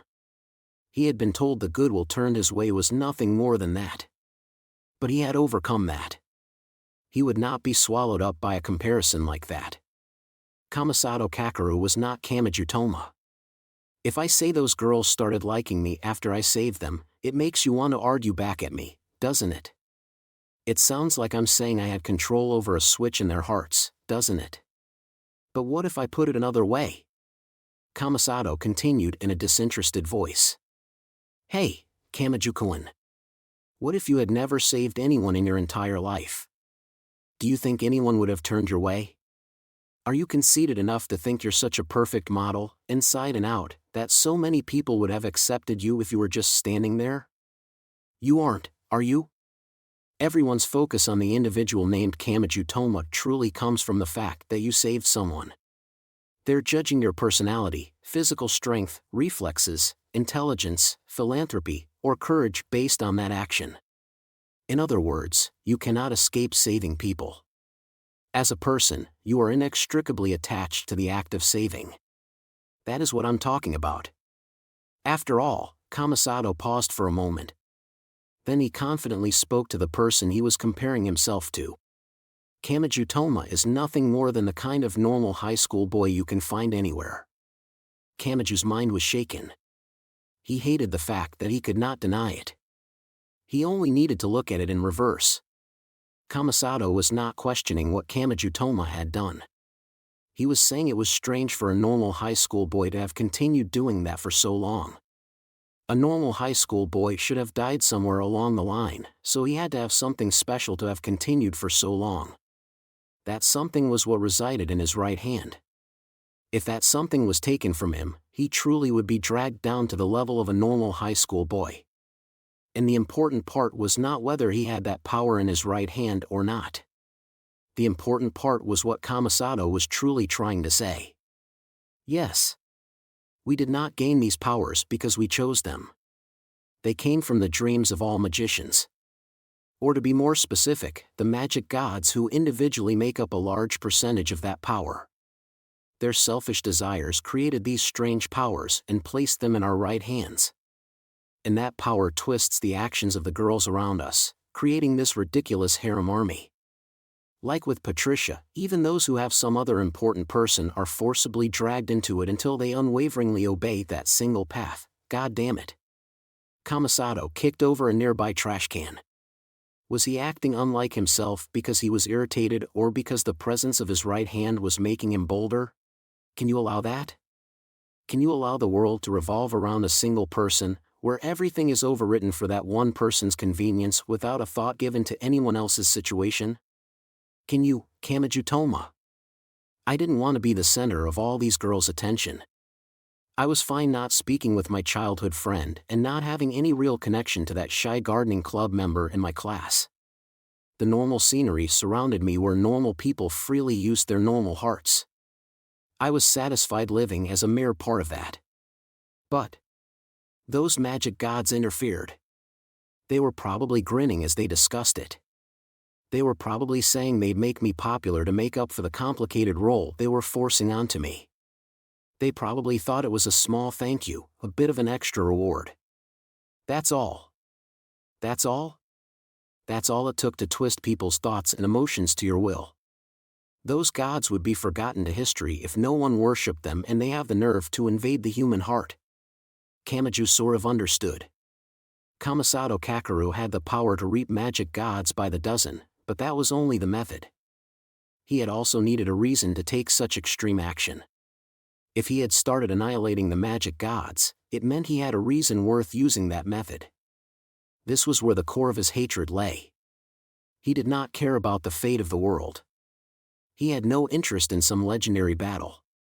Someone close by had been toyed with. Even if he had no real connection to them, those respectable people who lived by their own free will had been remade into simple actors to win his favor. Time and again, he had seen someone with a solid will have their heart turned into something like a fried and freeze-dried pack of food. How long he had known them was irrelevant. Whether they were a childhood friend who he had known for more than a decade or a girl he happened across on the road just today, they were affected equally, uniformly, identically, and indiscriminately. Did he think the power in his hand would vanish if he defeated all of the magic gods who had created that twisted dream? Or did that not matter and he simply wanted to take revenge for what they had done? But hey, Kamisato. What? I can't see into alternate realities, so I don't entirely understand this talk of things being twisted from how they should have been. I've sometimes felt people expected an awful lot from a mere high school boy, but that doesn't prove what, if anything, that had to do with the power in my right hand or the wishes of the magic gods. There's no debug mode for life. You can't add in and remove each individual factor. That's called being conceited, Kamijutoma. No, we have nothing outside of our right hands. Then, Kamiju no longer faltered at what he was being told. He felt like he had grasped a vague outline of something from this conversation. What exactly do you want to tell everyone? You're saying a lot of complicated stuff, but if you sum it up, it comes out to this: no one's saying what you want them to, and you don't like it. You can't forgive the magic gods for twisting things in a direction you weren't expecting. They ruined your plans, so you're going to go punch them. Hey, in that case, what did you even expect of the world? What are you? How are we supposed to know what's deep in people's hearts? We can't use psychometry or some kind of magic to read residual thoughts. All of those initial conditions you mentioned are nothing but your predictions, right? You'd stop speaking with your childhood friend? Maybe she had wanted to speak with you like this the entire time. You were happy just watching the gardening club member? Maybe she actually wanted to grow flowers with you. Hey, Kamasato, why can't you look at things in a positive light? Maybe the magic gods did distort something, but they might have only given those girls the last little push they needed. How long you know someone means nothing when it comes to trust. A girl you happen across on the road just today might simply have wanted to thank you for bothering to work so hard to help a stranger. What are you talking about, you moron? Kamasato Kakeru shouted at him like he could not believe what he was hearing. He placed a hand on the side of his neck. How conceited are you? We're nothing but the kind of normal high school boys you can find anywhere. We're average or below in everything. And you think someone would fall in love with a person like that? You think this ridiculous harem is a natural thing and the magic gods only gave the girls the last little push? What kind of convenient fantasy world do you live in? Or have they already poisoned you and tamed you this much? Like I'm saying. This time, Kamachi cut in.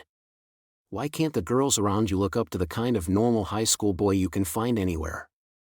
There's no rule saying they can't. You made up that limitation yourself. You're the one that assumed you have nothing, you're the one that assumed no one around you would feel thankful, and you're the one that assumed nothing like this could happen to you. You don't have to be an idol or a sports star. Everyone in the world thinks they're amazing. Now, I can't say anything about the people around me because the two of us are different. But at the very least, don't you think the people around you who could say, or wanted to say, that they loved you would see that as enough of a reason to gather around you? It was a hopeless argument. It had no evidence or proof. But that was normal. They were talking about the human heart, after all. When talking about who someone looked up to, thought was amazing, or fell in love with, you did not need to take fingerprints or extract DNA data from a hair. Hey, did you ever actually check with this Claire, Elsa, and whoever else there is? Did you go around asking each one? You originally hated me, didn't you? There's something wrong with this cooperative relationship, isn't there? Your goodwill and feelings for me are fake, aren't they? They're all due to this right hand the magic gods gave me, aren't they?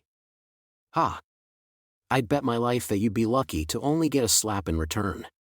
Of course, it still looks to me like you need a serious punch from someone at some point. A sound like a dry branch breaking rang through the night. It had come from Kamasato Kakeru's neck. He had been unable to crack that joint before, but he had just forced it with a powerful swing of his head, and the same grinding as a manual transmission's gear stick reached his entire palm. Heh. World Rejector's lips twisted up into a smile. He had previously spoken with an overly familiar tone like they were creepily licking each other's wounds, but it was gone now. The two of them were similar, but they were decisively different. The annoyance and disgust with this similar person covered his face. I had thought I could lighten this burden a little if I spoke with someone in similar circumstances. Sorry, but we're completely different. No two people are the same. The fact that you judge people using something so shallow is proof that you weren't actually looking at me as a person. You were only looking at my right hand. You only view the world through your selfish ideas of being different or being the same, and you force the image and role you want for yourself onto your surroundings. But it turns out we're different. We're fundamentally different. You have been poisoned by your gift from the magic gods. You see nothing wrong with receiving it and you don't question it. It's made you so conceited that you're satisfied being surrounded by convenient girls. You're nothing but scum. Let me sum up what you've got wrong. What do you understand about others? No one understands that. Not even the magic gods do. Don't get so conceited, Kamasato Kakeru. Don't look down on me while clearly trying to defend your worldly desires, harem acceptor. Can't you tell which one of us is deciding how others feel for their own convenience? The two boys' gazes clashed. They looked like they were about to lash out at each other. Have you forgotten? Asked Kamasato as if spitting out some cumbersome curse. It was the magic gods who gave me this power. A portion of your power leaked over to me because they lost hope in you. If not for that beginning, I never would have had this power, my surroundings would not have been distorted, people like Patricia, who must have already had someone they truly cared about, would not have had their hearts overwritten. In other words, you two stand at the scene of the outbreak. So you're going to kill me too? It's true I might be part of the cause. Maybe my own cowardice caused World Rejector to be made. But I refuse to apologize to you. Kamasato Kakeru, you were meant to wield that power. You should thank the magic gods for giving you the chance to realize something you wouldn't have realized on your own and for giving the one last push those girls needed to gather their courage and take that first step. I'll kill you. Are you trying to act tough, you ungrateful bastard? They were talking about gods here. If the gods went on a rampage, they might harm people, but there was something wrong if that was the only way they were being described. If they truly were gods, then this turn of events was not that strange. A god's role was to make people happy. Even without some special circumstances, they would bring happiness to people. They used their great power to make the difference between God and man known. In Kamaju's battle with full power Othinus, the most frightening world had been the one of happiness. When the high priest had talked about their scorer, he had mentioned the right to control destiny as a reward. Whatever the reason might have been, the magic gods were beings who spread happiness. So, somewhere in their hearts, it was possible the magic gods had thought about using Kamasato Kakeru. They might have had the pathetic idea of acquiring a backup. But at the same time, they would have felt a little bad for doing so. It may have not reached the surface of their arrogant minds, but there must have been a thorn somewhere in their hearts. So they had sent out that small push toward happiness. That was the identity of the changes around Kamasato Kakeru. Why could he not consider that kinder possibility? He was like a small child talented in the piano or violin who pouted his lips wishing that talent was not keeping him from playing with the others. Where did the fault lay? With the magic gods? With the world? With the girls surrounding Kamasato? With the people carrying all sorts of problems who had happened across him while wandering about and had asked him for help? No. That was not the case. Kamaju Toma stared straight at his enemy. He glared at him and thought to himself, the fault obviously lies with the weakness of his own heart. He had been unable to rid himself of doubt because he could not trust in others. He had settled on a pitiful definition of himself because he could not trust in himself. He had placed a defensive line in his heart, insisted that nothing that was happening could possibly be real, and was too afraid to accept the happiness before his eyes. He had wanted to believe that they did not actually love him because he wanted to avoid the shock of finding out that, you actually believed it. The magic gods set this all up. In truth, he had wanted it more than anything, but he would look like a fool if he got all excited about the love letter in his shoe locker and it turned out to be nothing but a cruel prank. So in his fear of that possibility, he had torn the letter to shreds and desperately tried to justify it with his suspicion of everything. It was possible the girl who had sent the letter was crying somewhere, but he was afraid of even thinking of that possibility and instead desperately viewed them as a villain in his mind. Kamaju Toma then summed up all of his thoughts. You idiot. A moment later, the world ignited. A deafening explosive roar rang through Academy City's night. Kamasato Kakeru had not even swung his right arm. A carnivorous plant large enough to swallow an elephant rushed from the darkness like a wall. Kamaju negated the giant maw with his right hand. Did it have no sense of pain or had it swallowed the pain behind its expressionless face? The plant girl stood below a streetlight a short distance away with her glasses giving off an inorganic sparkle. Her white dress was blowing in the night breeze. Kamasato placed a hand on the side of his neck as he spoke. I had intended to offer to spare you if you handed over the magic gods you're sheltering, but I doubt you would agree to that. Like hell I would. Then this means war. I don't care if this is your home. I need to settle things with the magic gods who did this to those girls. Nothing Kamaju could say now would get through to Kamasato, so he said something else instead. You mentioned a Patricia. Then are you familiar with the family name Birdway? Of course. I know it very well. That was enough for Kamachi to grasp the basic situation. That was one more point of opposition between them. And then he continued. Then why did you choose to help her? I thought you disliked the saving power the magic gods gave you. It's true I didn't gain this power because I wanted it. If I could rid myself of it now, I would. And I do need to pay a visit to the magic gods who forced it onto me. Kamasato spat out his response. But that doesn't mean I can abandon someone who needs help. That too will act as revenge against the magic gods who abandoned everything with a smile on their faces, he muttered. And if you happen to know a Lavinia Birdway, then ask her for some more details about the situation. Given your personality, I doubt you would be innocently agreeing to help her if you knew the whole story. You need to ask for all the information. That was all. Kamasato Kakeru left Kamachi and the plant girl named Claire walked alongside him. As his back faded into the distance, more and more people joined him, creating a single large group. There was a girl with a large pirate hat, an eye patch over her right eye, and a miniskirt. There was a girl in pajamas with a ton of antennae sticking out of her backpack and unnatural surgical scars on her neck. There was a ghost girl in white floating inside an artificial mist machine. There was a girl dressed exactly like magical-powered Kanamine. There was a cheerleader girl with plastic pom-poms. There was a girl in red Japanese armor with swords attached all over her body. There was a phantom thief girl dressed in full-body tights. They were all from a different world not centered on Kamijutoma. That world existed somewhere besides Academy City and may have covered as much ground as Kamaju's own world. Before long, the group vanished into the darkness. After watching them leave and finding himself all alone, Kamachi spoke to himself. Oh. Hadn't Nephthys said that Imagine Breaker had not resided in Kamijutoma by chance? Hadn't she said something had drawn it to him and that Kamasato Kakeru may have had something similar inside him? And that was. He really is a hero loved by everyone.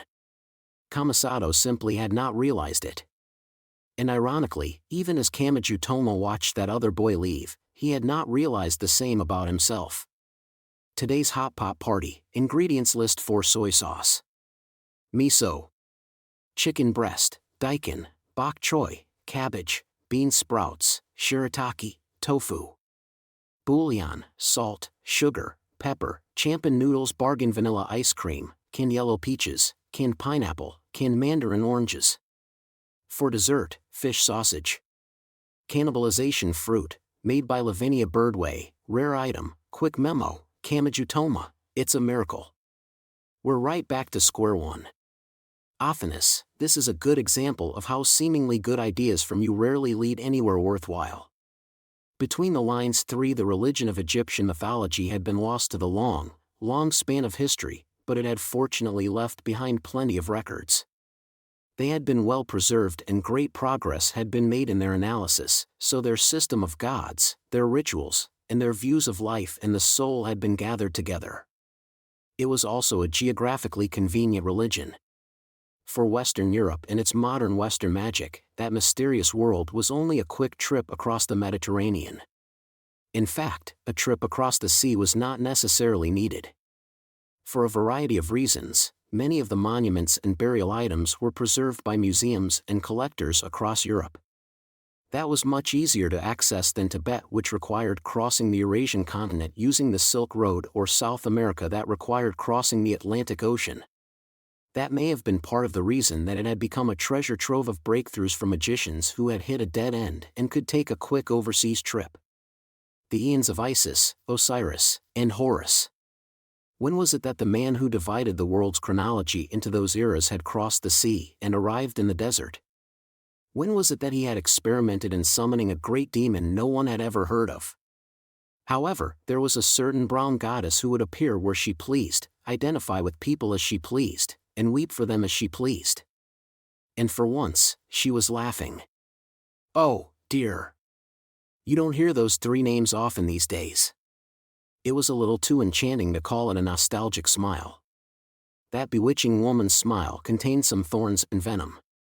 As someone who joined them as a created divinity, I can only pray that the legends he knows have not been distorted from the originals. Nephthys had no success or failure. Nephthys had no fortune or misfortune. Nephthys had no peace or trouble. But if she ever saw someone fail before her eyes, a certain thought would reach her. It was such a simple thought that she would forget about it as easily as it appeared in her mind. She would want to weep for that person. Just as she always did. But was that enough? Truly? Volume 14, Chapter 4, Kamaji Toma and Kamasato Kakeru, Attack _the Fist. Part 1. The situation was simple. Kamasato Kakeru is going to be here very soon. After returning to his dorm room, Kamaji Toma began with that announcement. He no longer cared that the room was so cold. His extreme tension had overwhelmed his sense of temperature. He already knows where we are. His top priority is the magic gods, Athanas and Nephthys, but he also seems to have Birdway as a secondary opponent. Index and I are probably just in the way. To sum up, none of us are safe. And with that said, Birdway, are you hiding anything? What makes you say that? Kamasato said you are. Oh, come on. You're going to believe what the enemy tells you. He did not continue arguing. Instead of glaring or yelling at her, he crouched down to her level and silently stared her right in the eye. After a while, she looked away awkwardly. The Cabal boss pouted her lips and answered with a look on her face she could never let her Cabal or sister see. The cannibalization fruit will grow to completion in my body and it will entirely resolve the sample Shoggoth parasite issue if my sister eats it. That isn't a problem. There won't be any strange side effects and I have no ulterior motive here. Then what aren't you telling us? Out with it. Birdway sighed and continued in a tone of complete resignation. The fruit is too big. By the time it's complete, it might cause my body to burst from within. No, I take that back. It definitely will. I knew that since the design phase. What? That's why I didn't want to tell you and why I couldn't get my Cabal's help. If they knew their boss's plan included a 100% chance of her death, they would have given up on Patricia and worked to preserve the organization. I'm not trying to brag, but for better or for worse, my death would be too influential. It would probably spread chaos throughout Europe. Listen, the human body is a treasure trove of secrets. There's no wasted space and the contents are packed in tight. Add in a completely new organ and it will naturally apply pressure from within, right? The fruit she had shown them had been in the center of her chest. That area was filled with her heart and a complex arrangement of major blood vessels. Whether it was inside or outside her ribs, it would still apply pressure. Even if her body did not actually burst open, pressure to a blood vessel like someone stepping on a hose could easily take her life. How are you even planning to get the completed fruit out? I have a type of spiritual medicine prepared for that, so don't worry. It can be pulled out without having to surgically open my body. I'm sure that grimoire library could give you an explanation on medicine men, but just like with rainmakers, this simply uses a lot of what Westerns think of as African magic. But that did not solve the actual problem about her body bursting open. It was unclear how much her sister Patricia knew, but what if she was rejecting the fruit because she wanted to stop its completion and not because she thought the artificial organ was too grotesque? Did she at least understand her sister's condition even if she did not know about magic? In that case, we can't force you to do too much now. Hey, human. Don't forget about Nephthys' problem. Despite her unnecessarily large body, she can't move. Someone will have to carry her, which will slow us down. I can't exactly do it with this body, you're in charge of fighting, and the Cabal girl is out too. I guess that leaves the Index Librorum Prohibitorum. They had plenty of people, but that was not a positive in this situation. Kamaju and Index were the only two who could move properly and one of them would have to take care of Birdway and Nephthys. If Kamasato attacked in a group, the odds were good they would be unable to handle it. More importantly, the room's lights suddenly went out. They're already here, muttered Kamaju in the darkness. If the entire dorm building's power was out, it should have caused a commotion in the surrounding rooms, but there was no sign of that. the Kamasato faction may have used some kind of trick like a people-clearing field. That meant they would not be given a chance to think. Their enemy had fully switched their focus to defeating them while they could. We'll have to head out to meet them. We can't just sit here. Part 2. As soon as the lights went out, Kamachi and the others were forced to move little by little. They were on the receiving end of the attack, and it was painfully obvious that they were going to be reacting more than acting. Holding up in the room would accomplish little. That plant girl named Claire had already attacked once.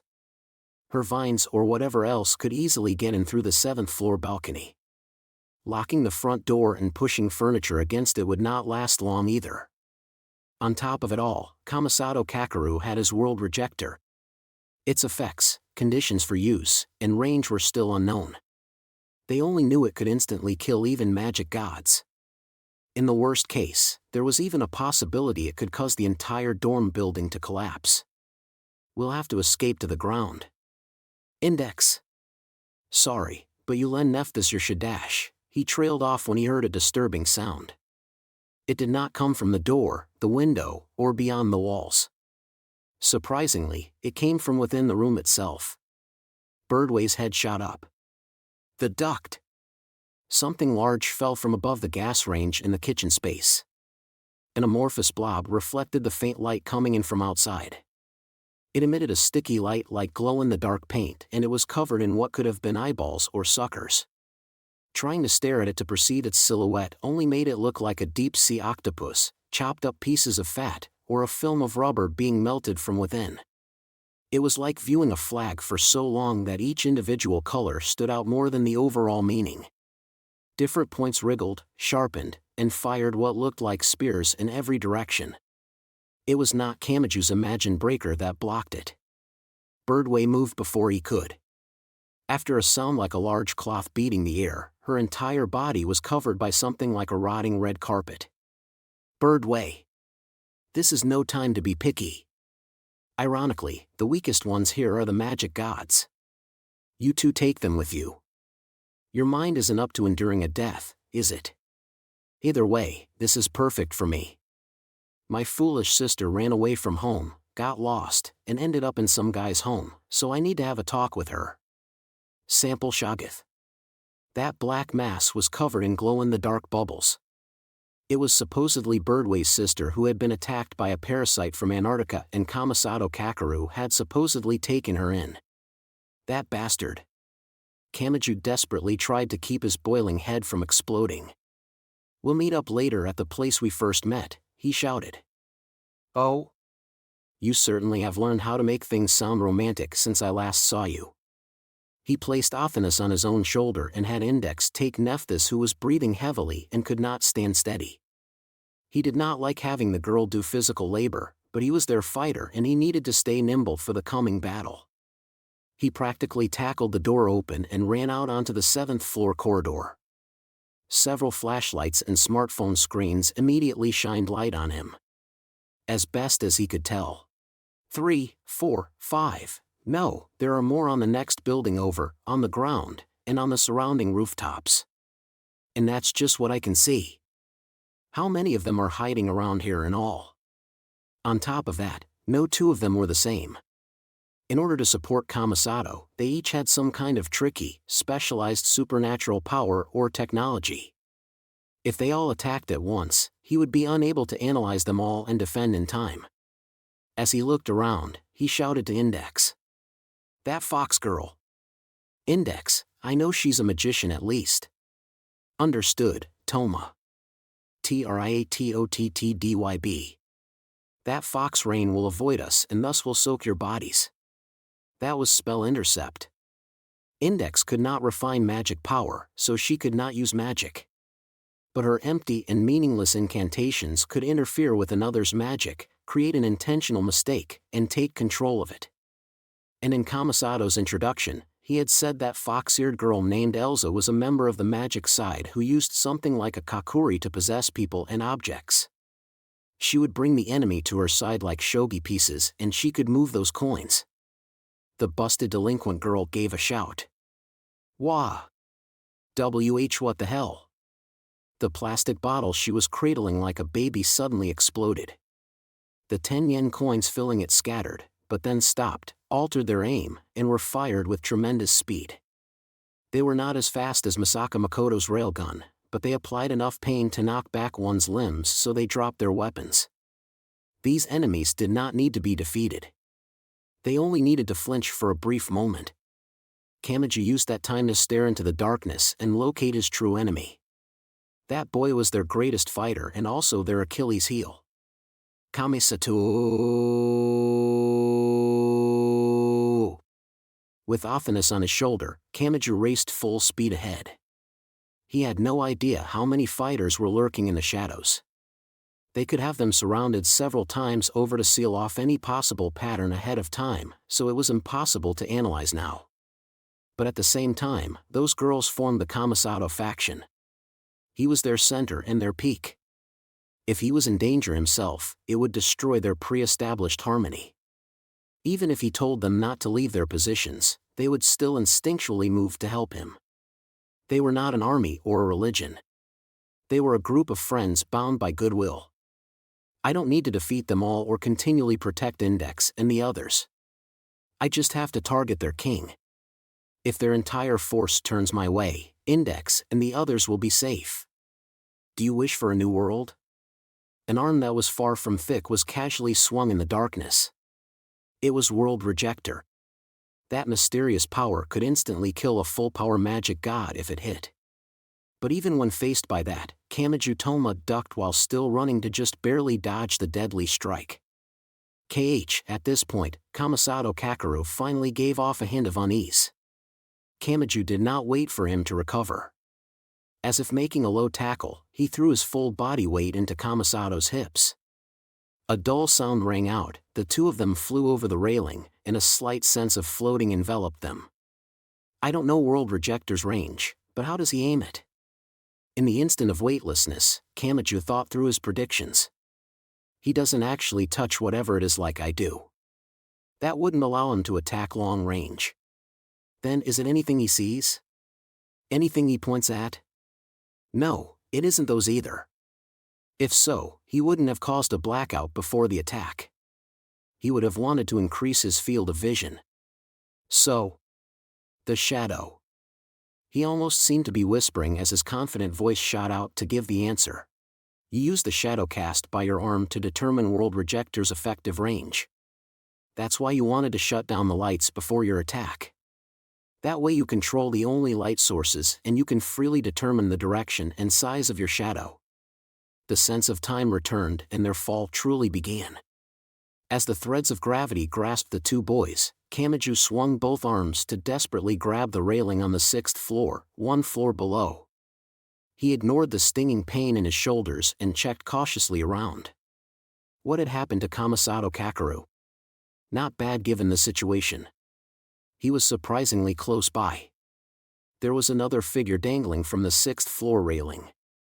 I didn't expect the arrangement of 100 pieces on the board to nearly collapse after you came into contact with only Elsa and me. While supporting himself with a single arm, Kamisato Kakeru smiled and gathered strength in his right hand. He swung it. Kamachi immediately let go again. He grabbed onto the 5th floor railing and this time crawled up onto the corridor. What are you trying to do, human? Once this confusion ends, their optimized layout will rush in toward Index and Nephthys. I'm also worried about Birdway back in my room with Patricia. We can't let them regain their calm. I need to stick with Kamisato and harass him as much as I can. That left him with a single target. He ran full speed down the corridor into the emergency staircase leading upstairs. The other boy must have been thinking the same thing because Kamachi ran into Kamisato Kakeru on the stairway landing at the halfway point. Damn you! As Kamisato tried to run down the last step, Kamachi kicked at his ankle from the side, tripping him. Just as he had said, he was a normal high school boy save for World Rejector. He fell onto the landing and Kamachi climbed on top of him. Kamisato swung his right hand randomly a few times, but each time, Kamachi bent back and avoided that cruel and powerful attack. He grabbed Kamisato's wrist and swung his own head back. Pipe, Dawan. Kamaju's forehead slammed into Kamasato's. More due to having his brain shaken than the actual pain, Kamasato's eyes rolled around in his head. Ka. He groaned and swung his body up to knock Kamaju off of him. Overwhelmed by the momentum, Kamaju rolled to the side and Kamasato began his counterattack. They switched between offense and defense again and again. However, that did not last long. After rolling a few times, Kamasato tried to climb on top again, but Kamaju bent one leg and placed the sole of his foot on Kamasato's gut. Then he extended his leg like a fully compressed spring. Kamasato's slender body was tossed into the air. This was the stairway landing, so he was thrown onto the stairs leading down. Ah! He was completely caught off guard and some dull sounds followed. Kamaju gasped for air as he got up and looked down the stairs where he saw someone collapsed like a broken doll. When he saw the right hand still twitching, all restraint vanished within him. He jumped down from the landing and stomped on that right hand. He pinned it to the floor. "Why did you bring Patricia here?" he spat out. "You made the worst possible decision. You went out of your way to set up a fight to the death between sisters. Did you think that was the most logical option? Were you stomping on their feelings to wear down our forces?" "Shut up." Kamasato groaned from the ground with his right hand sealed. This is what she wanted. A dull sound rang out. A pen in Kamasato's hand had pierced through Kamaju's shoe and into the top of his foot. He was a normal high school boy through and through, but that did not mean he was powerless. Kamaju lost his balance due to the sudden pain. With the restraint on his right hand gone, Kamasato rolled to the side. After escaping danger, he kicked the pen that was still stabbed into Kamaju's foot. Gah! This time, Kamaju collapsed. The two boys began grappling again. Nothing else mattered. Kamaju poured all his focus on Kamasato's right wrist. World Rejector was activated from its shadow, so even if he grabbed it, there would be a shadow that could blow him away. It was just like dealing with a knife. Instead of trying to grab the blade, one had to grab the enemy's wrist to alter its trajectory or keep it from moving. Kamasato spoke from close range. "I'm sure you at least understand the situation now. If one of those sisters is saved, the other will die. There's no time left. We can't put off making a decision." "Then whose side are you on?" "It looks like you're siding with Patricia, but helping her defeat Birdway will only crush the fruit needed to save her." "Yes, that is salvation." This was an exchange of extreme irregulars, of Joker-like right hands. As the battle continued, Kamasato Kakeru gave an incomprehensible answer. "No. Patricia's explanation isn't enough to know what exactly her sister Lavinia is trying to do, but I do know that a definite limit is approaching. Meanwhile, the sample Shoggoth living in Patricia's body may be harmful, but it has no set limit." "What are you dash?" "Wait, you can't mean. If sample Shoggoth is not removed, Patricia will immediately die. Whoever said that?" "I think you have the initial conditions wrong." Kamasato Kakeru thrust his words at Kamaju with no readable emotion in his eyes. "And as long as Patricia's death is off the table, her sister Lavinia loses her reason for being here. The one sister does not have to risk her life if the other tries to coexist with the parasite. At the very least, it frees them from these insane scales that require one of them to lose their life. So we are trying to destroy the thing living inside Lavinia's chest. That will save both sisters. Do you really understand what you're saying? That parasite dissolved all of her body's fat and lives in the empty space that created. Do you know what it would mean to live with that for the rest of her life? Parasites have a variety of reasons to kill their host, but most of those do it to more easily reach their next host. Sample Shoggoth is being researched by Ellen and Fran, who was supposedly made into a gemstone by an implant from a UFO, although I don't know how much of that is true. We will know more details before long. From there, we only need to learn how to control its actions. Forcibly restraining it might cause it to go on a rampage inside her, but not if we spoil it by giving it something it wants. It's just like raising a cat. Training it might be impossible, but you can cover the power cables you don't want it playing with, and you can scatter food to distract it if it does something you don't want. That gives us a starting point to controlling it. That life form devoured one's flesh to create a home. It looked like a deep-sea octopus, chopped up fat, or a rubber film being melted from within. She would have to live with it for 100 years, constantly keeping it satisfied and never able to direct her anger at it. Kamachi only thought about it for a moment before shaking his head. That wouldn't work. Patricia would lose all control. And if Sample Shoggoth really is the type to kill its old host in search of a new host, it would only be using her. Even if we isolated her deep in the mountains, it could easily control her body to bring her to civilization. And then she would die as it switched hosts. Yes, it isn't rare for parasites to control their host's body or thoughts, so that would only be stage 1. The current problem is eliminating the possibility of Patricia's immediate death, but once that is dealt with, we could find a way to remove it from her body. For example, the parasite would kill her because it robbed her of all the fat that stores nutrients. That puts her in a situation where she would die without Sample Shoggoth, but we only have to remove that initial condition. What? Even without those stored nutrients, she can be given a constant 4 of nutrients. Her blood can be circulated through an external dialysis machine where nutrients are added into her blood. There are ways. Patricia herself suggested a few, and Ellen has begun drawing up actual plans. That would be a life hooked up to machines and tubes because all of her fat had been removed. She would lose her human contours and silhouette. Kamachi only thought about it for a moment before shaking his head. She would never be able to get up on her own again. She would truly be nothing but skin and bones.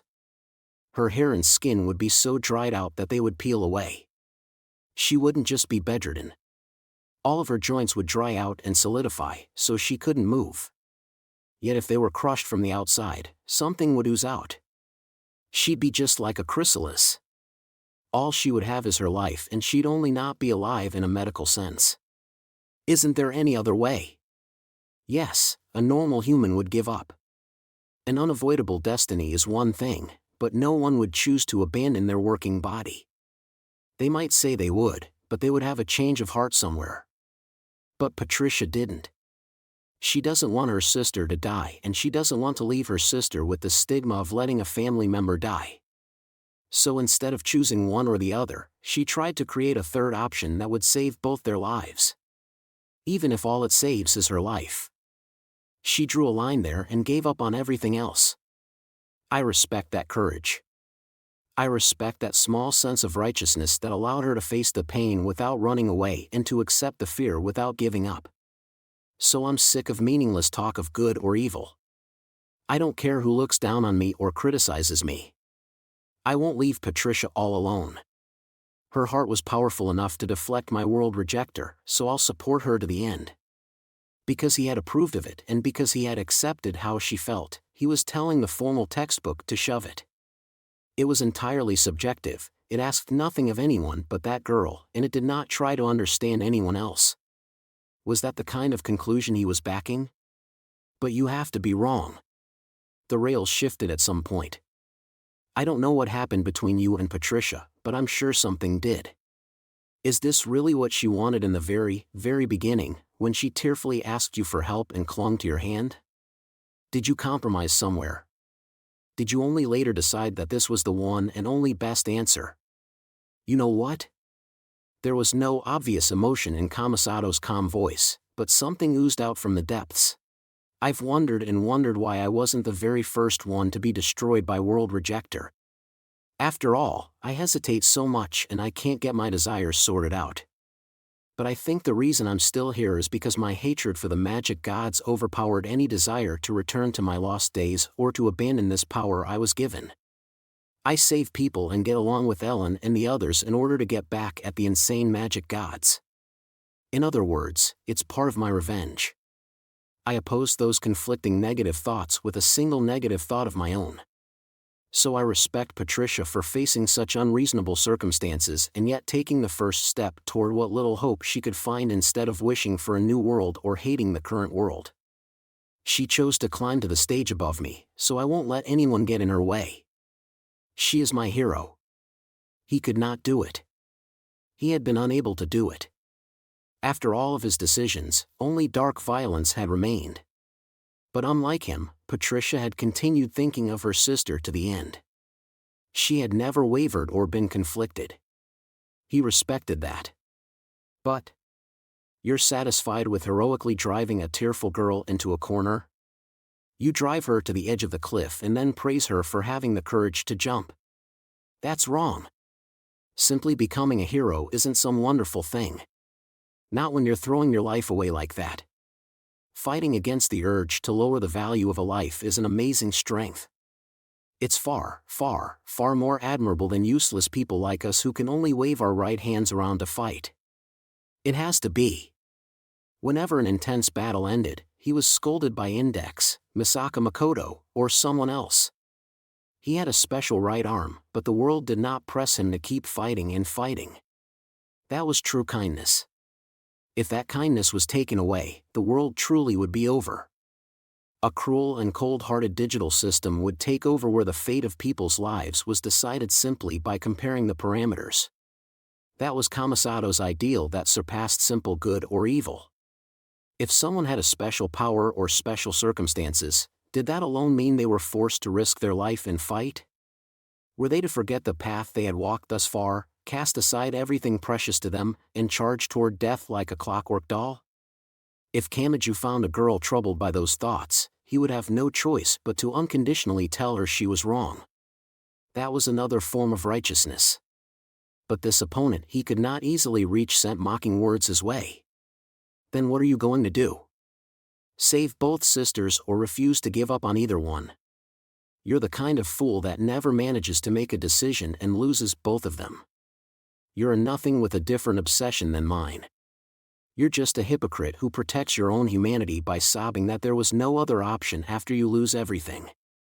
Don't make me laugh, Kamachi Toma. You choose nothing, abandon nothing, and take on none of the burden. I don't want to hear someone like that lecture me on salvation. As long as you continue to support Lavina's plan, you stand on the side of taking a life to give this a nice clean ending. Even if, Kamachi Toma clenched his teeth, stared at his enemy, and shouted back from the bottom of his gut. Even if that's true, I still have to say it. If a girl is standing before me asking for help, I have to give her that ideal answer or it's all over.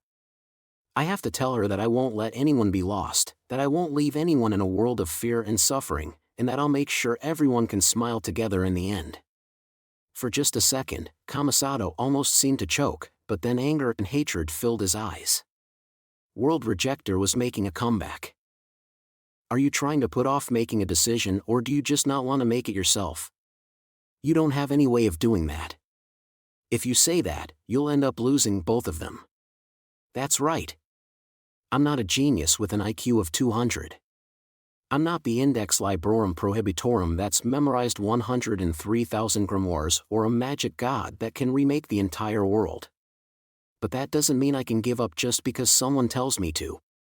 Like the idiot I am, I'll keep struggling to find a hint until I actually find one. I'll ask Index or Athanas for help, I'll ask Birdway or Nephthys if they know anything, and I'll use everything available to me. I don't care about pride and there's no rule saying I have to do everything on my own. Ha. So you're just leaving it to someone else? Is that another line of defense? If something goes wrong and you lose everything, you can just say you were only doing what your mommy told you? Didn't I tell you? I'll use everything available to me. Someone's life is on the line.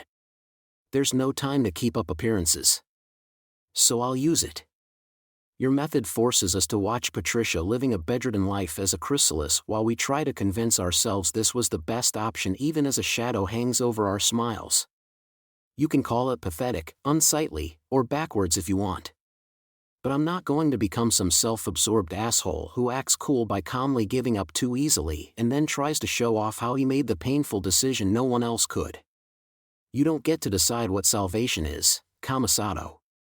After all, Kamachi knew something. Where did evil come from? Good was not good because someone decided it was, and evil was not evil because it said so in some book. When someone gave up on someone else and cut them off, that was when that second person became evil. It happened when the possibility of salvation was taken from them, they were left with no connection to anyone else, and everyone assumed they were a lost cause.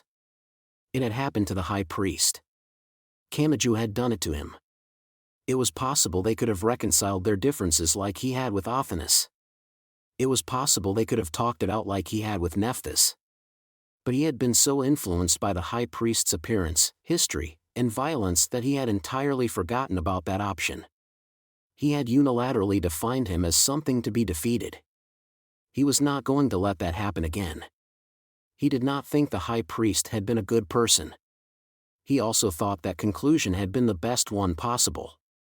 But those things were a different issue entirely. He did not want to receive or give that kind of pain again. He never again wanted to witness someone being made evil. So, I will save them, Kamasato.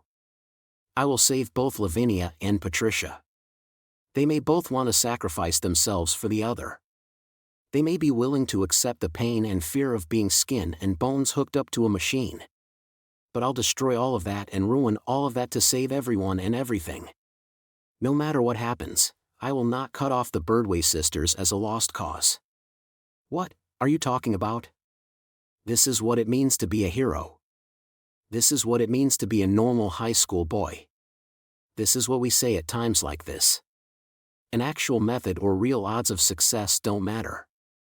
Even if we have no idea what we can do and we've reached a dead end, we still have to make sure everything works out in the end. Isn't that perfectly normal? Why should I have to explain why I would want to save everyone, keep everyone from dying, and not leave anyone behind in a world of fear and suffering? Again, how will you do it? Kamasato gave his mocking reply, catching his breath. The growth of Lavinia's fruit will cause her to burst from within, and forcibly removing sample Shoggoth from Patricia will kill her. You can only save one or the other. You can't save both. The only way to save both is to find an external way to supply Patricia with nutrients instead of relying on her body's fat, no matter what changes the process will make to her body. Or are you saying you know someone with an even more useful supernatural power? Didn't I tell you? I don't care if you call it pathetic, unsightly, or backwards. Kamachi answered with a relaxed smile. According to Birdway, the parasite dissolved Patricia's fat and slipped into that empty space. Since it's handling the storage and distribution of nutrients, she'll die from lack of nutrients if it's forcibly removed. And that fruit is needed to safely drive it out without killing her. So what? Why would you repeat the hopeless situation? It's important. Checking back over the initial conditions is important, rookie. And if those are our conditions, then this is simple. We just have to fill Patricia's body with fat to take the place of that thing. And I'm not talking about N4 or dialysis. I'm simply talking about returning her to normal by giving her the fat she's lost. If we use the fat to drive out the parasite like a game of musical chairs, Patricia won't be left as skin and bones after the monster's gone. If the new fat supplies her with the nutrients she needs, she won't die. We might be able to save her without the fruit. And without her turning into a bedridden chrysalis. Thanks for the speech, but do you see a convenient tool like that lying around? Don't tell me actually think you can suck out your fat like a liposuction diet and pump it into Patricia to solve this. You already know the solution. This time, Kamasato Kakeru came to a complete stop. For a brief moment, he completely forgot to fight his enemy. What? You know someone who's more like a plant than an animal, right? You know someone can use bonds and whatever else to absorb the traits of any kind of matter, right? And did you forget that fat doesn't necessarily come from animals? There are plenty of plant fats like canola oil or margarine. Kamasato Kakeru's assumptions, perceptions, and thoughts vanished. His problems and hardships vanished. He even forgot to breathe. Meanwhile, Kamachi continued speaking. Of course, just stuffing margarine inside someone's body won't supply them with nutrients. Things aren't that convenient. The fruit growing in Birdway's chest was apparently made of cornstarch. The substance had originally been used in threads or sheets to sew up or cover wounds. Once affixed to the patient, they would naturally break down and fuse with the surrounding tissue to smoothly close the wound without needing to be removed later. In other words, the body would not reject it under the right circumstances. But your comrade is different, isn't she? You said that gardening club member named Claire is a gemstone and her body is almost entirely like a plant. That means we only need her help. She can use her own body as an example to make some plant fat that the human body will accept. Then she only has to pump it into Patricia. That will solve everything without having to sacrifice anyone. So I'll say it. I'll shamelessly take what belonged to someone else and show it off like it's mine. If you had just spoken to her yourself, you could have saved both the Birdway sisters. And without the fear and suffering of becoming a bedridden chrysalis. But you tried to act cool, acted like tragedy was a virtue, and readily gave up on them without bothering to worry over it to a pathetic extent. How are you a hero? What salvation is there in anything you've done here? You idiot! Kamasato was caught off guard. The righteousness he had believed in had been rejected and his very existence was being mocked. I have no proof this will work. Kamachi spat out those words. He did not avoid looking at his own flaws. Neither of us has any proof that our plan will save them. We're both awful people for resting the lives of those sisters on our amateur opinions. But if I have a choice, I'll go with my plan. Even if yours worked, there would be no smiles.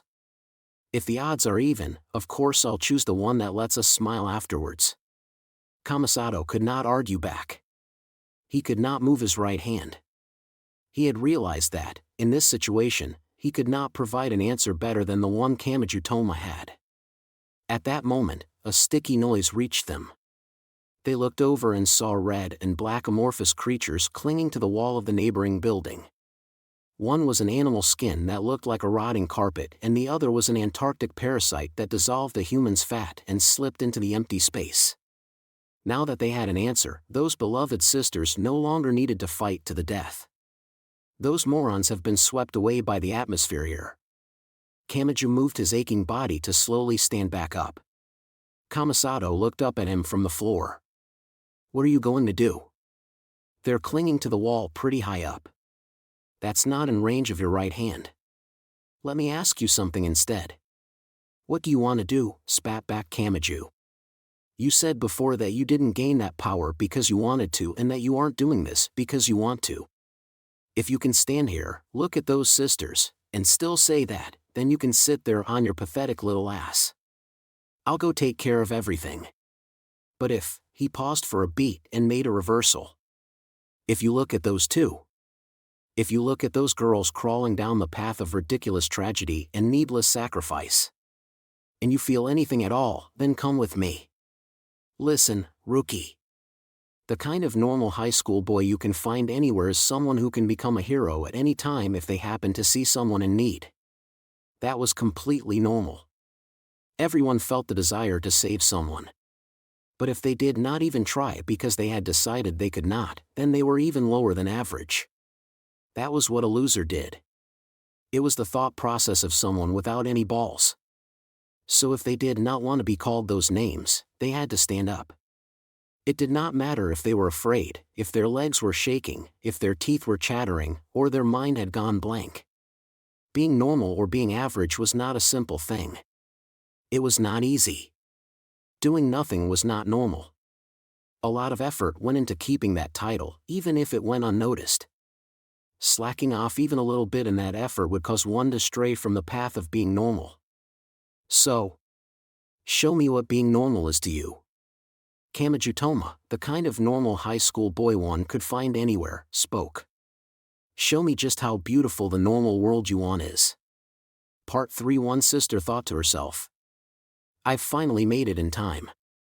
I caught up to her before the fruit inside me rots away. Now I just have to wait for it to bear fruit. It may crush my heart and lungs, but I can save my sister. The other sister silently spoke her desire. I still have a way to save her. It was my fault sample Shoggoth got inside me, so it isn't her responsibility. I'll crush and remove that fruit before it reaches completion. I can save her by refusing my ticket home. They both made sticky sounds as they clung to the wall as a rotten red carpet or a black monster that's form grew more incoherent the more one observed it. Their desire to save someone so important to them was not a filthy thing. But that was exactly why they would not stop. The brighter the light of good behind their actions, the further they distanced themselves from compromise. When walking down the path of evil, most people would grow exhausted, be worn down, and end up stopping. But most people would feel no pain from acts of good. Good was more powerful than evil. That also meant it was easier to be swept away by good. And so, multiple great rumbling sounds followed one after another. The red and black monsters tried to devour each other while still clinging to the vertical wall. Even in a clash between family members who shared the same blood, they did not hold back. They would not have been able to wield violence to strike the other, to make them cry, or to injure them, but they could wield any amount of violence if it was to save them. It was such a cruel scene that it almost seemed comical. But Kamachi Toma's Imagine Breaker smashed that sickening tragedy to pieces. How had he touched the Birdway sisters as they clung to that wall at such a height? The answer was incredibly simple. He had run to the roof of the building and jumped right off. He had no lifeline. He was in a complete freefall. The student dorm buildings had been packed in tightly to begin with, so even though the Birdway sisters were clinging to the wall of a different building, he could still reach them by jumping from his own dorm building's rooftop. His target was Patricia, not Lavinia. He clenched his right fist with more strength than he knew he had, but he had no way of changing his body's direction. Countless spears shot out from the red and black creatures as if to say he was in the way. Their misguided righteousness was telling him not to block the path to tragedy. But that farce did not last long. Another normal high school boy spoke from the rooftop. They were swept away. He used a flashlight to cast the giant shadow of his arm on the countless attacks meant to strike Kamachi. A hole was opened in the anti-air fire and Kamachi Toma slipped on through. He passed by the mass of rotten red carpet as he continued down toward the black mass that looked like an octopus, fat, or melting rubber. He touched it. He had finally reached it. The black mass immediately burst. It must have lost the strength to cling to the wall because Patricia's small body was thrown into a freefall.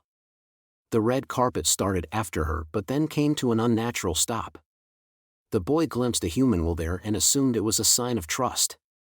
Kamachi extended his right hand, grabbed the falling girl's arm, and pulled her in. He held her in his arms as they continued to fall. "It's going to be okay." His whispered words were not directed at Patricia alone.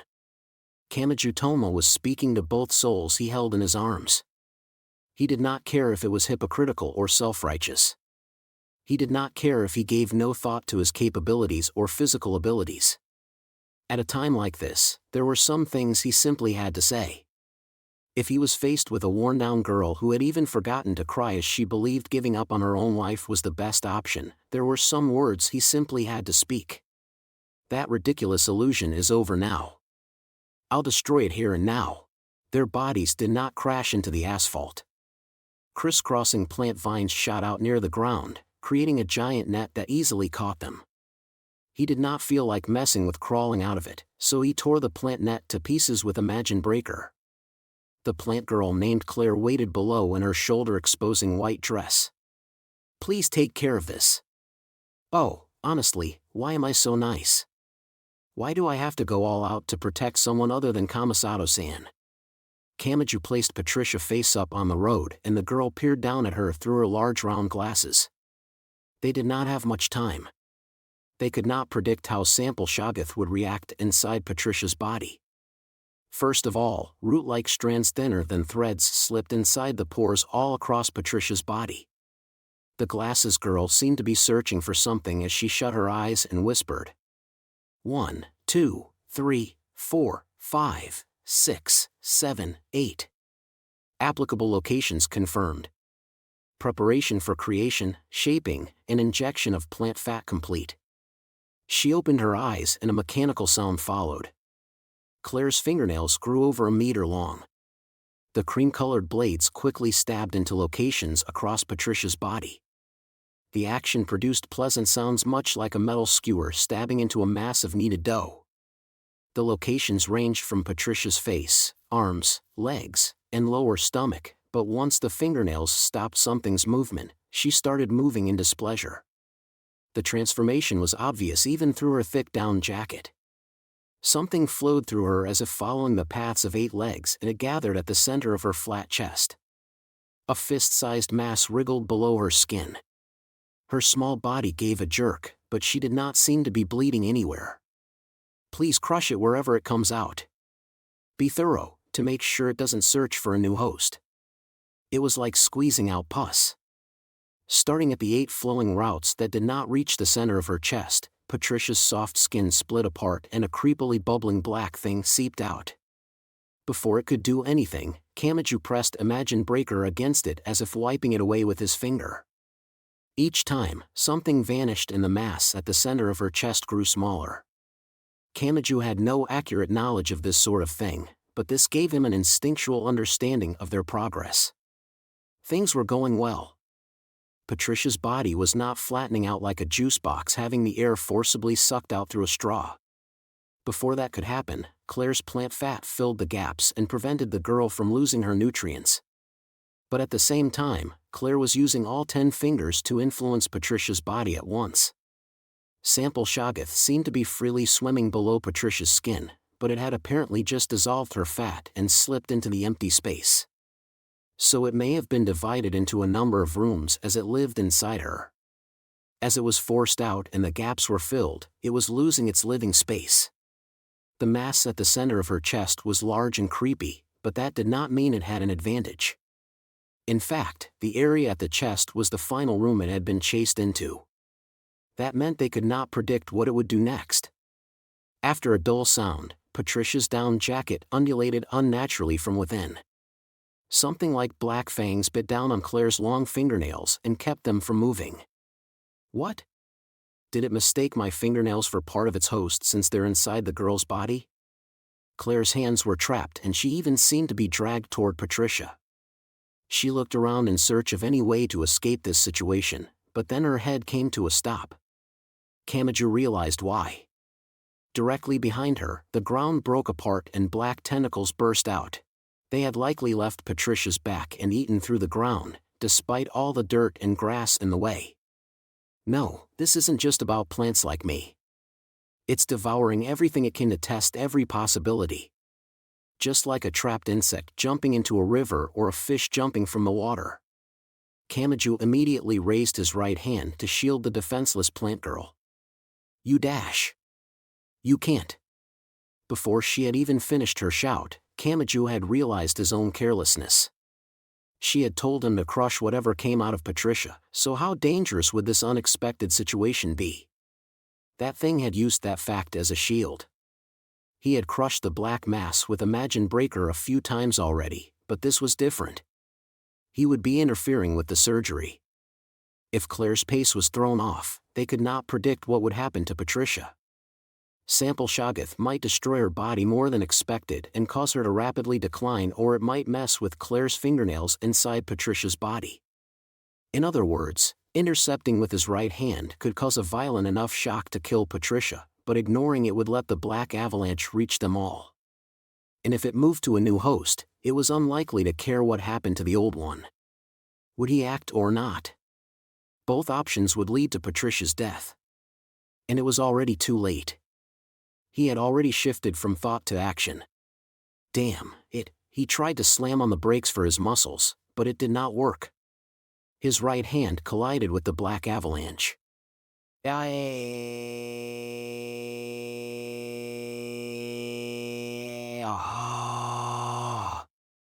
The destruction began. Part 4. Meanwhile, Index felt a weight leave her shoulder as she watched from the corridor on a higher floor. The intermittent warm breaths on her cheek also vanished. She turned in confusion toward the person she had been supporting on her shoulder. That person was Nephthys, one of the magic gods. Her existence itself was hard to believe, but based on what Index had heard, more than 99% of her body had been exiled to another world by Kamasato Kakeru's world rejector. Would this be the time? The brown beauty smiled with beads of sweat visible on her forehead. No one would have known, but those were the same words spoken by the magic god known as the High Priest as he watched Athanas break apart in Denmark. If categorized as good or evil, the High Priest had definitely been evil, but even he had saved something as one of the gods. I had thought a miracle might occur, but I guess I can't escape destruction. Then again, it was strange for a god to be relying on a miracle in the first place. What are you dash? Please tell Kamaji Toma the details of what is about to happen. He seems like he would have difficulty accepting the death of someone close to him. Tell him I was already dead and my body was kept moving by something like residual body heat. Tell him I stopped moving because the time had come and not because he did anything wrong. Nephthys moved away. Or so it initially seemed to Index, but that was inaccurate. That magic god no longer had the strength left to move her legs. The weight was vanishing because her very existence was fading. The brown beauty's outline dried and dispersed like an image of sand. Finally, only her enchanting voice remained. That's right. I am a god. I'm not supposed to hope for a miracle, I'm supposed to be the one causing the miracles. Nephthys. Index cried out, but that was not going to accomplish anything. Even if the woman had been weakened, she was still a true god. The knowledge of 103,000 grimoires was not enough to obstruct her magic. Her voice and presence disappeared. A small sandstorm passed over the railing and rushed toward the ground. It rushed toward Patricia Birdway, whose tragedy was approaching completion as she was forced into a weakened death after the parasite was killed more violently than necessary. She was Nephthys, a goddess passed on in Egyptian mythology. She had no real legends outside of crying at the funeral of a great god, and some said her divinity was created around the idea of the crying woman. She did not have a background or history of her own. She was a gathering of the thousands and tens of thousands of servants buried in the pyramid along with the human pharaoh. She should have had no interest in the outside world or the people who lived there. She could not search out an individual with a close relationship to her. After all, she herself had no concept of individuality. And as a group's shared consciousness, she had no intention of getting along with the descendants of those who had silently forced that group to be buried with the pharaoh. However, I should have wondered why. When Kamasato Kakeru had attacked her with World Rejector and over 99% of her body had been torn away, she had honestly not wanted to die. She had not wanted to travel down the same unknown path as Nyang Nyang. But why not? Was it due to the fear? If so, where did that fear come from? Was it fear of having her existence erased or simply of the pain? But as previously stated, she was a group of servants closed inside the pyramid with the pharaoh. She had been so thoroughly twisted from her very origin that she no longer had it in her to fear simple violence. Then what was that fear? Yes. If categorized as good or evil, Nephthys would have been an evil god. From the viewpoint of human society, at least. After the High Priest's defeat, she had not tried to stop Nyang Nyang when the other magic god had announced she would destroy Academy City. That fact did not change. But even if it contradicted her previous actions and stood at odds with everything else about her, a certain thought had reached her mind when Kamasato Kakeru had attacked. I still wanted to do something godlike. Nephthys' sandstorm-like structure changed on the microscopic level. Her body was a collection of the dust that mummies became as they vanished into the flow of time. There were no traces left that could point to any individual person, but they were still the parts that had made up human bodies. With that, she had everything necessary. She had everything necessary for Patricia, whose life was vanishing as Sample Shoggoth was rapidly annihilated. In other words, she had the replacement fat. But unlike the plant girl's fat, Nephthys became actual animal fat, so she could slip into Patricia's body with no risk of rejection. So she remade all of herself. She became a part of Patricia Birdway. In the rewriting process, her existence as Nephthys would vanish. It was a lot like erasing the data on a hard disk and filling it with new data that prevented the old data from being recovered. In that way, Nephthys would die here. But strangely enough, she felt no fear.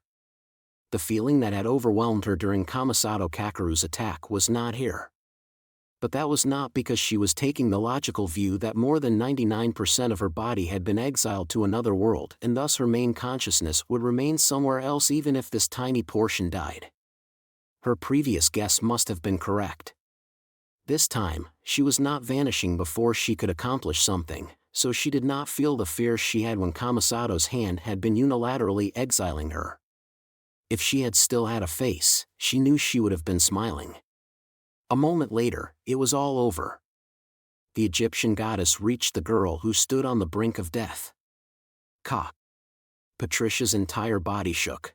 She had been rapidly losing volume and transforming into a dried mummy, but she returned to normal as if swelling out from within.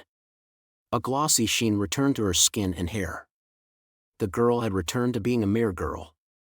The last traces of Nephthys vanished and only Patricia's natural body remained. For a while, Patricia seemed trapped by a dreamlike illusion as she wandered in the gap between life and death. Her widened eyes stared into empty space. As her mind sat in an illusionary world, she spoke the question that came to mind.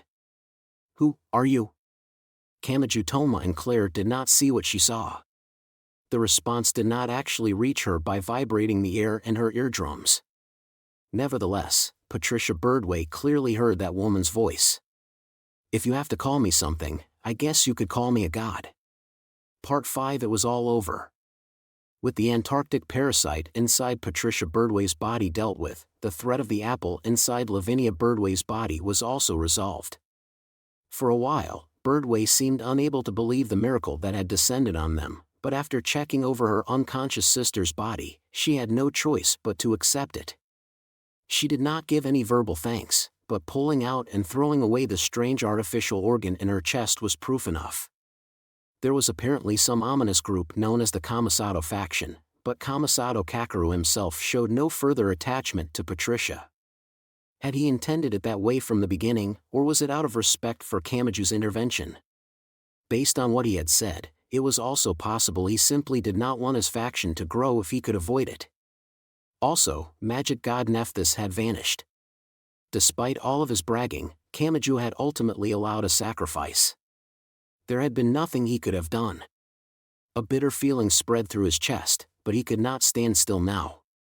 Well? He looked around again. Normal high school boy Kamasato Kakeru waited for him, surrounded by a great number of girls.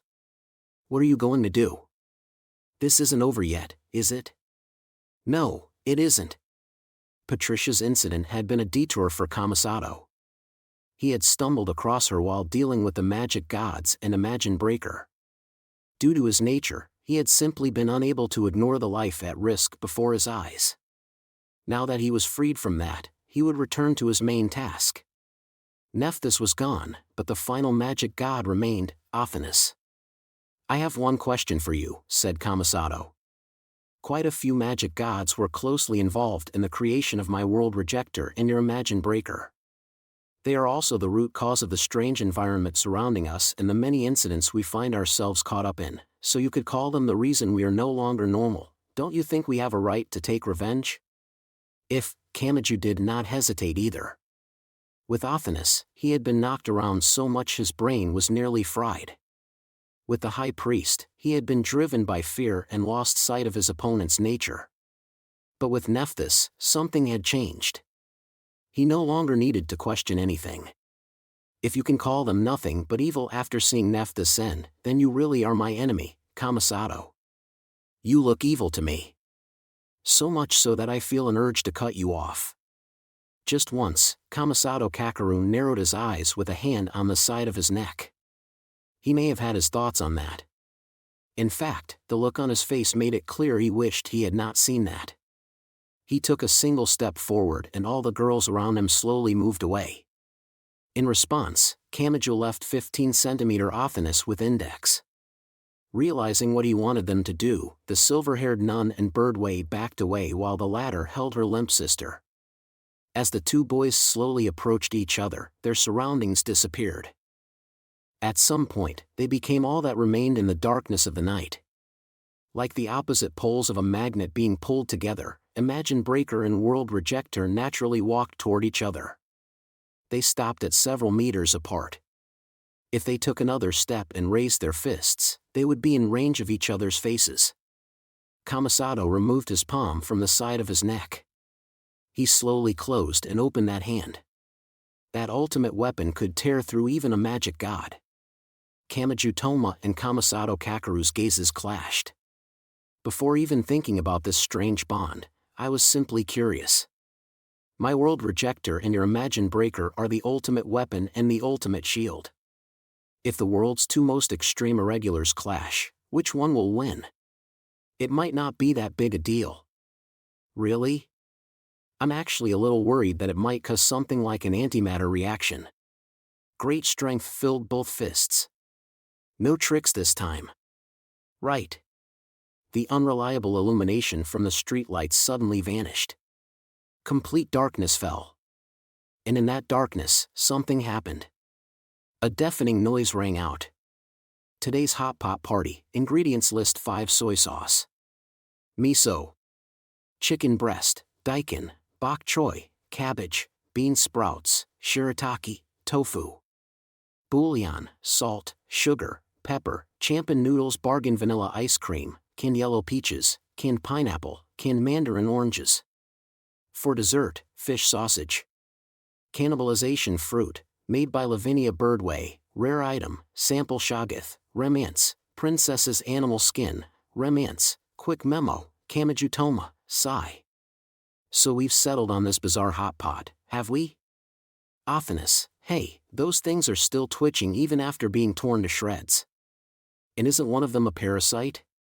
Birdway, just think of it as filled with the extract of 2 sisters, and it sounds like a rare delicacy. Volume 14, Epilogue, the time for the cradle comes to an end, more_purely, more_bloody. Kamasato Kakeru walked through District 7 at night. He was speaking with someone over his cell phone. Ah ha ha. Single combat with the rumored Imagine Breaker, huh? Bet you had fun for the first time in a while, didn't you? Your power is so ridiculous that you rarely get to move on to a second strike.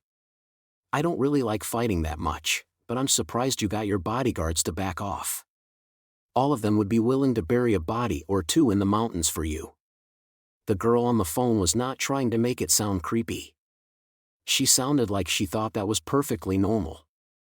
She made it sound as casual as having a childhood friend prepare a lunch for you even though you did not ask. This was now Kamasato Kakeru's everyday life. Something had veered him off course. He still believed it was his right hand's fault. Well? Yes? So who won the fight? Your World Rejecter or his Imagine Breaker? That's something not even my forensic investigation skills can predict. Oh, that. Kamasato breathed a gentle sigh in the darkness. Imagine Breaker didn't amount to much. That was a certain resolution. Those words answered which of those powers had the upper hand. Well, that's pretty much what I expected. Ellen did not seem surprised. And that's what makes it so boring. Her lack of surprise did not come from a careful comparison of both sides. It came from her blind belief in Kamasato's strength. God could not lose, justice could not lose, and a hero could not lose. Her thoughts were based on that sort of assumption. And that was why she would never have expected what he said next. Who would have thought there was something else inside Imagine Breaker? Bright headlights shined on Kamasato Kakeru. In the instant of illumination, blood could be seen soaking his entire body. His coat was torn randomly and one of his arms hung limply at his side. He could no longer hold a hand to the side of his neck. One of his eyes would not open. When it was just Imagine Breaker, it was easy. But as soon as I erased it, that shot out. Wait, what was that thing? Kamijutoma isn't just the owner of Imagine Breaker. Yes, what is that heavy tone for? You're joking, right? Please wait just a minute. Static filled the phone call. Kamasato removed it from his ear and folded it in two to close it. He stuck the electronic device in his pocket and faced forward where something waited for him. It looked like a large dog. The golden retriever spoke human language. "Do you understand what it means for me to be here?" Instead of immediately answering, Kamasato brought a hand to his mouth. A sticky sound followed. He stopped what came spewing from his mouth, but something dark red still dripped from his nose. He forcibly swallowed the rusty-smelling mass in his throat to clear his windpipe. Finally, he opened his mouth. "KH. Are you this city's Grim Reaper?" The golden retriever neither confirmed nor denied the possibility. He may not have sensed any romance in the way the boy put it. To be honest, a Kihara such as myself has no interest in good or evil. But you have caused too much trouble. You have trespassed on someone's yard and started eating all of the fruits growing in their garden.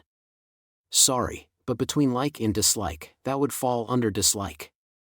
Something incredibly large and heavy flew down from the night sky. It almost looked like a hammer swung by a giant. Also, it did more than spread indiscriminate violence. It followed some set of cold-hearted laws like a judge giving an absolute death sentence. Countless metal containers stabbed into the asphalt one after another. They opened up like dice unfolding into a two-dimensional diagram, revealing a great variety of weaponry. They arranged themselves around the golden retriever and quickly connected to him. This was not meant to be used on someone like you. A slender arm unrelated to the weaponry placed a cigar in his mouth as he spoke. "Hey, have you ever heard of the anti-art attachment?" Kamasato's answer was simple. Yes. He was already aware. With no surprise or other emotion in his voice, Kamasato Kakeru gathered new strength in his limp arm and swung his right hand horizontally. More than half of the weaponry surrounding Kihara-Nukan was erased. "I came to Academy City to eradicate the magic gods. But before I could act, Zombie and the High Priest were defeated. I only had to think of it as a method other than my right arm that is capable of accomplishing that. Well, it was actually Ellen, Elsa, and the others who did all the thinking, so I can't act like it was all my doing." "Oh? So you arrived at this possibility even if only in theory? You truly have gathered some very unusual people. You spoke of good and evil, like and dislike, didn't you? From that point of view, I hate people who fall under both evil and dislike. Would that be someone like you perhaps? How much do you know?" "Not all that much. As you can see, I was beaten by Kamachi Toma. That was when I first realized it." The bloody boy smiled.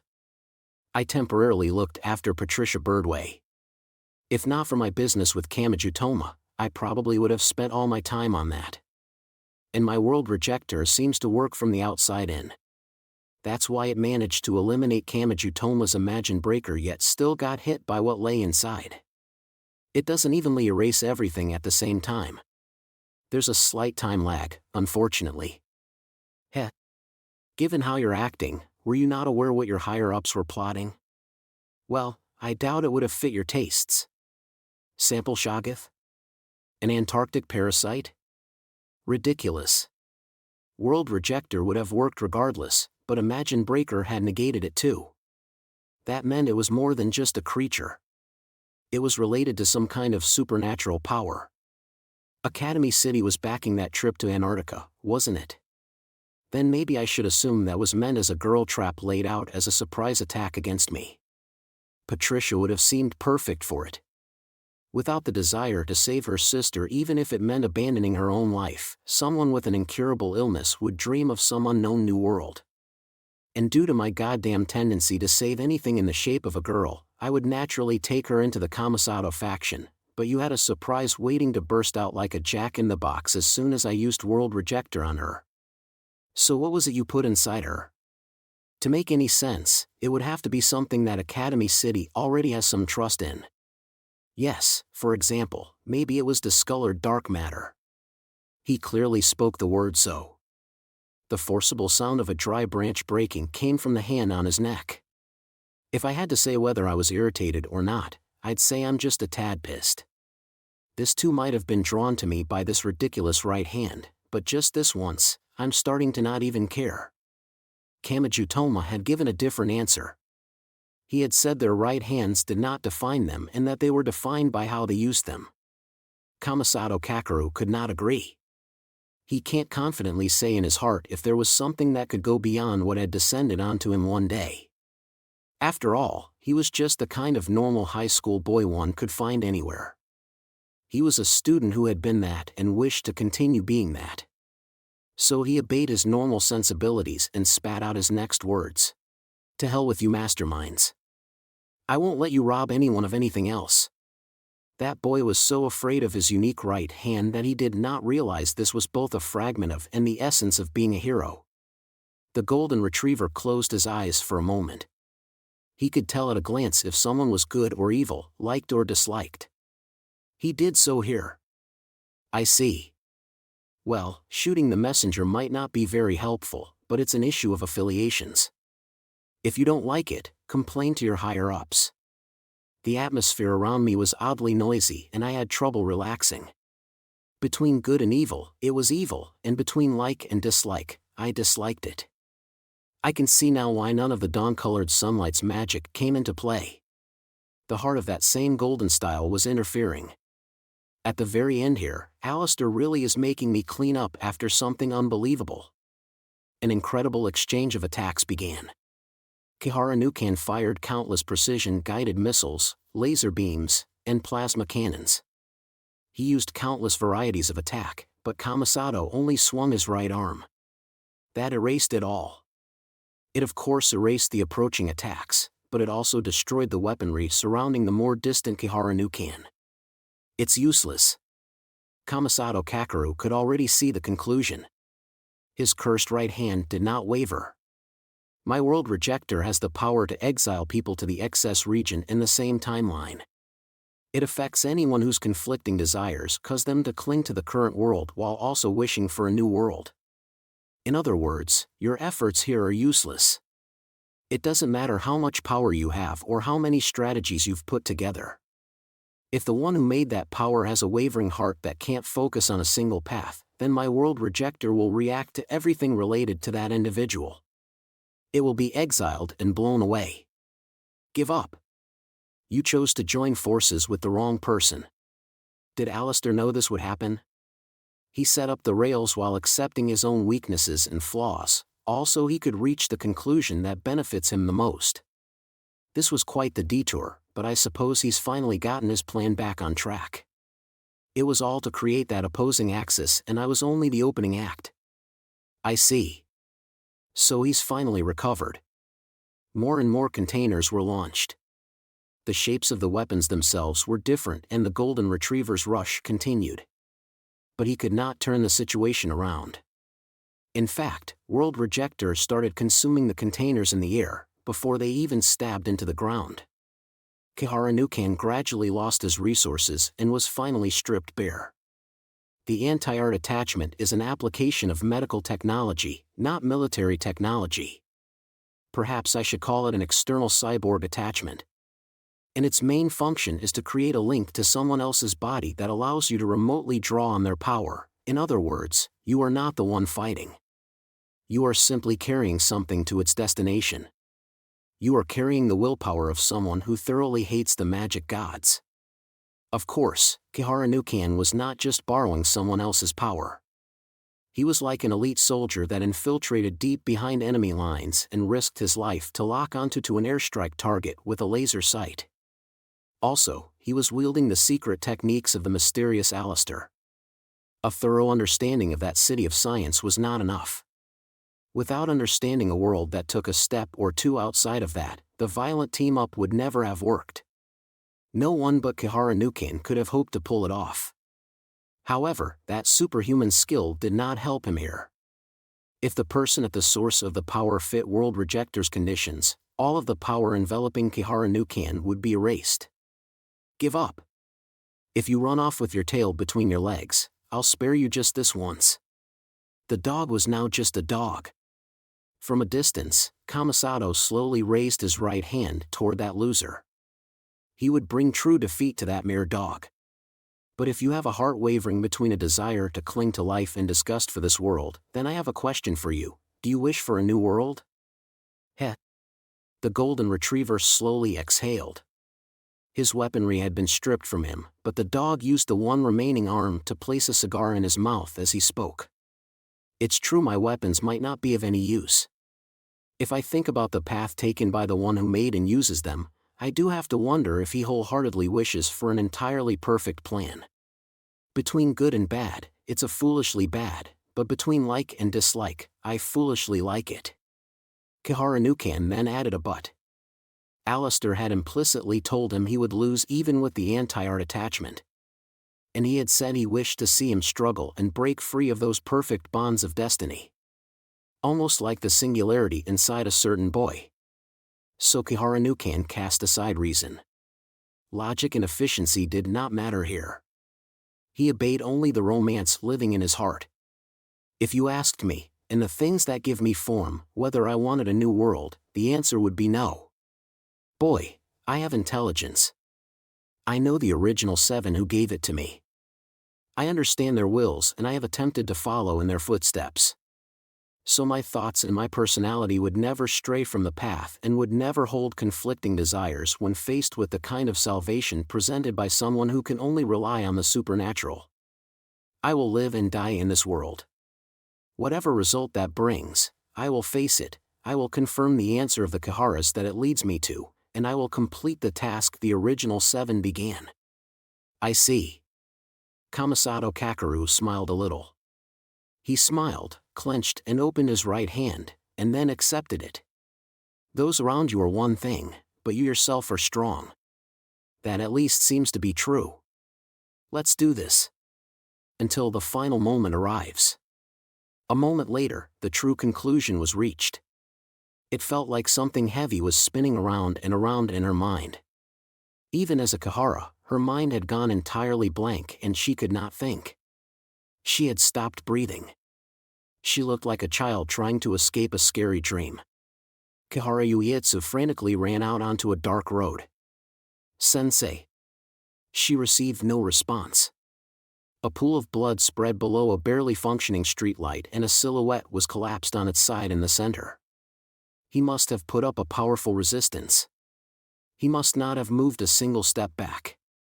Nukin had always been a true intellectual, but his fangs were coated in dark blood. It was not his.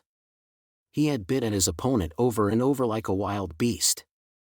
But his own injuries were far worse. It did not look like simple punches. Yuietsu identified them immediately using her thorough knowledge of the rules of destruction. It had likely been something like a collapsible baton. Even as Nukin had bit at his opponent's limbs, the golden retriever had been beaten over and over. The injuries covered his head, his body, and his legs. Every last part of his body had been brutally beaten. Until he could no longer move.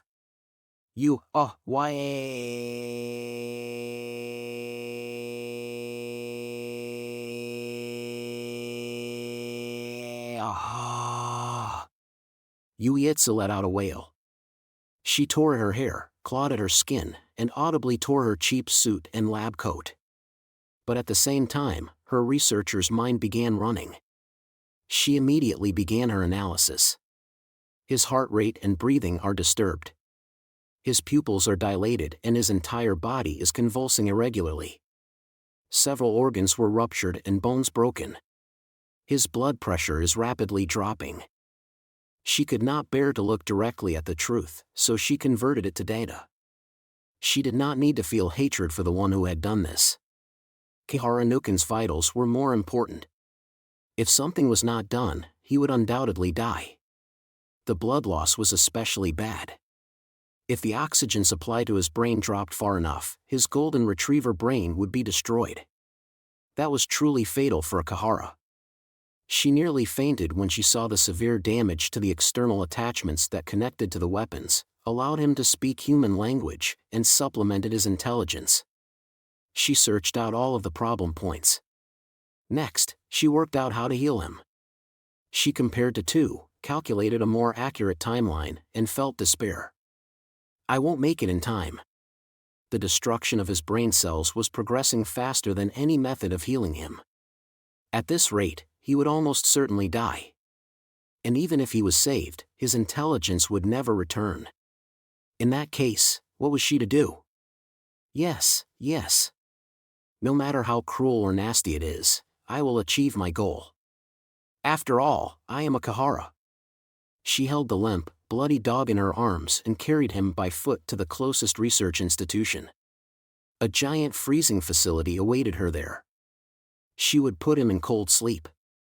That would stop the damage for the time being, but it also meant she could not heal him.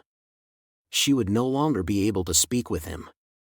The golden retriever's time would be stopped inside that icy coffin until mankind's technological progress advanced to the point that medical technology could solve this great problem. It was time to say goodbye. She gently placed the specimen on the silver coffin. Kihara Nukan thought this was the best choice. He felt joy in Uietsu's growth for immediately making this decision. Would he next wake in a few decades, a few centuries, a few millennia, or never at all? The odds were good that this would be his last time to speak with Kihara Uietsu. What was he to tell his student? There was a lot he wanted to say, but all of it came from his own softness. Those words would not allow her to grow. He would only create a copy of himself in her and she would never be able to progress beyond him. So he sealed off those words he wanted to say. Most likely, Kihara Uietsu would be thrown onto the front line. Or rather, the very fact that Kihara Nukan would be retiring here had been arranged as preparation for something. Alistair was making his next move in order to deal with World Rejector. So the odds were extremely high that she would end up confronting that irregular power. The board chairman had asked him to break free of a complete dead end, but it had been impossible for Kihara Nukan. It would take a much stronger Kihara to break free of the bonds of destiny and pave the way forward under their own power. It would take a brand new sort of Kihara who could move beyond pure logic and surpass even the untested theories. His own regrets did not matter. He had to think about what would be best for his student. The golden retriever brushed aside his softness, gathered his last strength, and spoke. Listen, Uietsu-kun, sensei. I have one last thing to tell you. Become a Kihara that exceeds even me. Do not hold back for my sake. Continue beyond me. I know you can do it. I have nothing more to teach you, that was all. The golden retriever truly lost consciousness this time and Kihara Uietsu wept like a child. Yet at the same time, her fingertips moved in isolation from her emotions. They moved with perfect accuracy and ruthlessness. The flash freezing machine produced a heavy noise as it set to work on her beloved teacher. It looked like his life was being made a part of the machine. She had done it. She had done it with her own hands. I will do it. Even as she sniffled, that Kihara spoke. When she raised her head again, a strange light filled her eyes. I will do it. I will become a Kihara that surpasses him. I will become a Kihara no one else can hope to match. After all, this is the task my teacher left for me. He told me to become something unique, one that goes beyond being a mere Kihara and cannot be explained with the term Kihara. The world of pre-established harmony crumbled around her. The wishes of the magic gods did not matter. The actions of World Rejector which had instantly killed those magic gods did not matter. Yes, that's right. The student must one day surpass her master. She must become someone that her surpassed teacher can be proud of. After the intense hellfire passed, all that remained was a calm burning just like the lit tip of a refined cigar. It was a constant heat that did not flicker or burn too brightly. She would take on the board chairman who seemed to know everything, imagine Breaker who that board chairman was so focused on, the science side that board chairman belonged to, the dispute with the other side that was thought to exist, World Rejector that had caused trouble for them all, and everything else in the world. And even as she did so, she would not take a single step back. That would be the romantic thing to do. Isn't that right, sensei? That opposing axis was being reborn in this hopeless world. In a windowless building, a human floated upside down in a giant tube. He had long silver hair and wore a green surgical gown. That human who appeared masculine yet feminine, young yet aged, saintly yet sinful simply floated as always. Everything was going according to plan. Everything was back on track. No matter how many irregularities the process may have caused, he had prepared a game capable of bringing everything back on track. He did not need to think about the losses. The word adversity was meaningless. Just as a compressed spring only bounced back with all the more strength, a glance at the whole showed that he had come out better off than when he had started. So this was a great success. He had made progress with nothing to taint it. He could feel proud of what he had accomplished without worrying what anyone else thought. And after thinking through it that far, the absurd score was actually displayed. Why?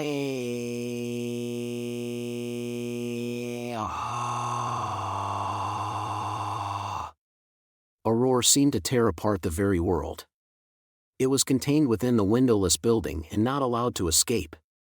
Once, on that day when he had learned of his young daughter's death, this human had left a tear stain in his journal.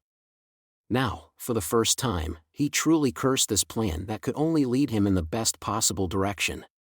Once upon a time, the world's greatest magician was still just a child. The town he lived in was a horrible place. His mother and father who believe in God refused to understand him, and his school teachers were all so mean. However, they all looked nice on the surface, so they all had influential positions in the town.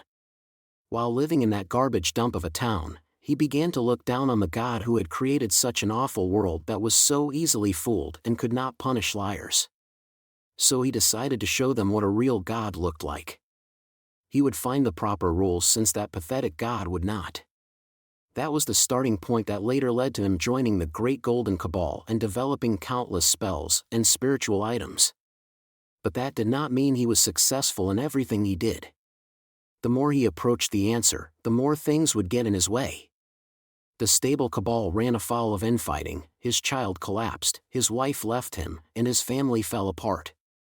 And each time he hit a stumbling block, someone was there laughing at him from somewhere. This is no different. Even so, he is still doing his very best.